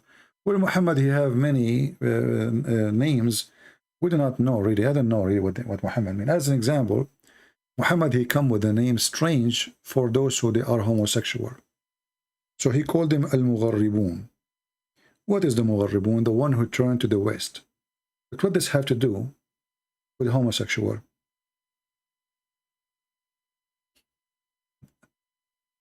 Even the Arab in his time, they ask him, what is Al-Mugharribun? What is that? So if you try to ask what Muhammad is saying, this guy is mentally ill, obviously. Look. Aisha told the God Messenger, ask her, have the Mugharribun have been seen among you? She said, who? What? What is Al-Mugharribun? What he meant? What is that? Here, look at the explanation. Here, different explanation. He said, those who the jinn he share with them. Obviously, he share in a sexual way. Do you see it? Where the word is coming from? I mean, Mugharribun is somebody going in the direction of the West. What does this have to do with anything? Muhammad, he come with words.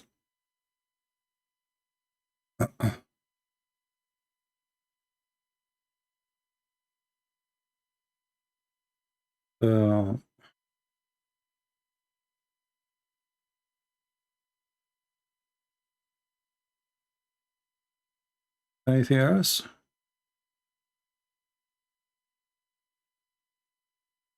Okay, Noel, what's your question? Muhammad was drunk most of the time. Yes, he was. Actually, he used to be drinking at least 3 to 4 days.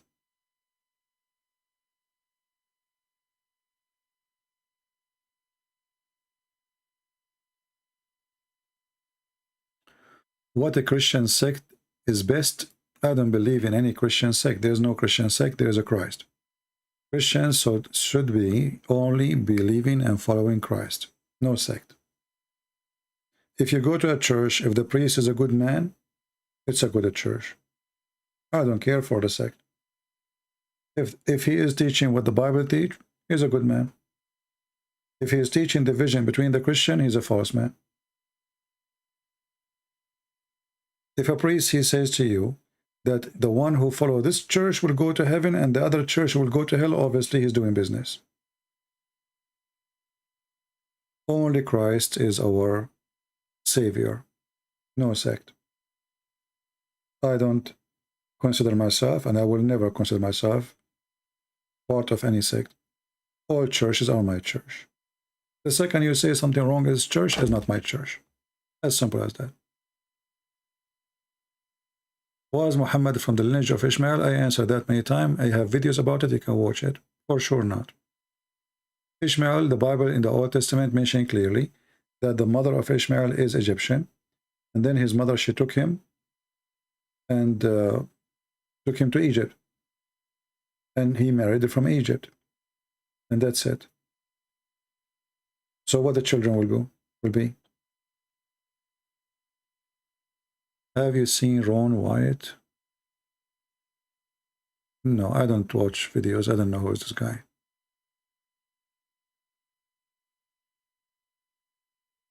It's okay. And this is my advice to you. Don't follow a sect, follow Jesus. Because the second you follow a sect, you are labeling yourself not as really a follower of Christ. You are labeling yourself as a sect. And we are not. I believe in Christ. I do not need a bishop. I do not need a pope. I do not need a priest. I need Jesus. And the Lord, he says, whoever believes in me and I will live. This is all what I need.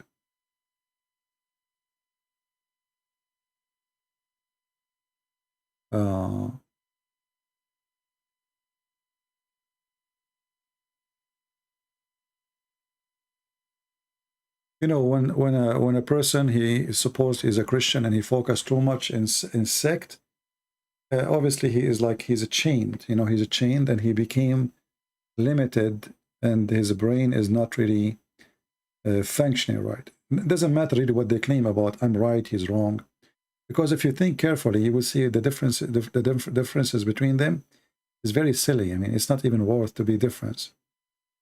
Like, who cares if a person he have an image or he don't? Still, he believes in Jesus. Even if he do wrong, all of us will do wrong. If there's any one of you here don't do wrong, all of us will do wrong. We commit sin. We do wrong in our head, in our eyes, in our heart. I mean, we do wrong every day. And then because somebody he have a picture in his church, oh, he is false Christian. No, he's not. Even if we don't agree with him, he's not. The Lord, he says, from their fruits you shall know them, not from their sin. All of us are sinners, all of us. And the one who claims he is not a sinner, he is a liar, he's a fraud.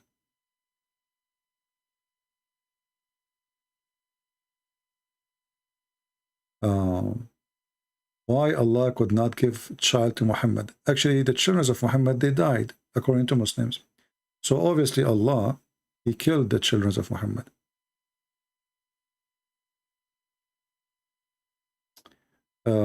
Bible answers, you're lying, CP? Why I'm lying? Give us your wisdom, my friend.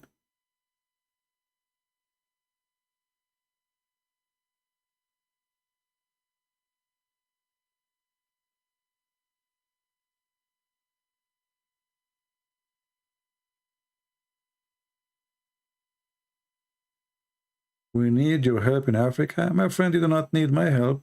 You can help yourself. The knowledge now is available for everybody. And we are giving our books for free online. Just learn. Educate yourself. And you can do better than me because you speak your own language. Can you explain chapter 80, verse 1 and 2? Very simple. Go and open the interpretation. You will see that the blind man, he come to Muhammad, and because he was poor, Muhammad, he refused to receive him, and he kicked him out. So the Arab who was there, they start making fun of Muhammad. What kind of a man? He claimed to be prophet of God, yet he kicked out a blind man just because he's poor. Go open Jalalain and read the interpretation, or Ibn Abbas. The same verse. And this is, you see the difference between Jesus and Muhammad. When the blind man, he asked Jesus for help, Jesus did not say to him, you are poor, I'm not here for the poor. He gave him eyes. The Arab man, the blind man, come to Muhammad, he kicked him away. Can I have your permission to reference from your quote in your videos? Sure. Go ahead, Sheikh.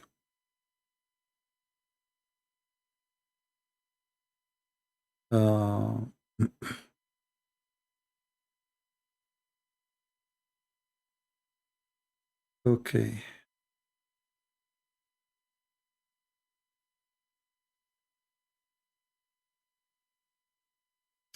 First John chapter 3 verse number 6. Okay, how that is against what I said? I mean, people are really weird and people are silly. Let us open John, First John, and people will laugh at you, the one who is accusing me of lying. I said that from their fruits you shall know them, not from their sin, right? What does that mean? Well, all of us are sinners. So if by our sin we will be known, well, none of us will go to heaven. So what does that mean? We have a fruit, and the fruits have to be a fruit conquering the sin which we had or we have before. But I will go with this person who is supposedly claiming to be smart. And we go to the verses in the Bible he mentioned. First John chapter 3, and he went all the way to verse number 6. It says, whoever abideth in him sinneth not. Whoever sins has not seen him, neither known him. Obviously, you don't understand the verse, and you have no idea what this verse means. Mr. Bible Answer, do you like to call me in Skype? As long as you are a person who know the Bible, and we will read that chapter together, and people will laugh at you.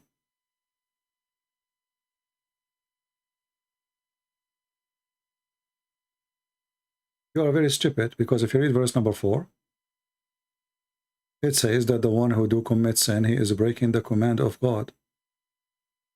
For the sin is breaking the command of God. And you know that the Messiah, he came to delete or to demolish all the sin of mankind. How? How? By promising us salvation. And then in verse number 6, it says, everyone is fixed in his faith with the Messiah. He don't continue with sin. And the one who continue with his sin, he did not know the Messiah. He did not recognize him. Well, this is true. When we do sin, we fight our sin. But doesn't mean that a person who is a Christian, he don't commit sin and he will never commit sin. Otherwise, we are holy. So you understand the verse very wrong. And the sin he is talking there about is about following wrong God. Following Satan and his teaching. Otherwise, even Peter himself, Jesus called him Satan. Well, was Peter Satan? Looked like Peter, he was not fixed with Jesus. He's not really believer in Jesus. People are silly and they try to take words out of their meaning. The Bible says every man is a sinner. Every man. And what the verse here is saying to you, if you are a true believer in Jesus, you fight your sin. That doesn't mean that you don't do, you will never do sin again. If you don't do that, that make you a saint. That's why we have the word saint. But how many of us are the saints? And I believe even the one we call them saint, they commit sin. So you are funny, my friend, and you are silly.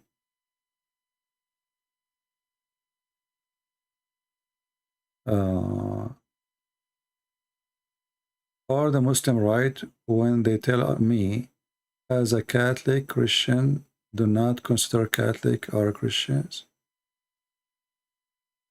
I don't know, what do you mean? Do you mean the Christian, the Protestant don't consider you Christian? Who cares who consider you Christian or not? Here we go, we have a donkey. He just said I am lying. I'm laughing. Our friend, it's not people who consider you Christian. It is you following Christ. It's Christ. Christian is someone who follows Christ. It's not somebody calling you Christian or calling yourself Christian. People call you whatever they want. A person, he's standing on the screen, he says, you go to hell. Okay, yeah, mental.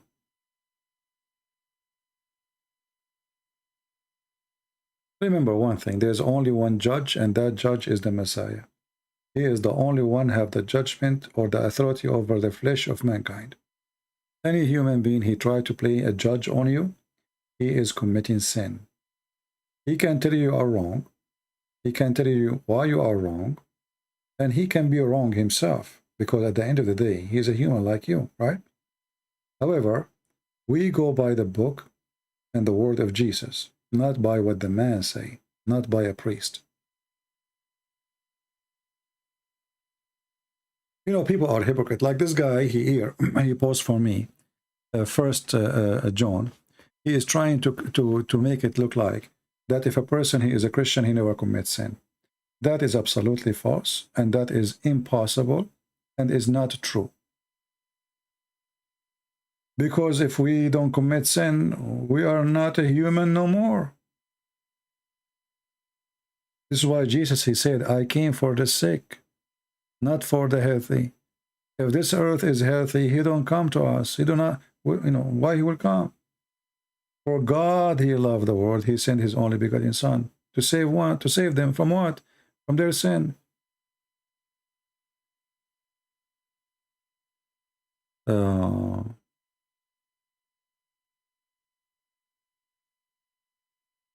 No problem, my friend, but this is not an... who care what the Muslim says? People who kiss a vagina claiming that it's a stone from God. They are the one who will tell you if you are a Christian or not. And even me, I will tell you who is a Christian or not. The Bible tell you who is a Christian, who is not. Jesus tell you, whoever believe in me and I will live. Do you believe in Jesus as God? Your God and Savior? If you do, you are a Christian. That's it. Who care what people say? What Jesus said to the women, the sinner women, who cry asking Jesus for forgiveness. Your faith. The same for the women who she is not even a Jew.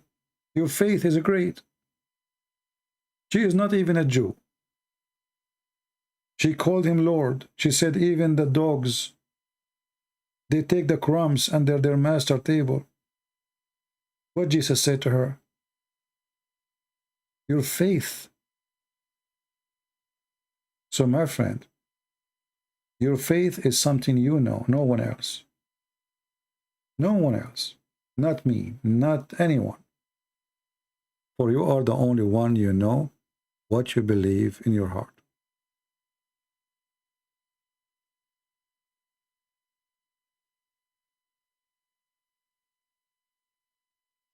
Do you believe that Muhammad was poisoned by a Jewish lady? Well, this is what the Muslims say, but I don't think, you know, I mean, I think she bought like from Walmart some poison for rats, and that will lead us to a different conclusion.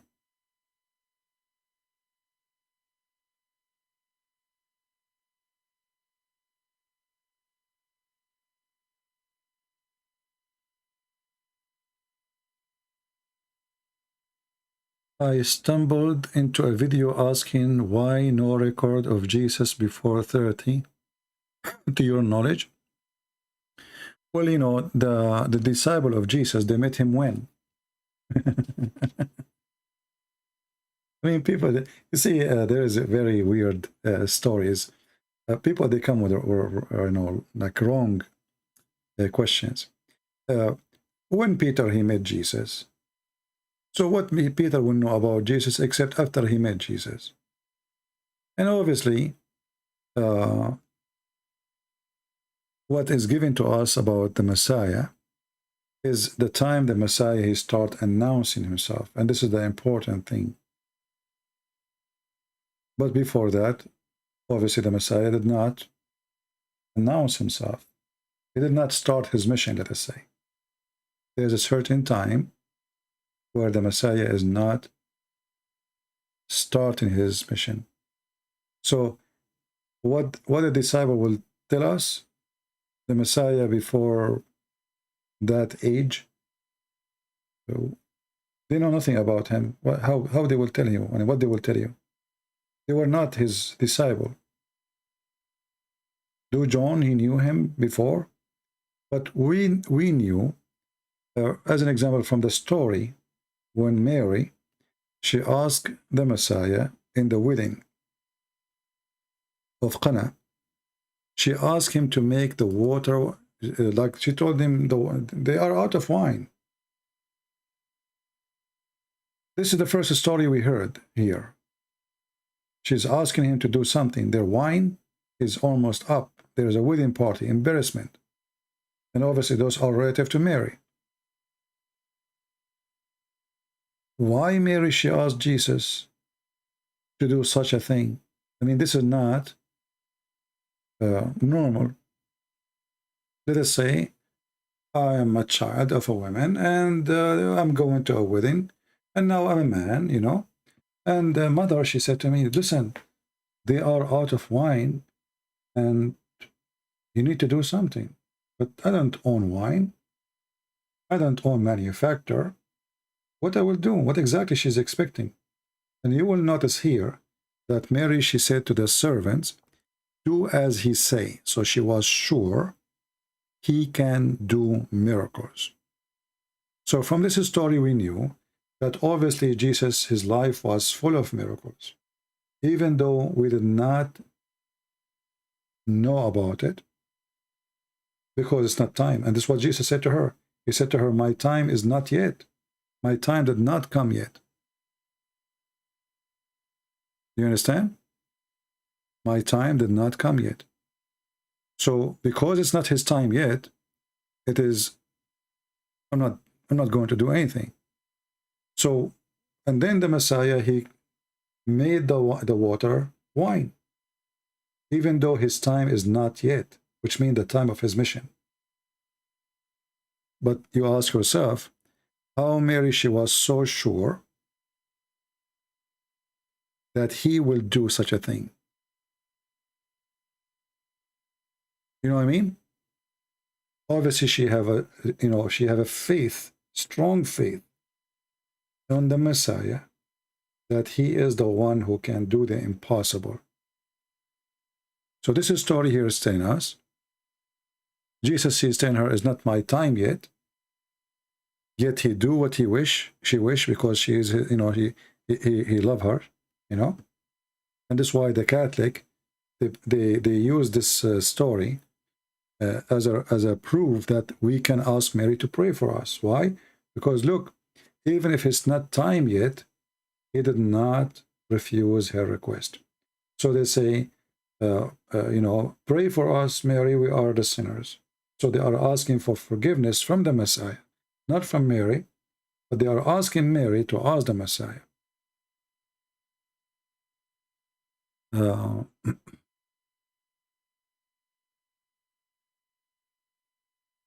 Anyway. And you know, when the Quran, as an example, speak about the Messiah, you will find that this story is coming from Bibles, which is rejected by us. But if you read those stories, that will make those Jesus more prove that he is God. As an example, the Quran take stories from books which is rejected by us, that the Messiah, he made it from the mother bird. Then you ask yourself, why the Christian, they will delete such a story, important story, which is more proof that Jesus is the creator. Here we go, he made the mud, he breathed into it, and then the bird is living bird. Why will we take it off? Simply because we as a Christians, we were very conservative to refuse anything is not true. Right? And here we have this guy. He is still he's still in John 1st. Weird people, you know. Well, we know that the sin is coming from the devil, and you are the devil. Let me ask you, Mr. Bible, answer. Do you commit sin? Do you commit sin? Not in the past, in the present. I want to see how truthful you are. Bible answer 7. Do you commit sin, my friend? Do you commit sin?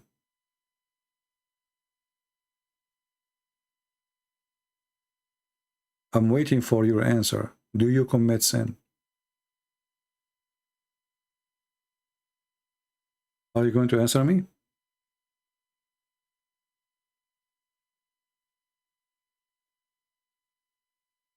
You will not? If there is something wrong?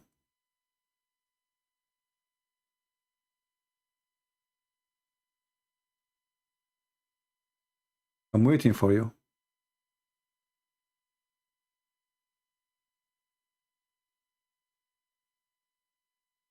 I cannot use to, according to 1 John. What do you mean you cannot use to? What does that mean? I'm asking you, do you commit sin? Do you commit sin?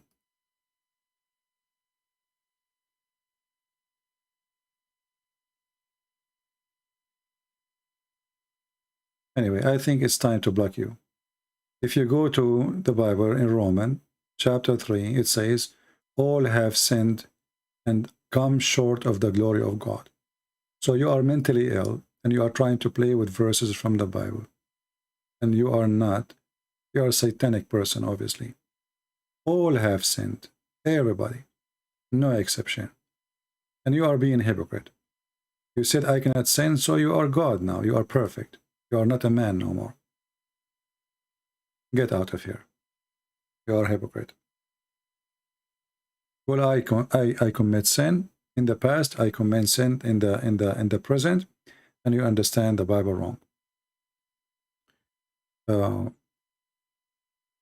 You see, human being nature. When somebody he read for you a verse. This is about following Satan. And yes, all sin is coming from Satan, but Satan is inside you too. I mean, we blame Satan for everything. Everything we do, we blame Satan for it. But there is something is called satanic, like Satan is trying to tempt Jesus, right? If you are. But there's things we do, and even we do every day. The human being, he cheats in his head, in his mind, in his thought, in the way he look, in the way he wish. People get jealous. People they get angry. People they say bad language. People they wish wrong things to people. You know, and you will see that all even prophets of God, they commit sin. And this is in total agreement with the Bible. So when you go for me in 1 John, he's asking you not to follow Satan and not to commit sin. And the one who is in Christ, he don't go and commit sin, but doesn't mean they are holy and they are really free from sin. If we are free of sin, then we don't struggle. The struggle is over. And we are already in heaven. As long as they are in this earth, we are here for a reason. Because we are sinners, not because we are good.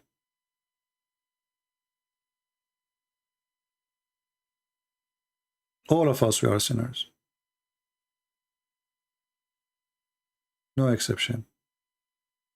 And the one who claim they don't commit sin, they are just hypocrite liars.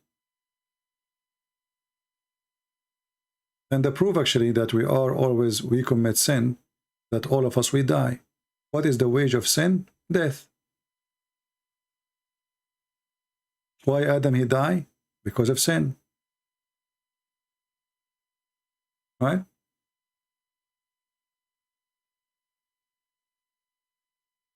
Adam, the human, did not die because he is not committing sin. He died because of sin.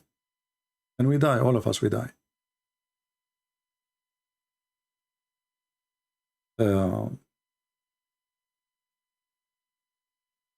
Anytime you see somebody, he claims that he is sin-free, he's a liar. I assure you.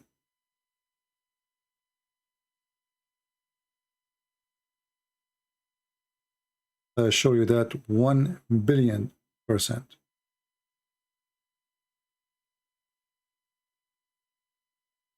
That's absolutely false. And actually, this is how we examine the one who is truthful and the one who is a liar. The one who claimed that he is pure person, he don't commit sin. He is claiming to be from above, like Jesus. I am from above, you are from below.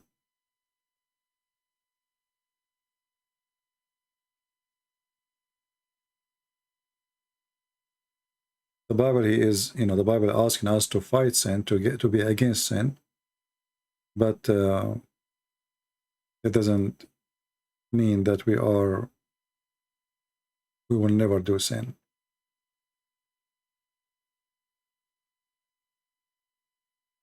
People are weird, and hypocrisy is a big problem.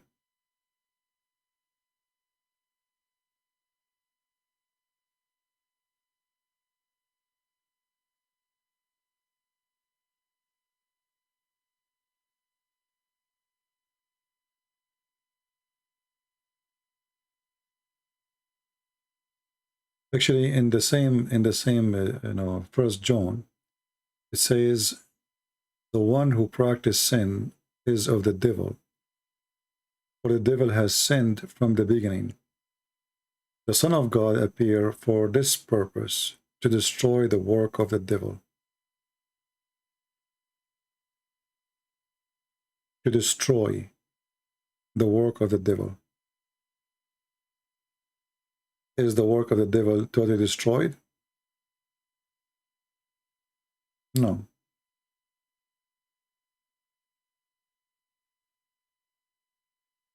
And the proof, people commit sin every day.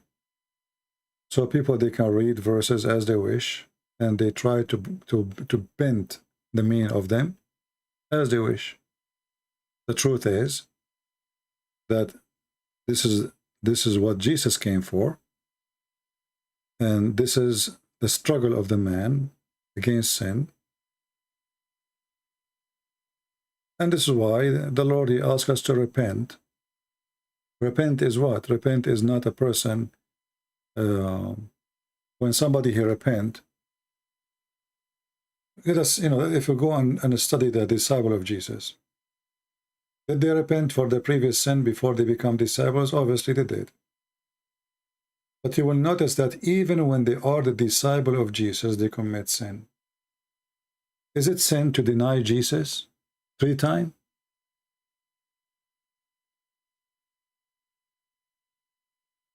What do you think, guys? Is it sin to deny Jesus 3 times? Who denied Jesus 3 times?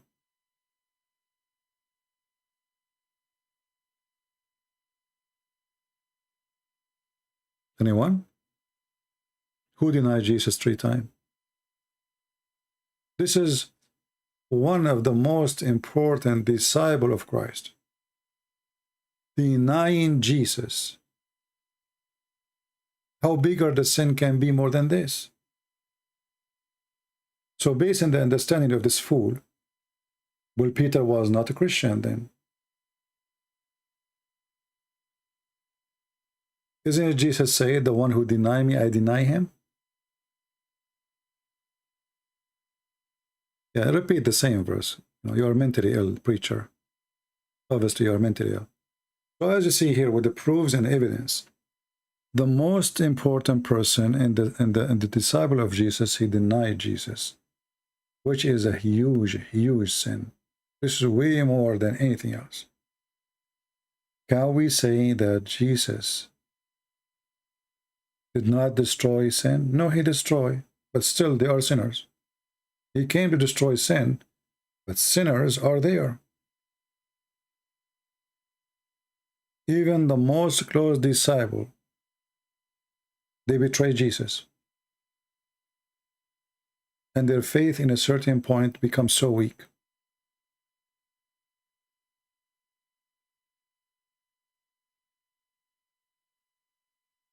So do you see how we prove you as a fool and as a liar?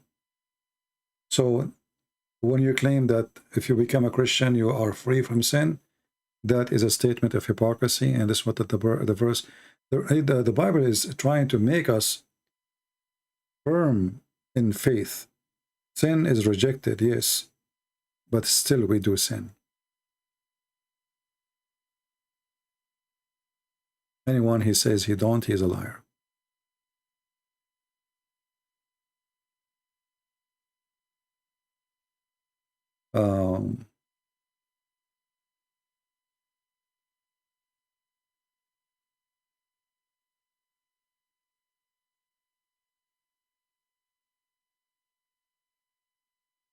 When you are going to debate with Uthman, well, when he get a penis and he dare to debate me, I will debate him. Why don't give me his Skype so I can call him right now, son of Muta? Why Muhammadan, they don't ask themselves, why this boy, this choppy boy, don't dare to give me his Skype? You debate with Uthman, do you want me to fly all the way to Uthman? Who is this Uthman? This guy, he said Muhammad is not even from Ishmael. Uthman. Don't you see we are laughing at him? Became our joke.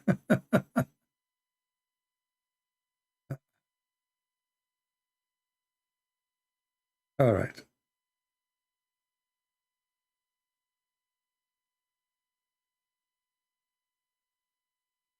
Anything else?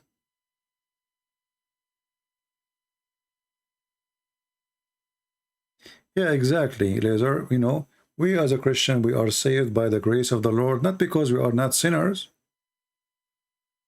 You see, actually, first of all, the second you commit sin, you are a sinner, even if you don't do sin after that. Even if you never do sin after that, you are a sinner. It's like somebody have a crack in his glass. You put a glue, you put a tape, it is a crack, and the crack is there.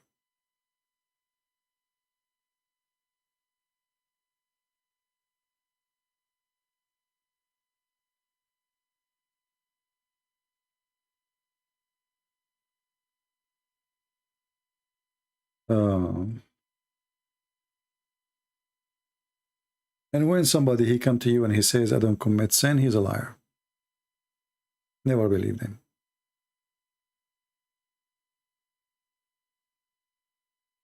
He's a fraud, actually. This is a clear sign of being a fraud.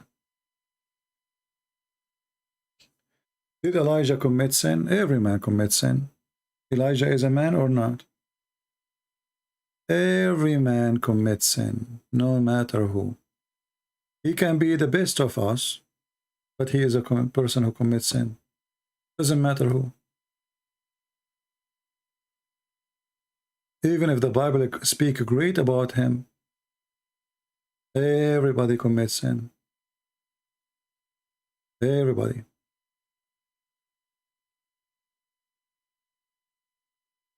Prophets, disciples, everybody.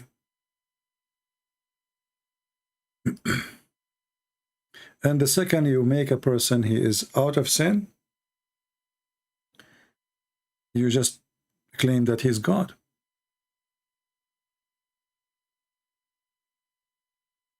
This is the difference between God and a human. God is perfect. He don't commit sin. He don't do wrong.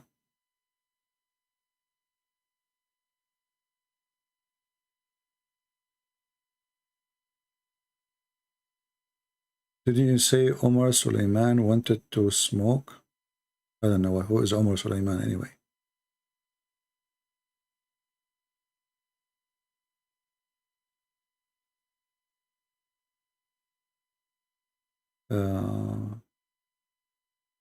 Did Jesus' mother commit sin? I believe that Jesus, Mary, she is a special person, or she was the host. So by nature, as a human, she should be a person who commits sin. But I believe because she is a special person between all human, I believe that Mary, not because of her nature, but because she is protected by God himself, she did not commit sin. But not because of her nature. The nature of a human being is nature of sin.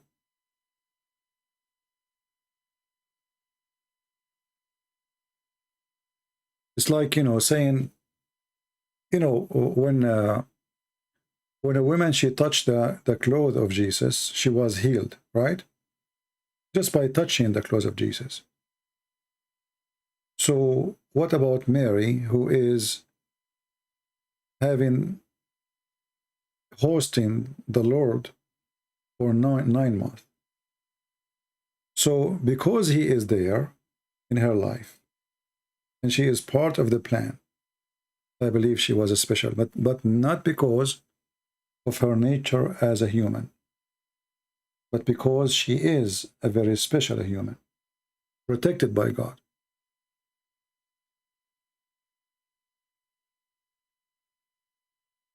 Do Christians believe in rebirth? No.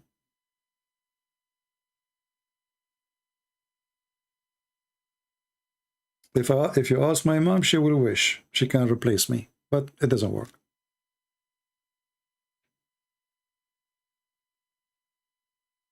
The idea of rebirth is a silly idea.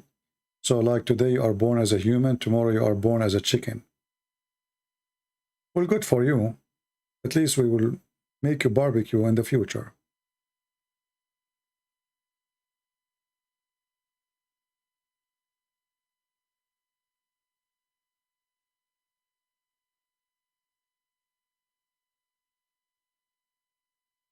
Yeah, I made a video, Jake, about chapter 9, verse number 31. You can search it online. Human being by nature is a sinner, but if God, he wanted to protect a person from sin, he can. Yeah, he can. That's why we believe in miracles, right? But every human being is a sinner. Every human being. And when we speak about Mary, well, Mary, because she is a very special person, she was the temple of, her body became a temple. So she was a very special person compared to us. We will keep it for some time, but we don't keep my videos for forever. What about karma? I don't know what the word karma means, but I know that karma is used very much by the Hindus, right? Karma. Human being, he like philosophy, and some religion is based on philosophy, not on logic, right?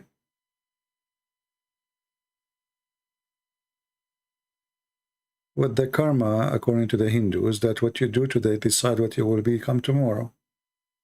But if you think about it, okay, what I was yesterday, and then I am Trump today. Because what they are saying, that if you are a good person, you will come as a human, right? Okay, but how come you come as a human, but you are not, you are Muhammad today, not a good human? It's a silly logic, So what, like previous life, you used to be a lizard, and you have a good fruits. Now because you have good fruit, what, you were not eating insect, you were a vegetarian lizard? Hinduism is just a silly belief. Somebody trying to tickle your brain with ideas, and if you have a little brain, your brain will tickle. Like the whole major faith of the Hinduism, that you are vegetarian. Very important for them to be vegetarian. But if you think about it, there's nothing in this earth is vegetarian. Nothing. Even trees, they are not vegetarian. Go and put some fish under your tomato, and you will see how crazy they go. right?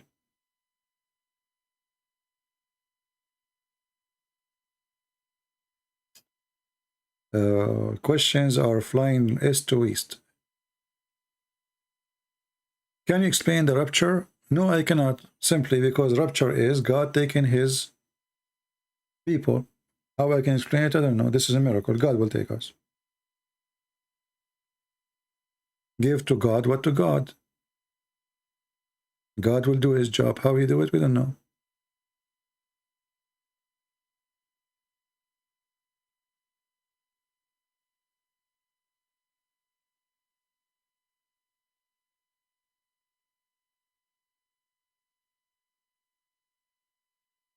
Yeah, but you see, if you go in details inside some belief, you will see how funny it is.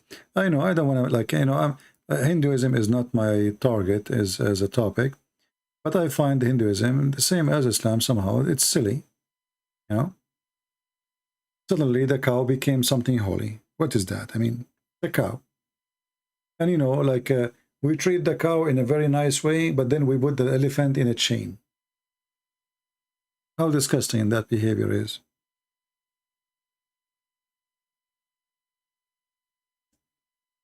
Right? We are nice to the cow can go in the market and can eat our vegetables and nobody kick the cow away. Why? And then we put a very sensitive animal like the elephant in chains. This is a very ugly slavery, you know. Like, you know, somebody asked me why you don't go to India. Obviously in India there's a lot of things I don't like to see. What is this?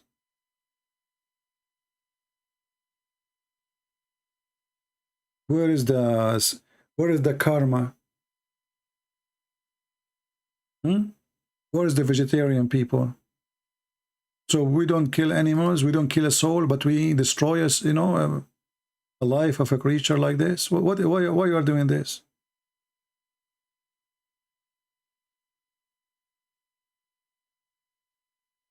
Karma.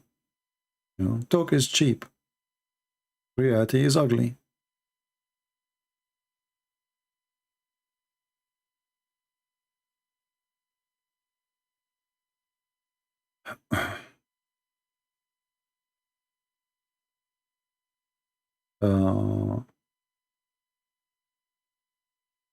The best alternative of a Christianity?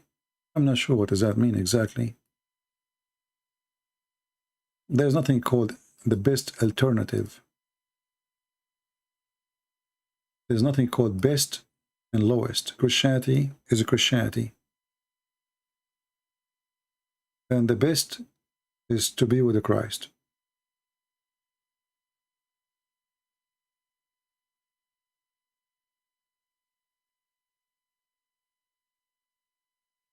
There's no other. It's not like one thing is more important than the other thing. Either you are with or against. Either you are with Christ or against Christ. There's no so-so. All right.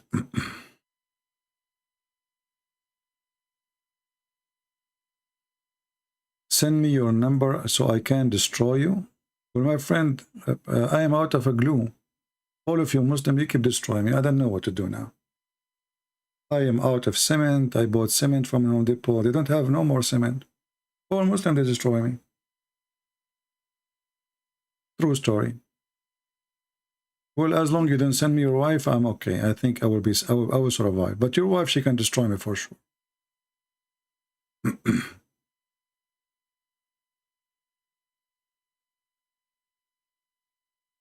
You know, a Muslim, you have a God.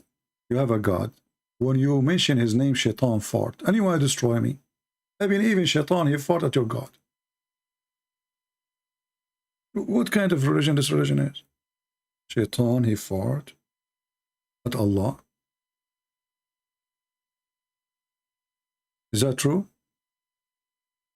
Here we go. Without getting the phone number of Allah. You say Allahu Akbar, Shaitan fart.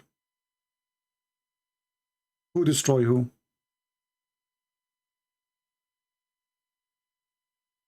What is the connection, by the way? Why shaitan? Why you say Allah, shaitan fought? Based on this, the reason of a global warming, the biggest reason is Islam. Because as you see, global warming is coming from the methanol. Methanol is coming from farting. Farting is coming from shaitan. Why shaitan he fought? Because Muslims, they pray 5 times a day. Read it. Vedit Aurora, I am a Hindu, but CP, I respect Christians. My friend, no problem.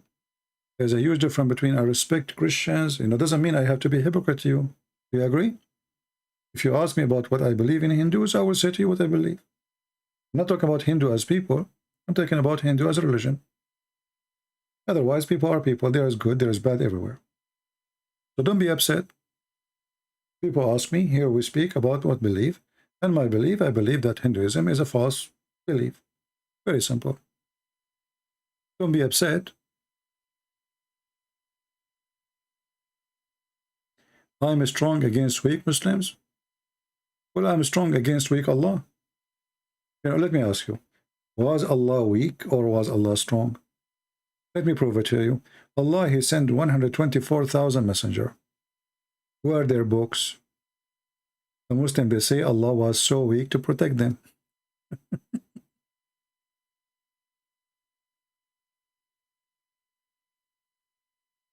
Oh, Lord, have mercy.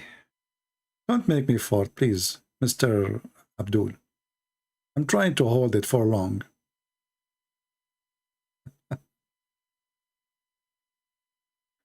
And this is my advice to anyone. If you don't like to hear something will hurt your feeling, don't ask me. I am straightforward. I don't care. If you say something to me, I will shoot back. I don't care. You like it, you don't like it, I don't care. And if I'm wrong, no problem. You can say I'm wrong. You can laugh at me. But still, I will say it as it is. And actually, I believe all of you are here listening to me because I say things without sugarcoating. Why Islam created the strongest empire? Islam never was the strongest empire. When the Caliphate Uthman was killed and the Muslim, they chop his head and they play with it volleyball. Is that the time you were strong? The Caliphate Umar was killed. The children of Muhammad, they slaughtered. Fatima, her house was burned. And then the Turkish and the Albanian, they took over you. So you were not, this is not Islamic empire. This is the Ottoman Empire. They use religion to control the Arab. Stupid religion. You never have an what empire? What are you talking about? Where is your empire? And the one who protect your Kaaba is the American.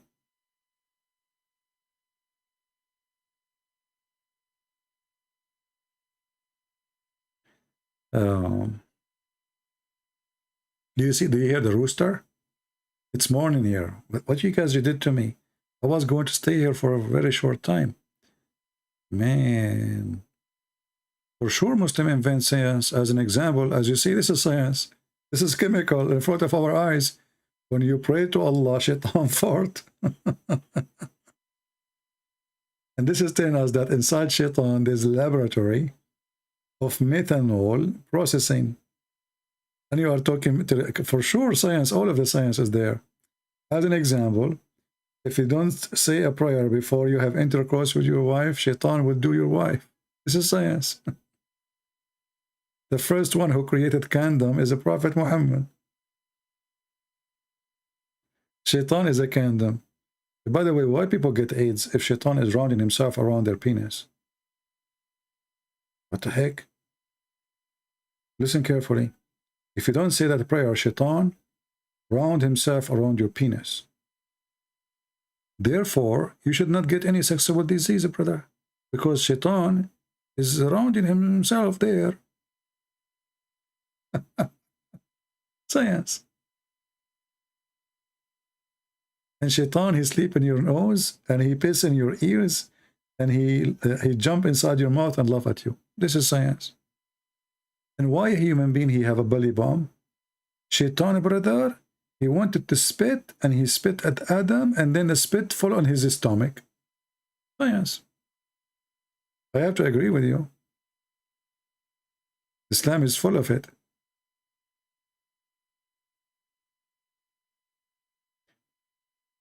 And your prophet, because he do his own analyst, he found out that Allah, he cursed the Jews and he made them rats.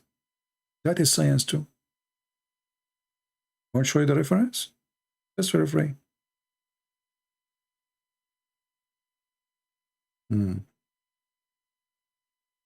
Well, we have to agree, Islam is full of it.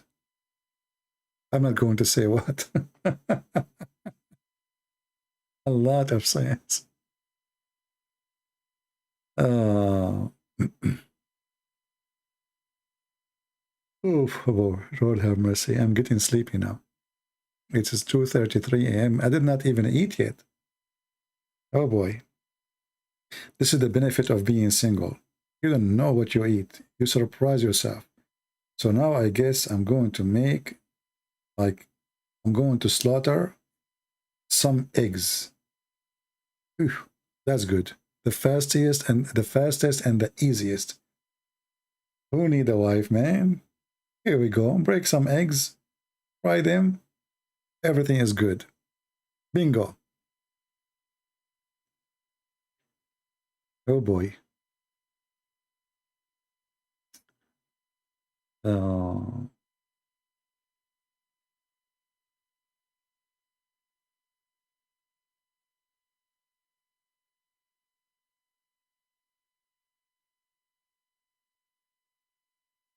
Let us see.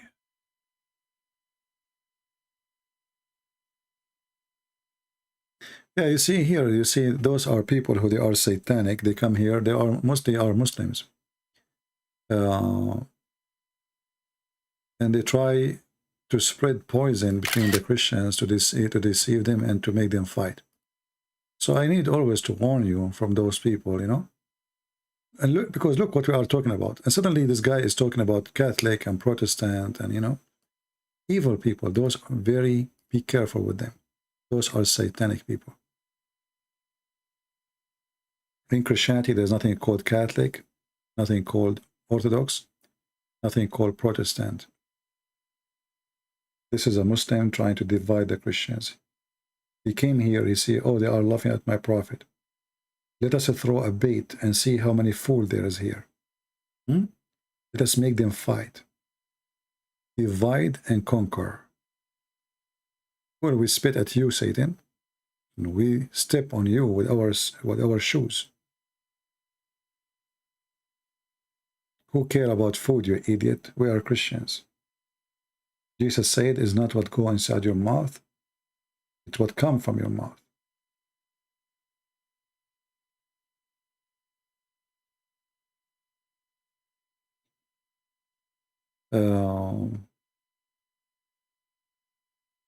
Always I want you to remember one thing. When somebody tries to divide you as a Christian, he is serving the devil, even if he is claiming to be Christian. Even if he think he is a good person, because some didn't know they are serving the devil, you know. How we know that? Remember chapter 5, verse number 14 in the Quran. Always remember that. This filthy God, Satan, Allah, he promised that he will spread hatred and enmity between the Christians until the day of judgment, until the day of judgment. And I'm very sure he will be successful. And there's many, they will serve the devil, yet they claim to be Christians. I always lose respect to anyone who claim to be Christians. He divide the Christians, or obviously he is not a Christian. And he do not know Christ yet. Christ is one, God is one, and Christianity is one. Universal Church is the Christ of Jesus, and that is including every person who believes in the Messiah. The one who have a leech around his neck, he is no Christian. We are free. The Bible says there's no Hebrew, there's no Greek, there's no free, there's no slave, for all is one by Jesus. Who is the one make us one? That is Jesus, my friend. You are a slave, you are my brother. You are a Hebrew, you are my brother. You are a Greek, you are my brother. You are an Asian, you are my brother. You are Protestant, you are Catholic, you are Orthodox, who care? You are a believer in the Lord, the Messiah, the Savior. And all of us, we have one Savior. That is the message of Christ. And anyone believe in something else is a false Christian. The vision come only from the devil. Don't be devilish.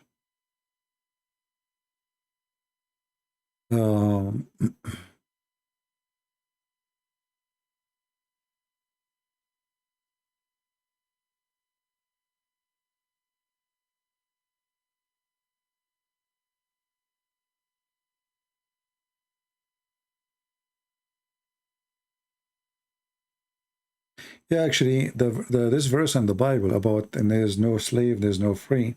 Some they say to you, how come the Bible never spoke about slavery or against slavery? Actually, it does. The verse is in front of you. Because when it says there's no free, there's no slave, obviously there's no slave. And there's no free. Both are not exist. So what does exist? What exists that we are the believers. We are one person in Christ. So Christianity destroys all social discrimination made by the man. Which means inside the church, we go inside the church, and this is a phrase mentioned in the time of slavery. So when we go inside the church, there's a Roman person, which at that time was the highest citizenship. Like now you say American, the most powerful country in the world. But you go inside the church and there's an African, or there's a white man, he is a slave, or African man, he's a slave. In this church, those believers, they believe they are one. There's no slave there, and there's no master. Which means a Christian person, he free his slaves. He don't believe they are slaves.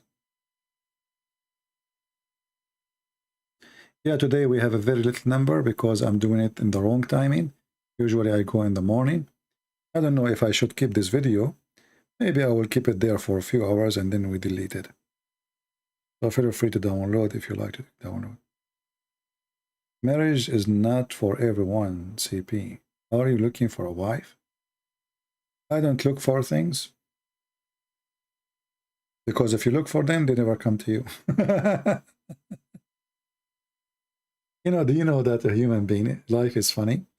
If you are a person who seek money, money run away from you. If you don't want it, it come to you. And this goes for anything in life. People, they spend their life running after something and they never reach it. In other way, they destroy their life, So don't look for things. Let things come to you in the right time. Otherwise, you will be making a mistake. Like if somebody is shopping for food when he is so hungry, he just want to buy any food. Why? Because he's hungry. He's desperate to eat. It's a wrong time for shopping for food. Same goes for anything else. So be smart, be faithful, and if the Lord, he send you somebody, she is the one, she will be the one. But don't look for it. Otherwise you will make a mistake. And yeah, some people are not meant to be married. I believe if I get married, my wife, she will jump from the window after a second day. Which wife is going to stay with a guy? He stays 6 hours, 7 hours, 10 hours talking to people around the world, and not to her. She will go crazy. Just think about it. So imagine I'm married, and now it's what? It is 2:42 a.m. in the morning. And this poor woman, she is sitting waiting for her husband. Where is this husband? This husband, he speak to everybody except me. The only way she can ask me a question, maybe if she go in the chat room. And then she posts something in the chat room, and maybe I get upset from her.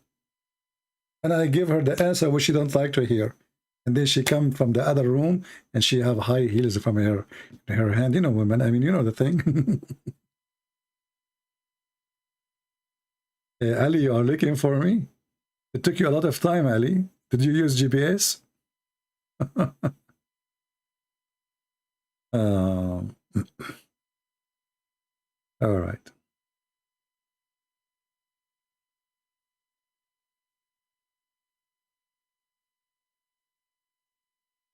Anyway. Anything else? Any question before we go? I'm saying before we go 2 hours ago. I really love you, all of you, even though some of you make me so upset sometimes. But I mean, it's okay. All of us, we have a limit of patience sometimes. And doesn't mean you are wrong. I mean, because we are limited and our patience is limited. And sometimes we feel like we cannot take it no more. And what happened to us is the same what happened to Shaitan, brother. He fart from anger, brother. Shaitan, he fart the second he hear the adhan, brother. True story, by the way. So just think about it. Everybody have to fart in some point. Otherwise, it's going to explode.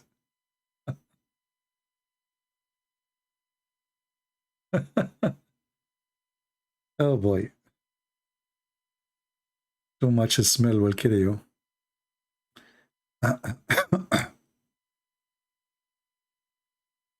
Some CP philosophies is sometimes hilarious. Why it's hilarious?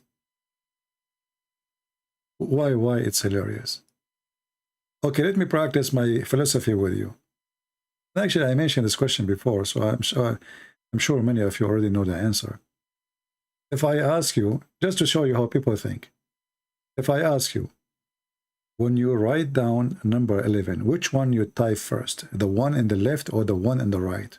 What the answer is? Focus with me. When you write down number 11, which one you write down first, the one in the left or the one in the right? Who knows the answer? Hey Mark, how are you, my friend?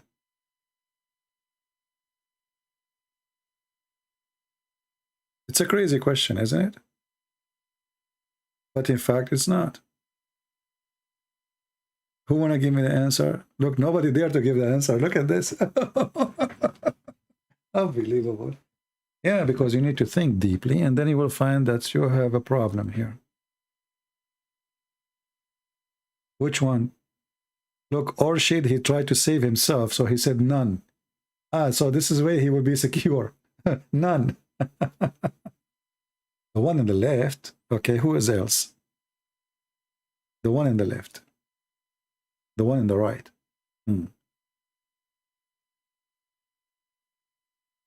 Left. Right.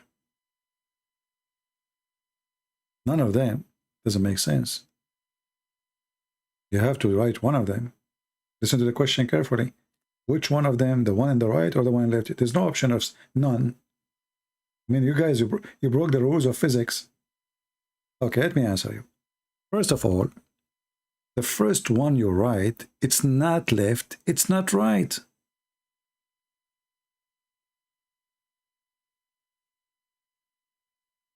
The first one you write, it's not one in the left, it's not one in the right. It is the first one. The second one will be the left or right.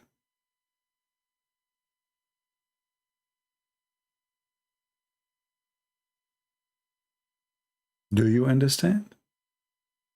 And this is telling you how a human being can be deep in thinking, and he can be shallow, and he jump into conclusion.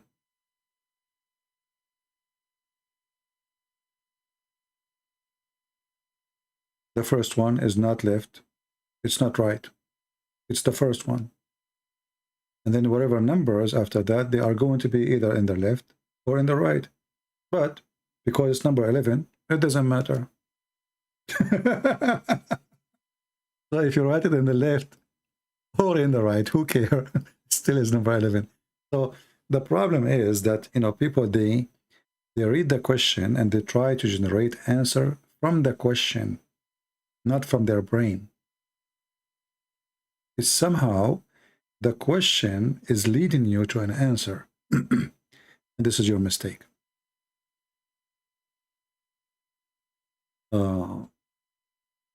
You can call a sheikh, no problem. All right. And for sure, Allah knows best. But always, you know, the example I just gave you is just to give you a different way of thinking and how not to rush into conclusion. You know, when somebody give you a question, try to think first, what is the purpose of the question? And how this question is going to make a difference? And what exactly he is expecting me to say? And what exactly I should not say? I mean, where is the wrong? And where is the right? Like, you know, when Muhammad, he says, and both of the hands of Allah are right. How stupid is that? Because if Allah have both hands and they are both are right, let us draw Allah. So this is Allah.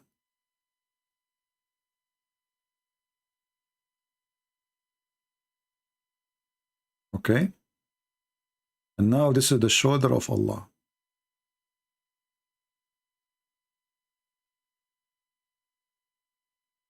I'm very good in art, as you know, I'm very gifted in that field. So this is the right hand of Allah. How he have two right hand, that is impossible.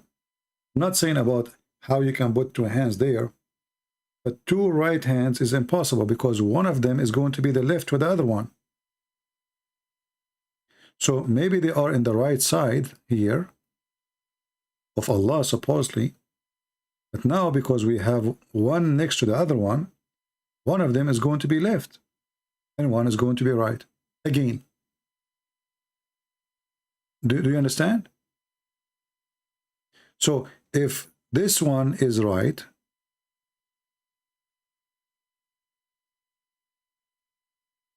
well, the other one is the left.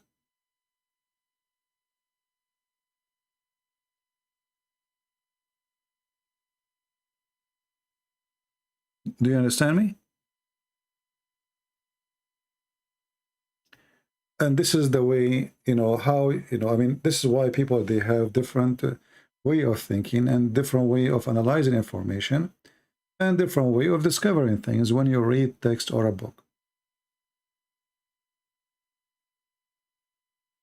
How he can have two right hands? It's impossible. Not because you cannot put them in that location, but by putting them there, there's one of them is right still, and there's one of them is left. And whoever said that is a stupid, like Muhammad.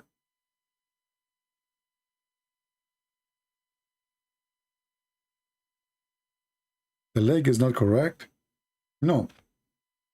The leg is correct if you notice here, like there's, because you see, Allah is walking. Allah is walking. Okay, let us make some gas here so that, so you can notice that Allah is walking now fast. It's very fast. Very fast, Allah.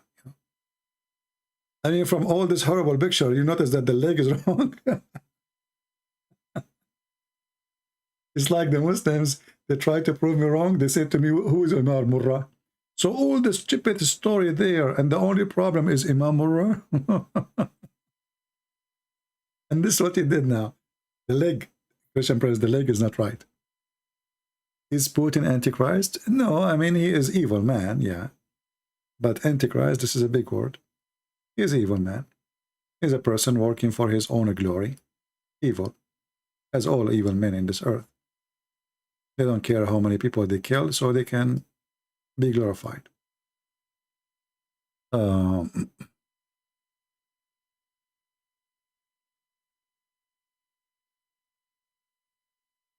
And you know the funny thing about having two hands in the right side, that means you can spank Allah from the left side and he can do nothing about it. Because his hands in the right side, you know, just to stand in the left shoulder. And you know what the point if you say both Allah hands are right if you have a left shoulder anyway? I mean, stupid religion, what you can say.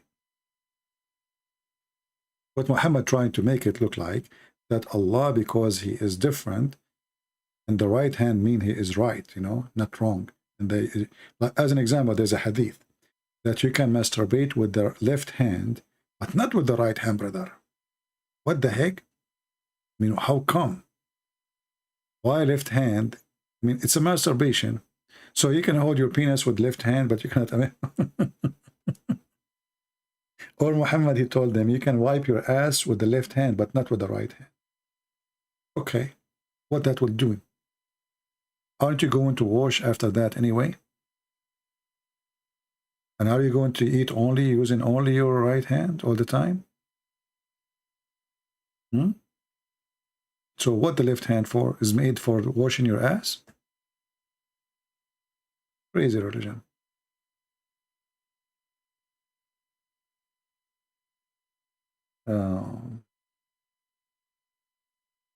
Why Muslims, they answer with inshallah. Inshallah mean they will not do it. There's a guy, he posts his picture in the internet of him when he was like 7, 8 years old. He took a picture in front of his house. There's a hole in the ground. And then later he became a grown man.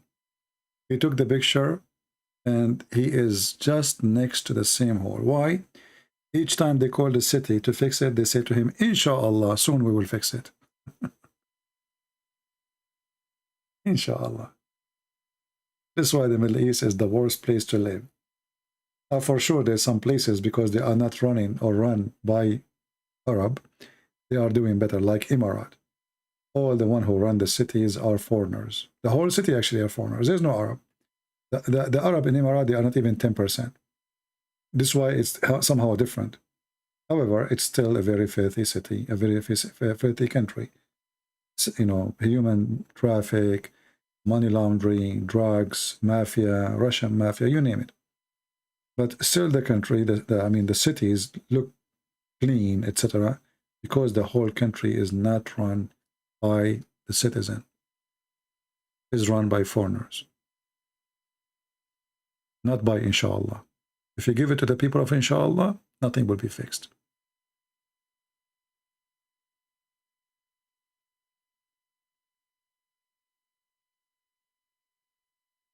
You make a good case, but it is still that many Muslims, many of whom are educated enough. No, you see, the education of Muslims is very limited to the location. You will notice that the same educated Muslims who live in America, the second he go to the Middle East, he's an Arab again. He throw garbage in the street. He throw his cigarette in the floor. So you cannot say they are educated. And the same person, he go to the Middle East, he beat his wife. And he forces a child to marry a very young age. So where is the education? This is education of hypocrisy. When they live in America, they have to behave. The second they leave the country, the story is different. And you know, the Muslims, when they come in the West, they struggle a lot. Why? They come here, they grow up in the Middle East, and then they come here, so they have the mentality of Middle East. And their children, they go to schools here. And then his daughter, she will have a boyfriend. If you go right now and search how many Muslim girls get killed, or she is running away for her life, or how many Muslims they are in jail for attacking their family member, it is a huge number.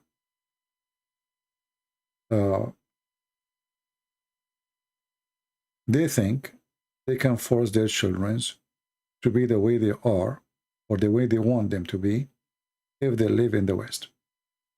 as soon they grow, they are teenage or they are growing, then the girlfriend, the female Muslim, she will have a boyfriend, and the male Muslim, he will have a girlfriend. And they don't care about Islam, they don't care about religion, and the drama will start.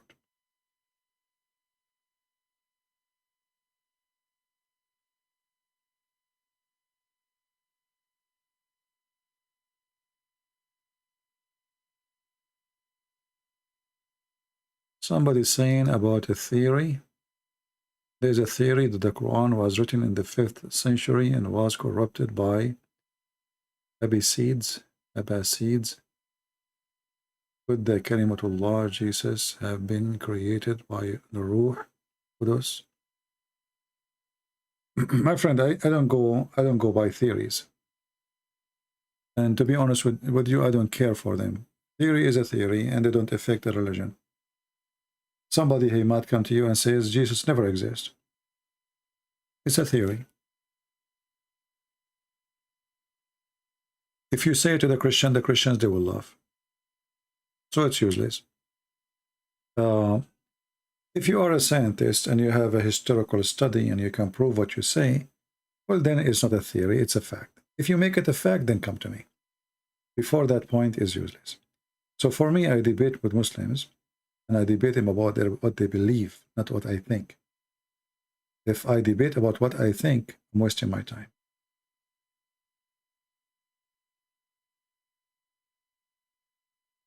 I hope you understand what I'm saying. So I see, like, there's many channels, they have programs, the Quran wasn't like this. Who care? I don't really care. I care. This was your Quran today. Let us love together. And that what hurt. That will change people. Not saying to them theory.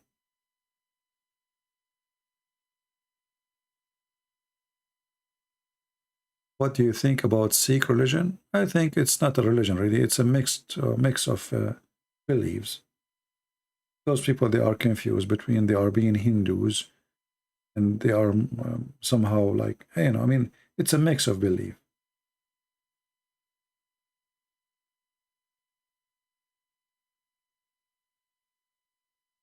Richard, Christian, they should apply Leviticus to murder. Okay, Richard, but you need to commit a murder so we can practice it on you. And actually in America, they practice that on you, Richard, don't you know? If you kill somebody, you will be executed. As simple as that.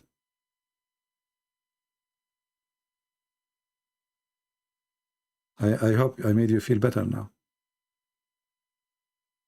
Do you think the earth is 6,000 years old? I believe in the Bible. If the Bible meant to say that is the age, then I believe in that age. However, I believe that the Bible never give us really a science or scientific reference. To make it simple for you, do you really think that God, he created, when the Bible says that God, he created this in this day and this in this day, this is what really the Bible want to say? I mean, if you study the eye of a human being, if you want to be a doctor, you have to read at least 60 or 80 books and study them carefully, just to study the functions of the eyes. So imagine if God, he want to write for us how he created the earth with all this massive creation. How many books we should have? Billions. An insect alone need maybe 100 books to explain how it functions, right? So obviously the Bible was not meant to be a scientific book. It's a spiritual book, giving us a message, short message, that everything we have is created by God, and everything we have is coming back to God, from dust to dust. So when people, they focus on numbers, they are losing the meaning of the Bible. The Bible is not about numbers. So when in the book of Genesis speak about the creation, this is just a summary of God's work, but this is not what God did. Otherwise, if God want to give us what he did, we have to read billions of books.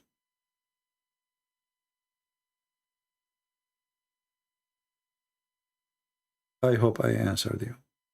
But if you are a person who is limited, in your mind, you go strictly, it says the first day, second day. But obviously, God, the creation is way bigger than this. And this is not telling me what God did. It's just telling me that God, he did what we have, not what he did. Otherwise, there's no way you can write it in a book.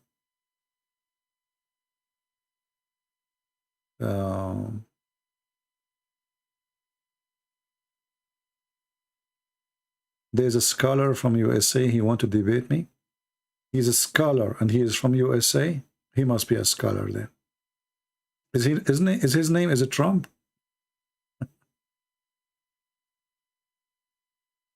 Oh boy.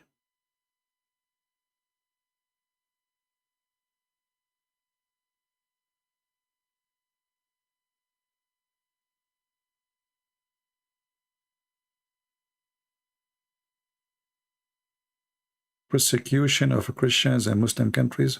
My friend, you see, I'm not really against when the Muslims they do persecution for Christians. Do you know that make us better Christians? Do you know that a person from Pakistan, he have more love to Jesus more than you, the one who live in USA? Do you know why? Because he is paying a high price for his faith.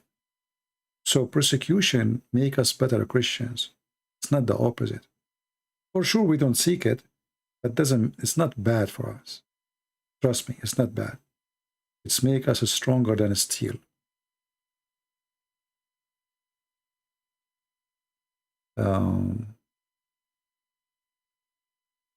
Any debate between you and Jew? No, but there is a guy, he's claimed to be a Jew. I get him busted many times.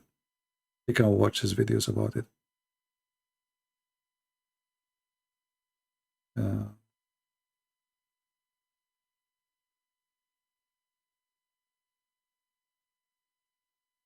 All right. Look like we are out of questions.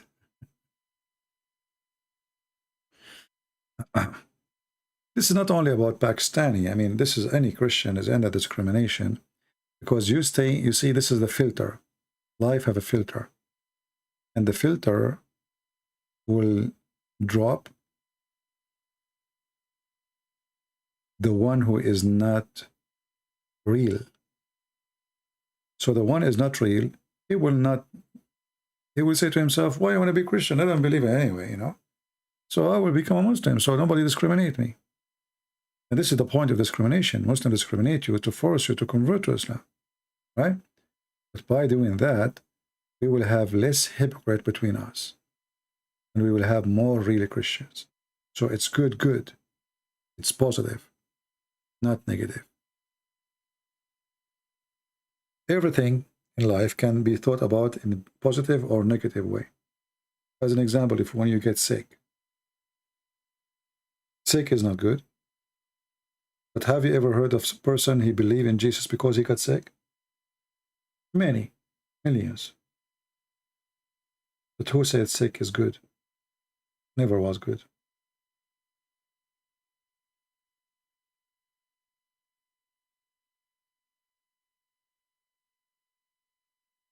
Okay, I think I'm getting sleepy now for real. Obert, Aline, my friend, maybe next time we go live on air, just subscribe to our channel. And if you are a Muslim, you can call me in Skype when I go live on air next time. As you see now, it's getting late for me, and actually I'm really getting so sleepy now. And as you know, I have 4 wives, and we have to make babies.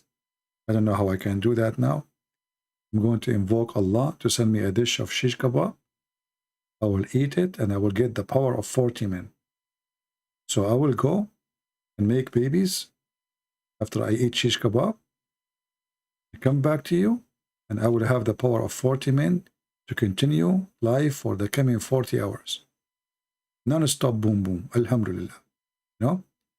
Allah, by the way, if you invoke him, I mean, why people go to work, my friend? I mean, you see a poor person, you want to buy his children some shish kebab.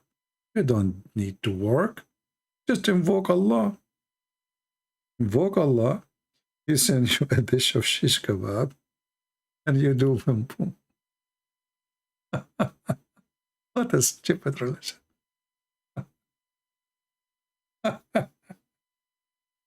Oh, Lord have mercy. Yeah, it's time for shish kebab. I don't know what to eat, actually. I need to eat. It's too late. It's 3 or 8 in the morning. What I will eat now, whatever I eat is not going to be healthy. If I don't eat, anyway, I can stay without food really for a long time.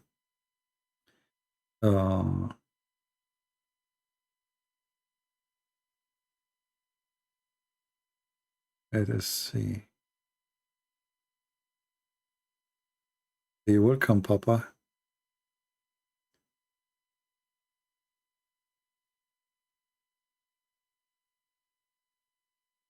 Yeah.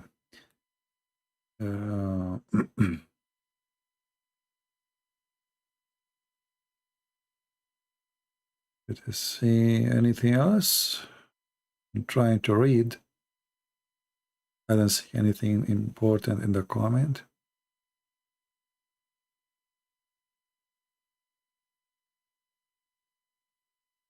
You can't sleep when you are hungry? Perfect. I will make you an admin and we keep the life running. All what we need to do, keep you hungry forever. That's perfect solution. We found a way, you know. Oh, hold on. So you women are saying that you women, you can't sleep when you are hungry? So if a man, he want to get rid of his wife, he just feed her and then she sleep right away? Bingo. Amen. Take a note. If you want your wife to sleep and leave you alone, bring her a sandwich. Make her eat it. 5 minutes after, maximum. 1, 2, 3, 4. You open the door. Close the door slowly. Go out. Go with your friends. Do whatever you want to do. You come back. Before she wake up again, give her another sandwich when she is asleep still.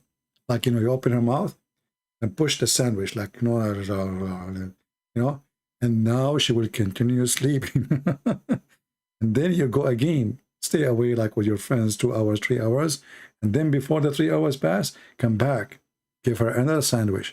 Or maybe you can find an Amazon like auto machine to do auto feeding, you know?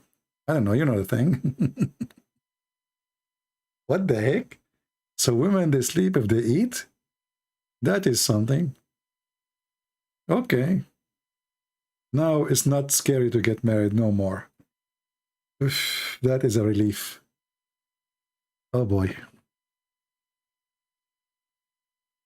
Oh boy. True story. You don't eat before you sleep? So you eat after you sleep? I mean, do you see how you can play with sentence? I don't eat before sleep. That's mean you eat after sleeping.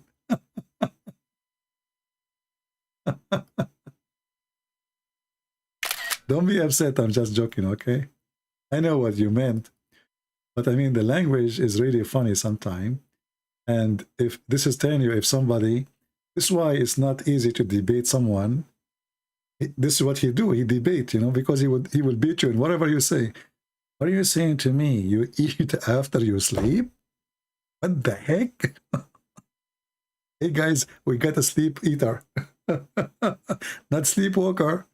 This person is a sleep eater. Sleep, he go to the refrigerator, he eat, and he sleep. This reminds me of one of my cousins. He woke up in the middle of the night. He went to the bathroom. He came back. He put his head in the pillow. He's a very heavy sleeper.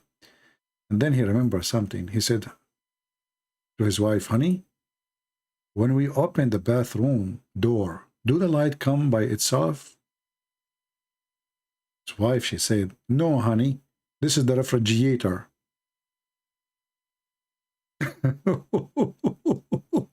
So now you know where he did pee, huh? He's a heavy sleeper. He went to the bathroom. He opened the door. The light come up. He did it. He come back. What the heck? Since when we open the door of the bathroom, the light come on? Oh boy. Anyway. You eat while you are sleeping? Oh, that's good. I can tell from the first time I saw you, you are different. True story.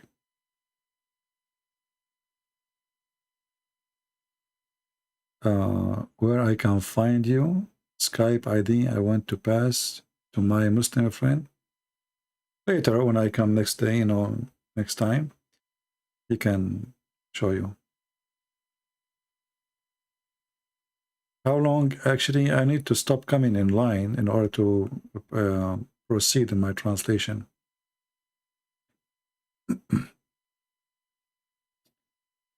Why you don't give me challenge, CP? Why you don't give me challenge, CP? Okay, hold on. I'm trying to give you a challenge. But I have a problem here with your name.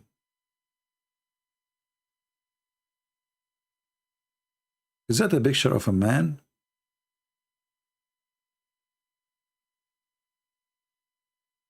And your name is Latifa?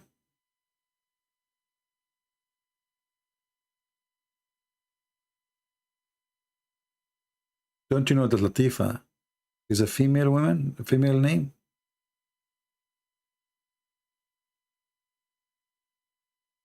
Are you serious? You are a man and your name is Latifa?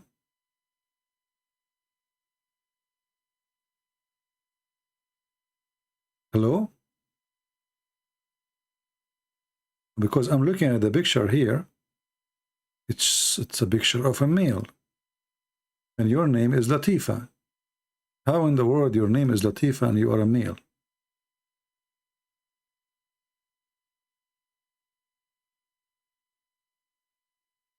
Yeah, but no, this guy is an Indonesian, and Indonesian, they use Arabic name.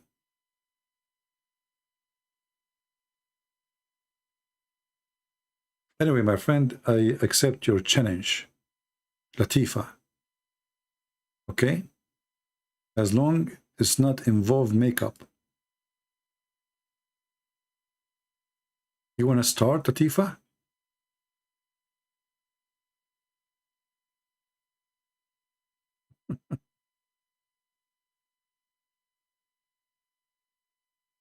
No, I still have a lot of work to do for my translation.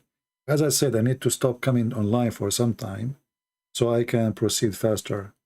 You see, coming online is taking a lot of my energy. It's not easy, it's many hours speaking, answering, and when you go, your head really need good break.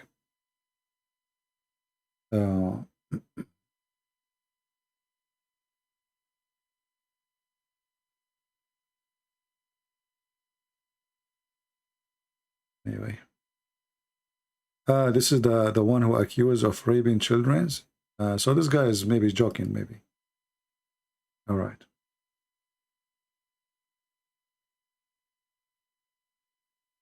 CP, still going, never give up. Give up in what? Give up on what exactly? I mean, why people are saying those things? I don't know. Give up. He is a Malaysian. Yeah. Actually, originally, I'm from Indonesia, by the way. And what happened when my grandfather, Mr. Adam, he landed in Sri Lanka, as you remember. When he once he have a fight with his wife. His wife, her name is Eve. I don't know if you heard of my grandmother. So he have a fight with his wife, Eve, and his wife, she was giving delivery, And then, he boxed her. Because at that time, old people, they used to fight. And Adam was very long, tall. So his hand is so big and so long. So he boxed her, and then he threw her all the way to Indonesia. She gave birth to me in Indonesia, and then she came back because she was attached to a Rasul. Like, boing, come back. And like I was born in Indonesia, and then I woke up and I noticed that I like coconut. And since that day, I became Indonesian. And you know, when I apply for citizenship in Indonesia, they ask me, what is the proof that you're Indonesian? I said, I like rice. And right away, I was accepted. I passed the test.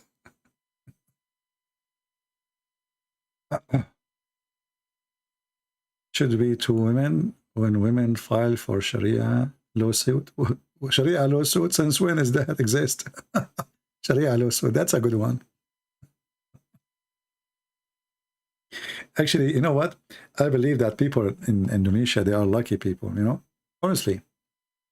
You know, like us who they are coming from the Middle East, a desert, ugly land, no water, heat, dust, sandstorms.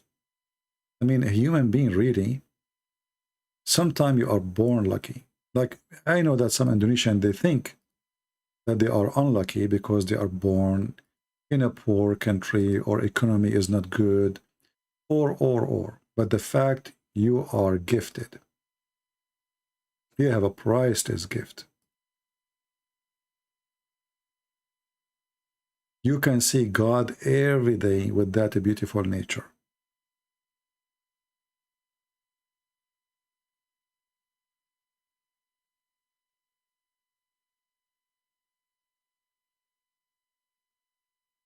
All those Asian countries, actually, many of them, they don't really understand how lucky they are.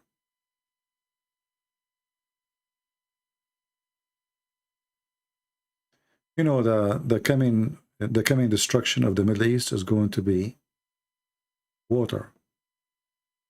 It's already, actually. Do you know that Turkey is sitting is trying to hijack the water around the country around it? Do you know that Jordan is buying water from Israel? Do you know that Iraq is a country which is dying because of no water? Do you know that gas is more cheaper than water in Saudi Arabia? Do you know?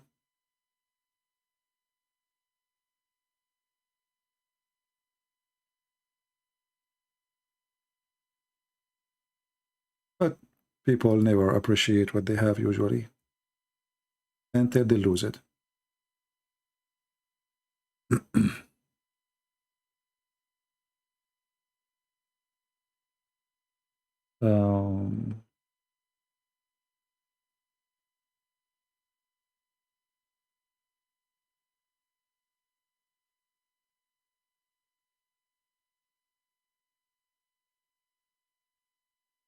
I mean, whatever the reason is for people living as poor, but obviously it's not the country.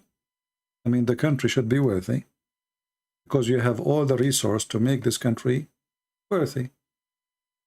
You know, you can feed the world. I mean, a country like Holland, it's a very tiny country, is giving cheese to the whole world.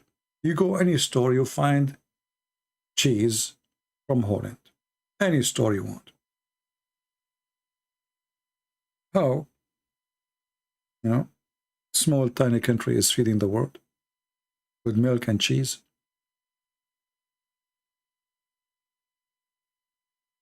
And I believe those countries in Asia, they can really have a very luxurious life if they fight the corruption of the mankind. I believe those countries are very, very wealthy countries, not poor.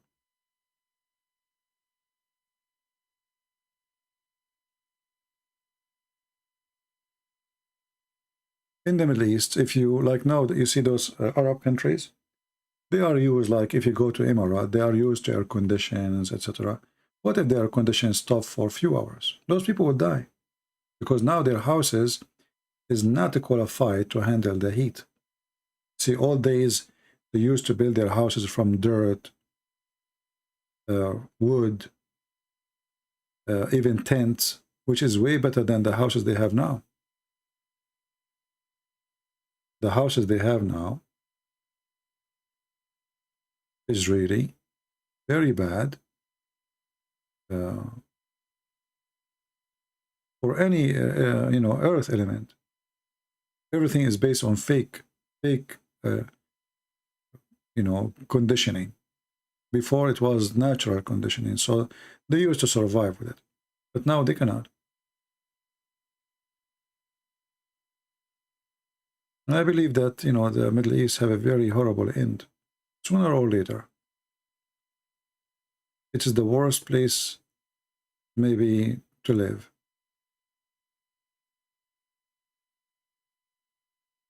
And this oil will not continue. I mean, everything is changing fast. And I believe the oil will not be important sooner or later. Everything have an age and time.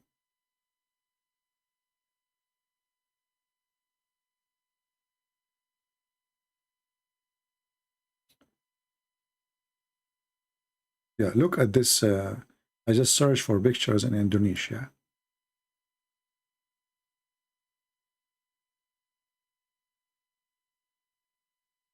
Now, for sure, this is the beauty side of the country, and there is an ugly side of any country, where people are, you know, like I saw Indonesia, poor people, they are working to carry sulfur from down the valley all the way, very dangerous work just to make living. So the country is so beautiful. It is, you know, there's a lot of resource, but obviously life is not easy in those countries. Still, after all, imagine you are poor and you have no beauty and you have no none of this. You have just a plain desert, nothing. Then things is more horrible and more ugly and more disgusting.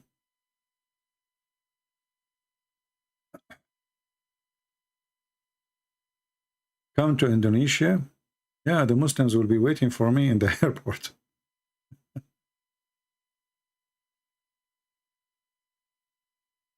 Yeah, Memory TV video, actually, their project is very old and they are doing a great job to explain Islam, yeah.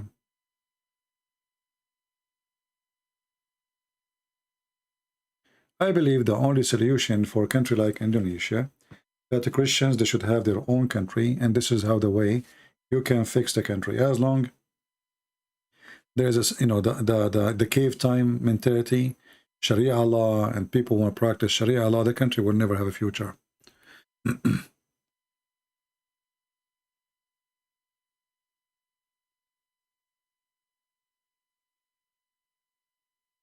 Come to New Zealand.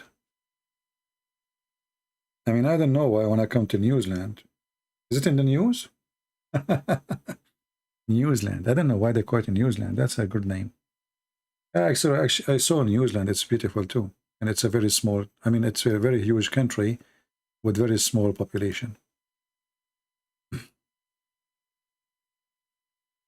Yeah. Memory TV is a Christian TV. I don't know who owns it. I have no idea. But obviously it's not, it's doing work against Islam, exposing Islam. What Memory TV does, they just translate Muslim videos. That's it. Expose what they say. The Muslims, they think because they are speaking Arabic, nobody will know what they are saying. Please come to India. Well, I don't know. I mean, you see there's many countries actually I like to go and visit. But there is some countries I'm not really too much in favor of them. I think India does not give really a freedom of speech. Even though they claim to be democratic, etc., I believe freedom of speech is suppressed and oppressed there too. And I don't favor to go to any country who don't respect the freedom of speech. Doesn't matter where it is.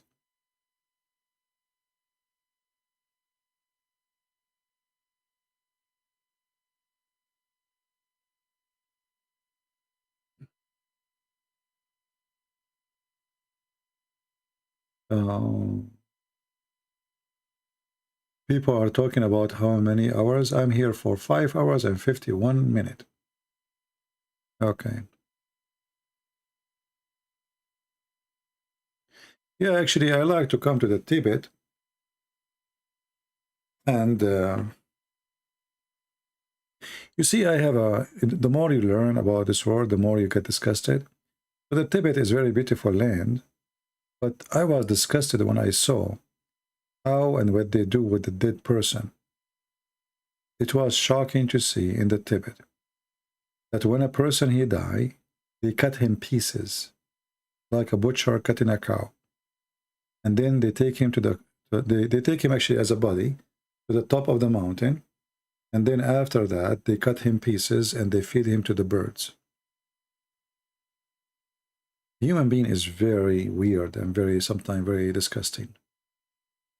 How in the world anyone will cut his father or his mother or whoever family member of yours pieces, and you will butcher them yourself, and then you feed them to eagles? What kind of religion does that? Human being is really weird. Extremely weird.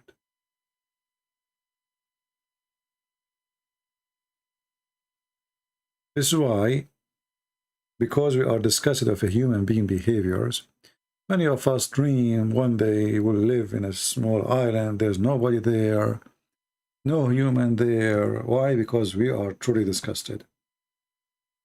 Human being is the most scary creature ever.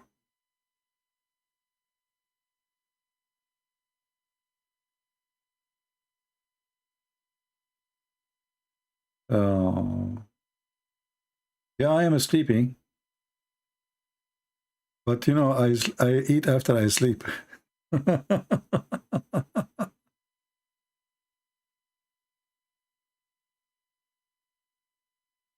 No, I can go to the Tibet. Maybe we can, you know, you see, sometimes you do a little journey, and the journey can make a big difference and change a country. If you go and see how people of Ethiopia became Christians, or how people of Egypt became Christians, or even Indian in India, how long time they became Christians, you will not believe it. It was one person visiting a country. So in order to make a change, you better work for it. What do you think about the future of Islam? Today is the future of Islam. It's dead. There's no future. It's already dead. Islam have a future as long you are ignorant, as long you are silly, as long you are stupid. The second you are not, Islam has no future. Do you accept that Jesus is Al-Rahman, as mentioned in Titus 2:11-14? First of all, Ar-Rahman is not an Arabic word. It is an Aramaic word. And therefore, the origin of Ar-Rahman is not really Islamic. The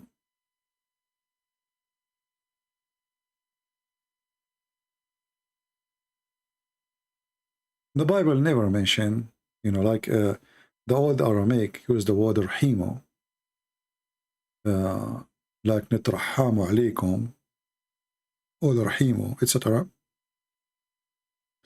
But it's not the Islamic titles or the Islamic names. However, if you go and read the Quran, you will find that Muhammad, when he did read, or when he mentioned the name of his God, he mentioned 3 names.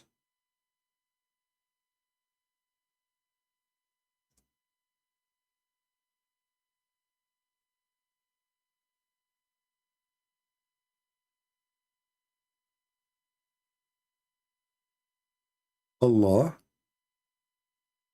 Ar-Rahman, Ar-Rahim.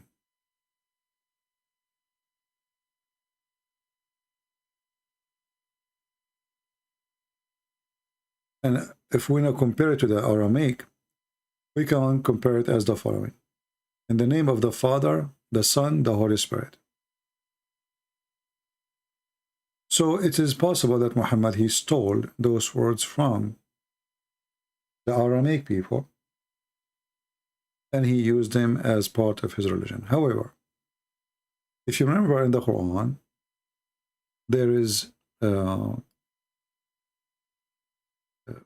when Muhammad first time he used the word Ar-Rahman. You see, when you see the Quran today, it says it chapter 1, verse number 1. So right away you think, oh, so this is from the beginning of Islam. Muhammad is using Ar-Rahman and Ar-Rahim, which translated as the beneficent and the most merciful, which is false, by the way. Ar-Rahman is the mercy. Ar-Rahim is the merciful. But the fact it is that Muhammad never mentioned those names before. How we can prove that?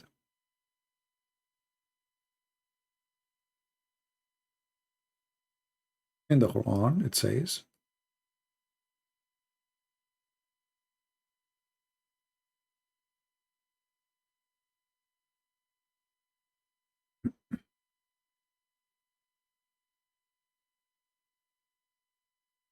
as you see here,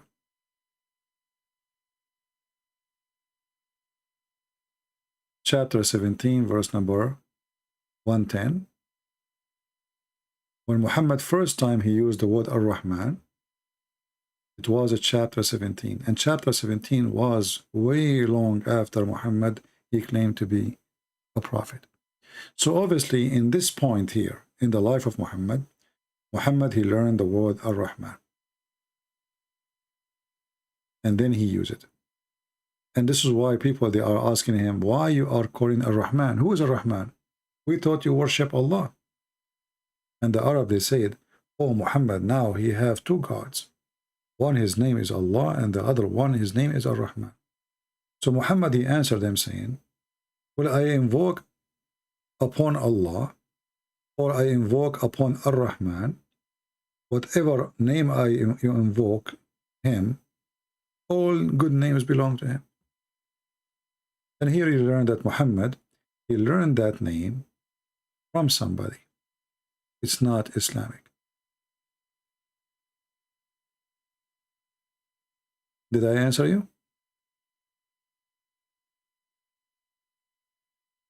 Because if this is the name of Allah, or one of the names of Allah, why Muhammad did not mention from the first time?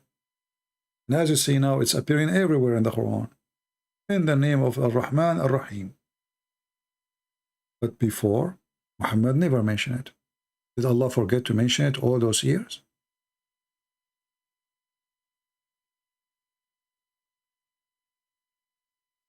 I hope I gave you the answer.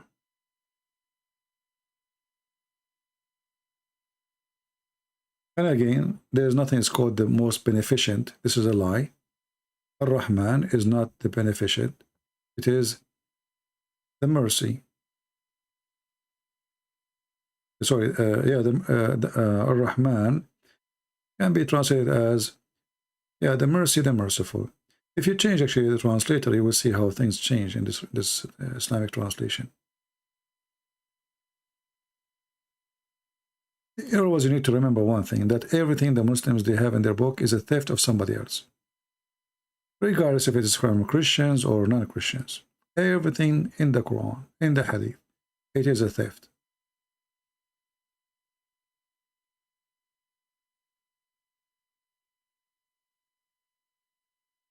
See here the translation different, not the beneficent, the most merciful, Ar-Rahman.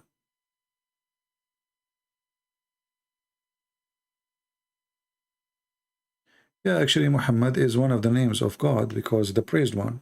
Who is the praised two then?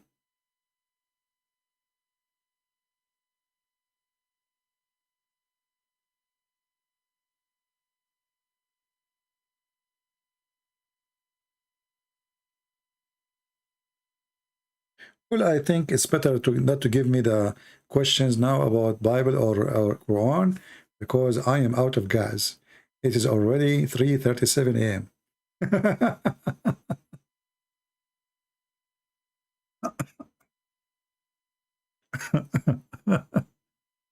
So I will stop answering questions, sorry.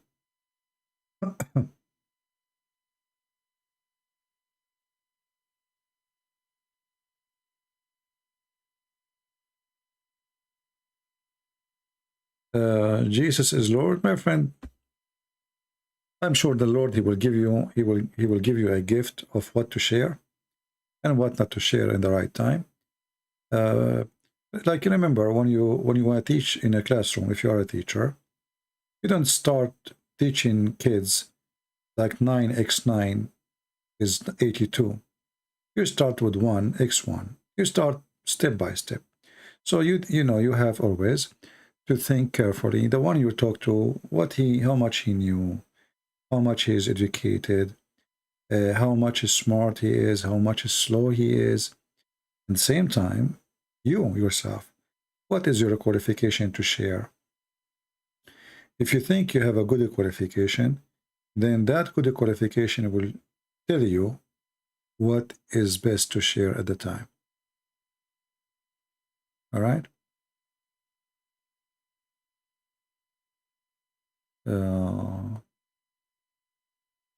Why Muslims declare their beard red? Because Muhammad, he wanted to be blondie. So he used to color his beard red. And his head too. He was older than Muhammad, not bigger. Older.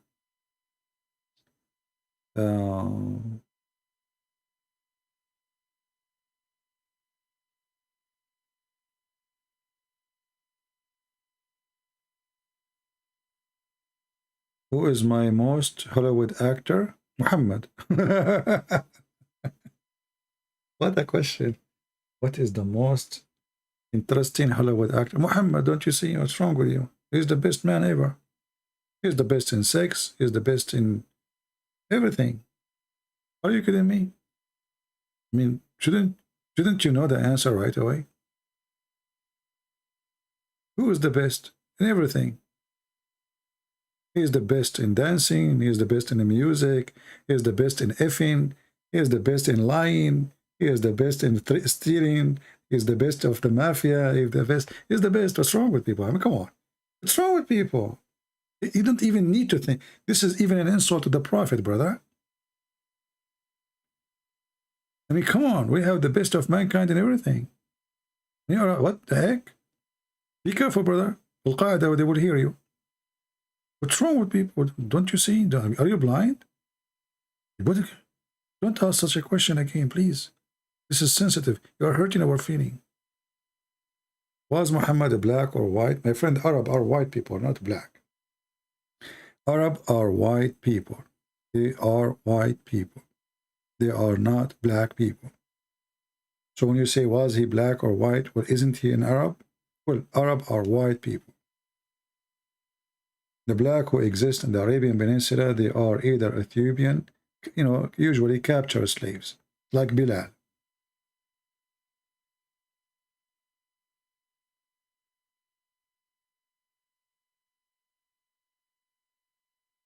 Welcome, my friend Naz Tau. Wow. I think this is Indonesian name, right? Well, Muhammad, he wanted, obviously they are obsessed with the blonde. They are white, but they are not blonde. This is why when Mary the Copt, Muhammad, he received a gift from Egypt. And the ruler of Egypt is a Roman. So he sent him a blonde girl. Her name is Mary. They call her the Copt, but the fact she is not really Coptic. She was blonde. So when she arrived to town, even Aisha, she was so upset because she is very white and she is very blonde.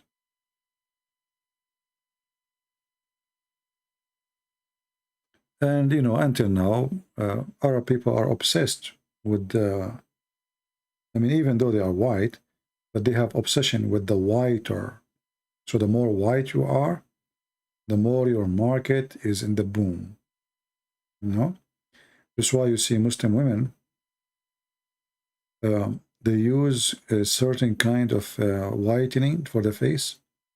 It smooths the face and make it so white, but it's very damaging for the skin. So you will see Muslim women in the Middle East in the age of 30, if they take off their makeup, they look like 50. When they are 50, they look like 80 for this cream they use, which is handmade made. I don't know if they still use it now. Very damaging. It have a material, it's called the zinc, which is really poison and very bad. What it does will make your skin like a baby skin. All of this to make themselves look white. And actually, I don't know, I noticed that all Eastern cultures, they are obsessed with the white skin. As an example, in Asia, there's many, they buy cream to make themselves white, which is I find very, very bad. And it's, you know, this is not the right thing to do, but they do. I don't know, they have, some people, they have their own way of thinking about beauty, you know, because who said that if you are white, that make you beautiful? You can be a black woman and you can beat every white woman easy. So what beauty have to do with being white? So there is like a wrong mentality in the Middle East and East in general about being white and being good looking, you know.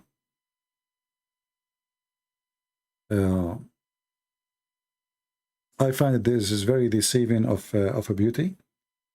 Beauty have nothing to do with color or ethnic, you know. And if you are not satisfied with yourself, I feel sorry for you. Honestly. Later, GG, about Nisa'i, maybe next time.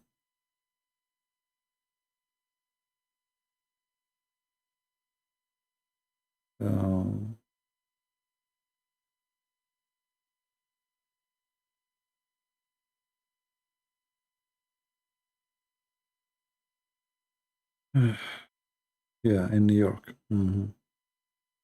Why Muslims have to say BBUH? Because they worship him.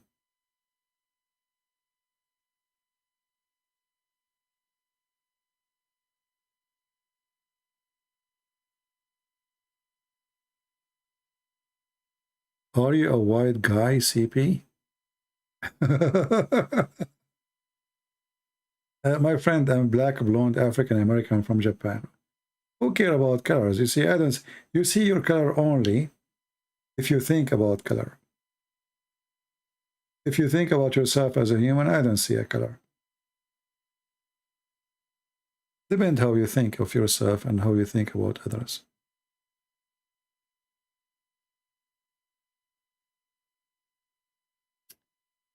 All right, I think we have enough for today. And now we finished more than 6 hours. So please tell everybody it's 4 hours. 4 hours and 59 minutes. I don't understand how this thing works here. It says 4 hours, 59.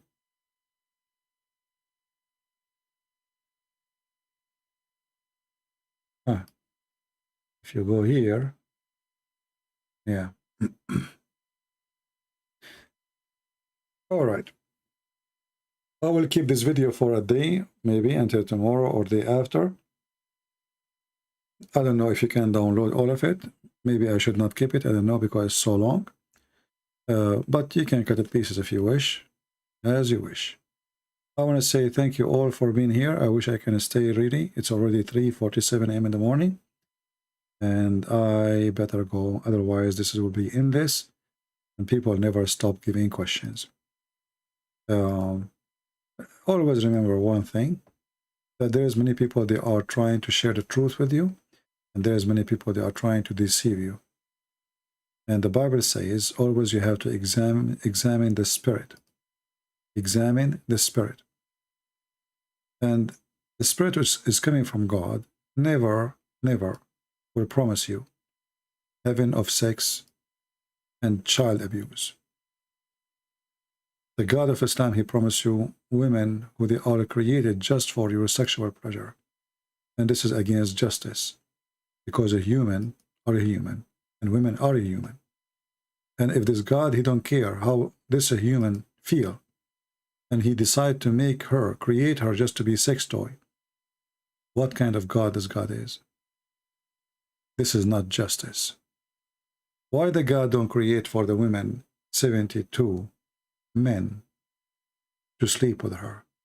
Because this is an Arab men mentality, where the man, he can F as he wish, but women, they can be F'd by one man, no matter how many. The Arab man, God, is designed to fit with Arab people of the desert, who dream to have sex with white women, for their skin is so white to the point you can see the marrow of their bones. Examine, my friend, the teaching, examine the spirit, examine the purpose, so they cannot fool you and they cannot deceive you. The devil is waiting for you, the same as a spider waiting for an insect. He make a web not because he like to give you a bed, soft bed, but because he want to capture you, and then he want to suck your blood.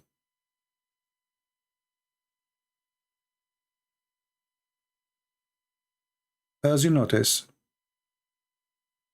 we say and we mention many times, don't talk about your name of your church, otherwise I will block you. And until now, we have people here who come and they do stupid things. Very stupid people. What we can say. Christ don't like to live with the stupid ones. Stupid ones will end in hell. And this is why they are called stupid, because they choose the stupid choice. Smart people don't choose the stupid ones, or stupid God, or stupid belief.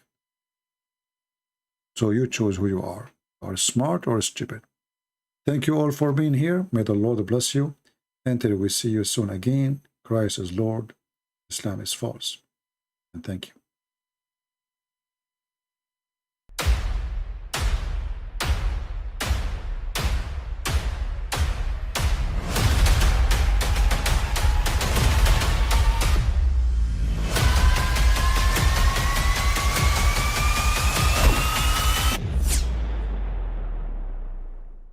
But I mean, again, he doesn't know who Gabriel is, right? Because he didn't come from an Abrahamic faith. The people of Mecca were pagan. The Quran is mentioned, if this book was from other than God, they would have found in it many contradictions. If a book is without contradictions, that has no bearing on whether it comes from God or not. I've had phone books that are inerrant, but I certainly don't think God gave them. That we believe without understanding. The brother asked a very important question, that most of the scholars say that listening to music, watching movies, and most of the television programs, they're haram. So how can we have fun?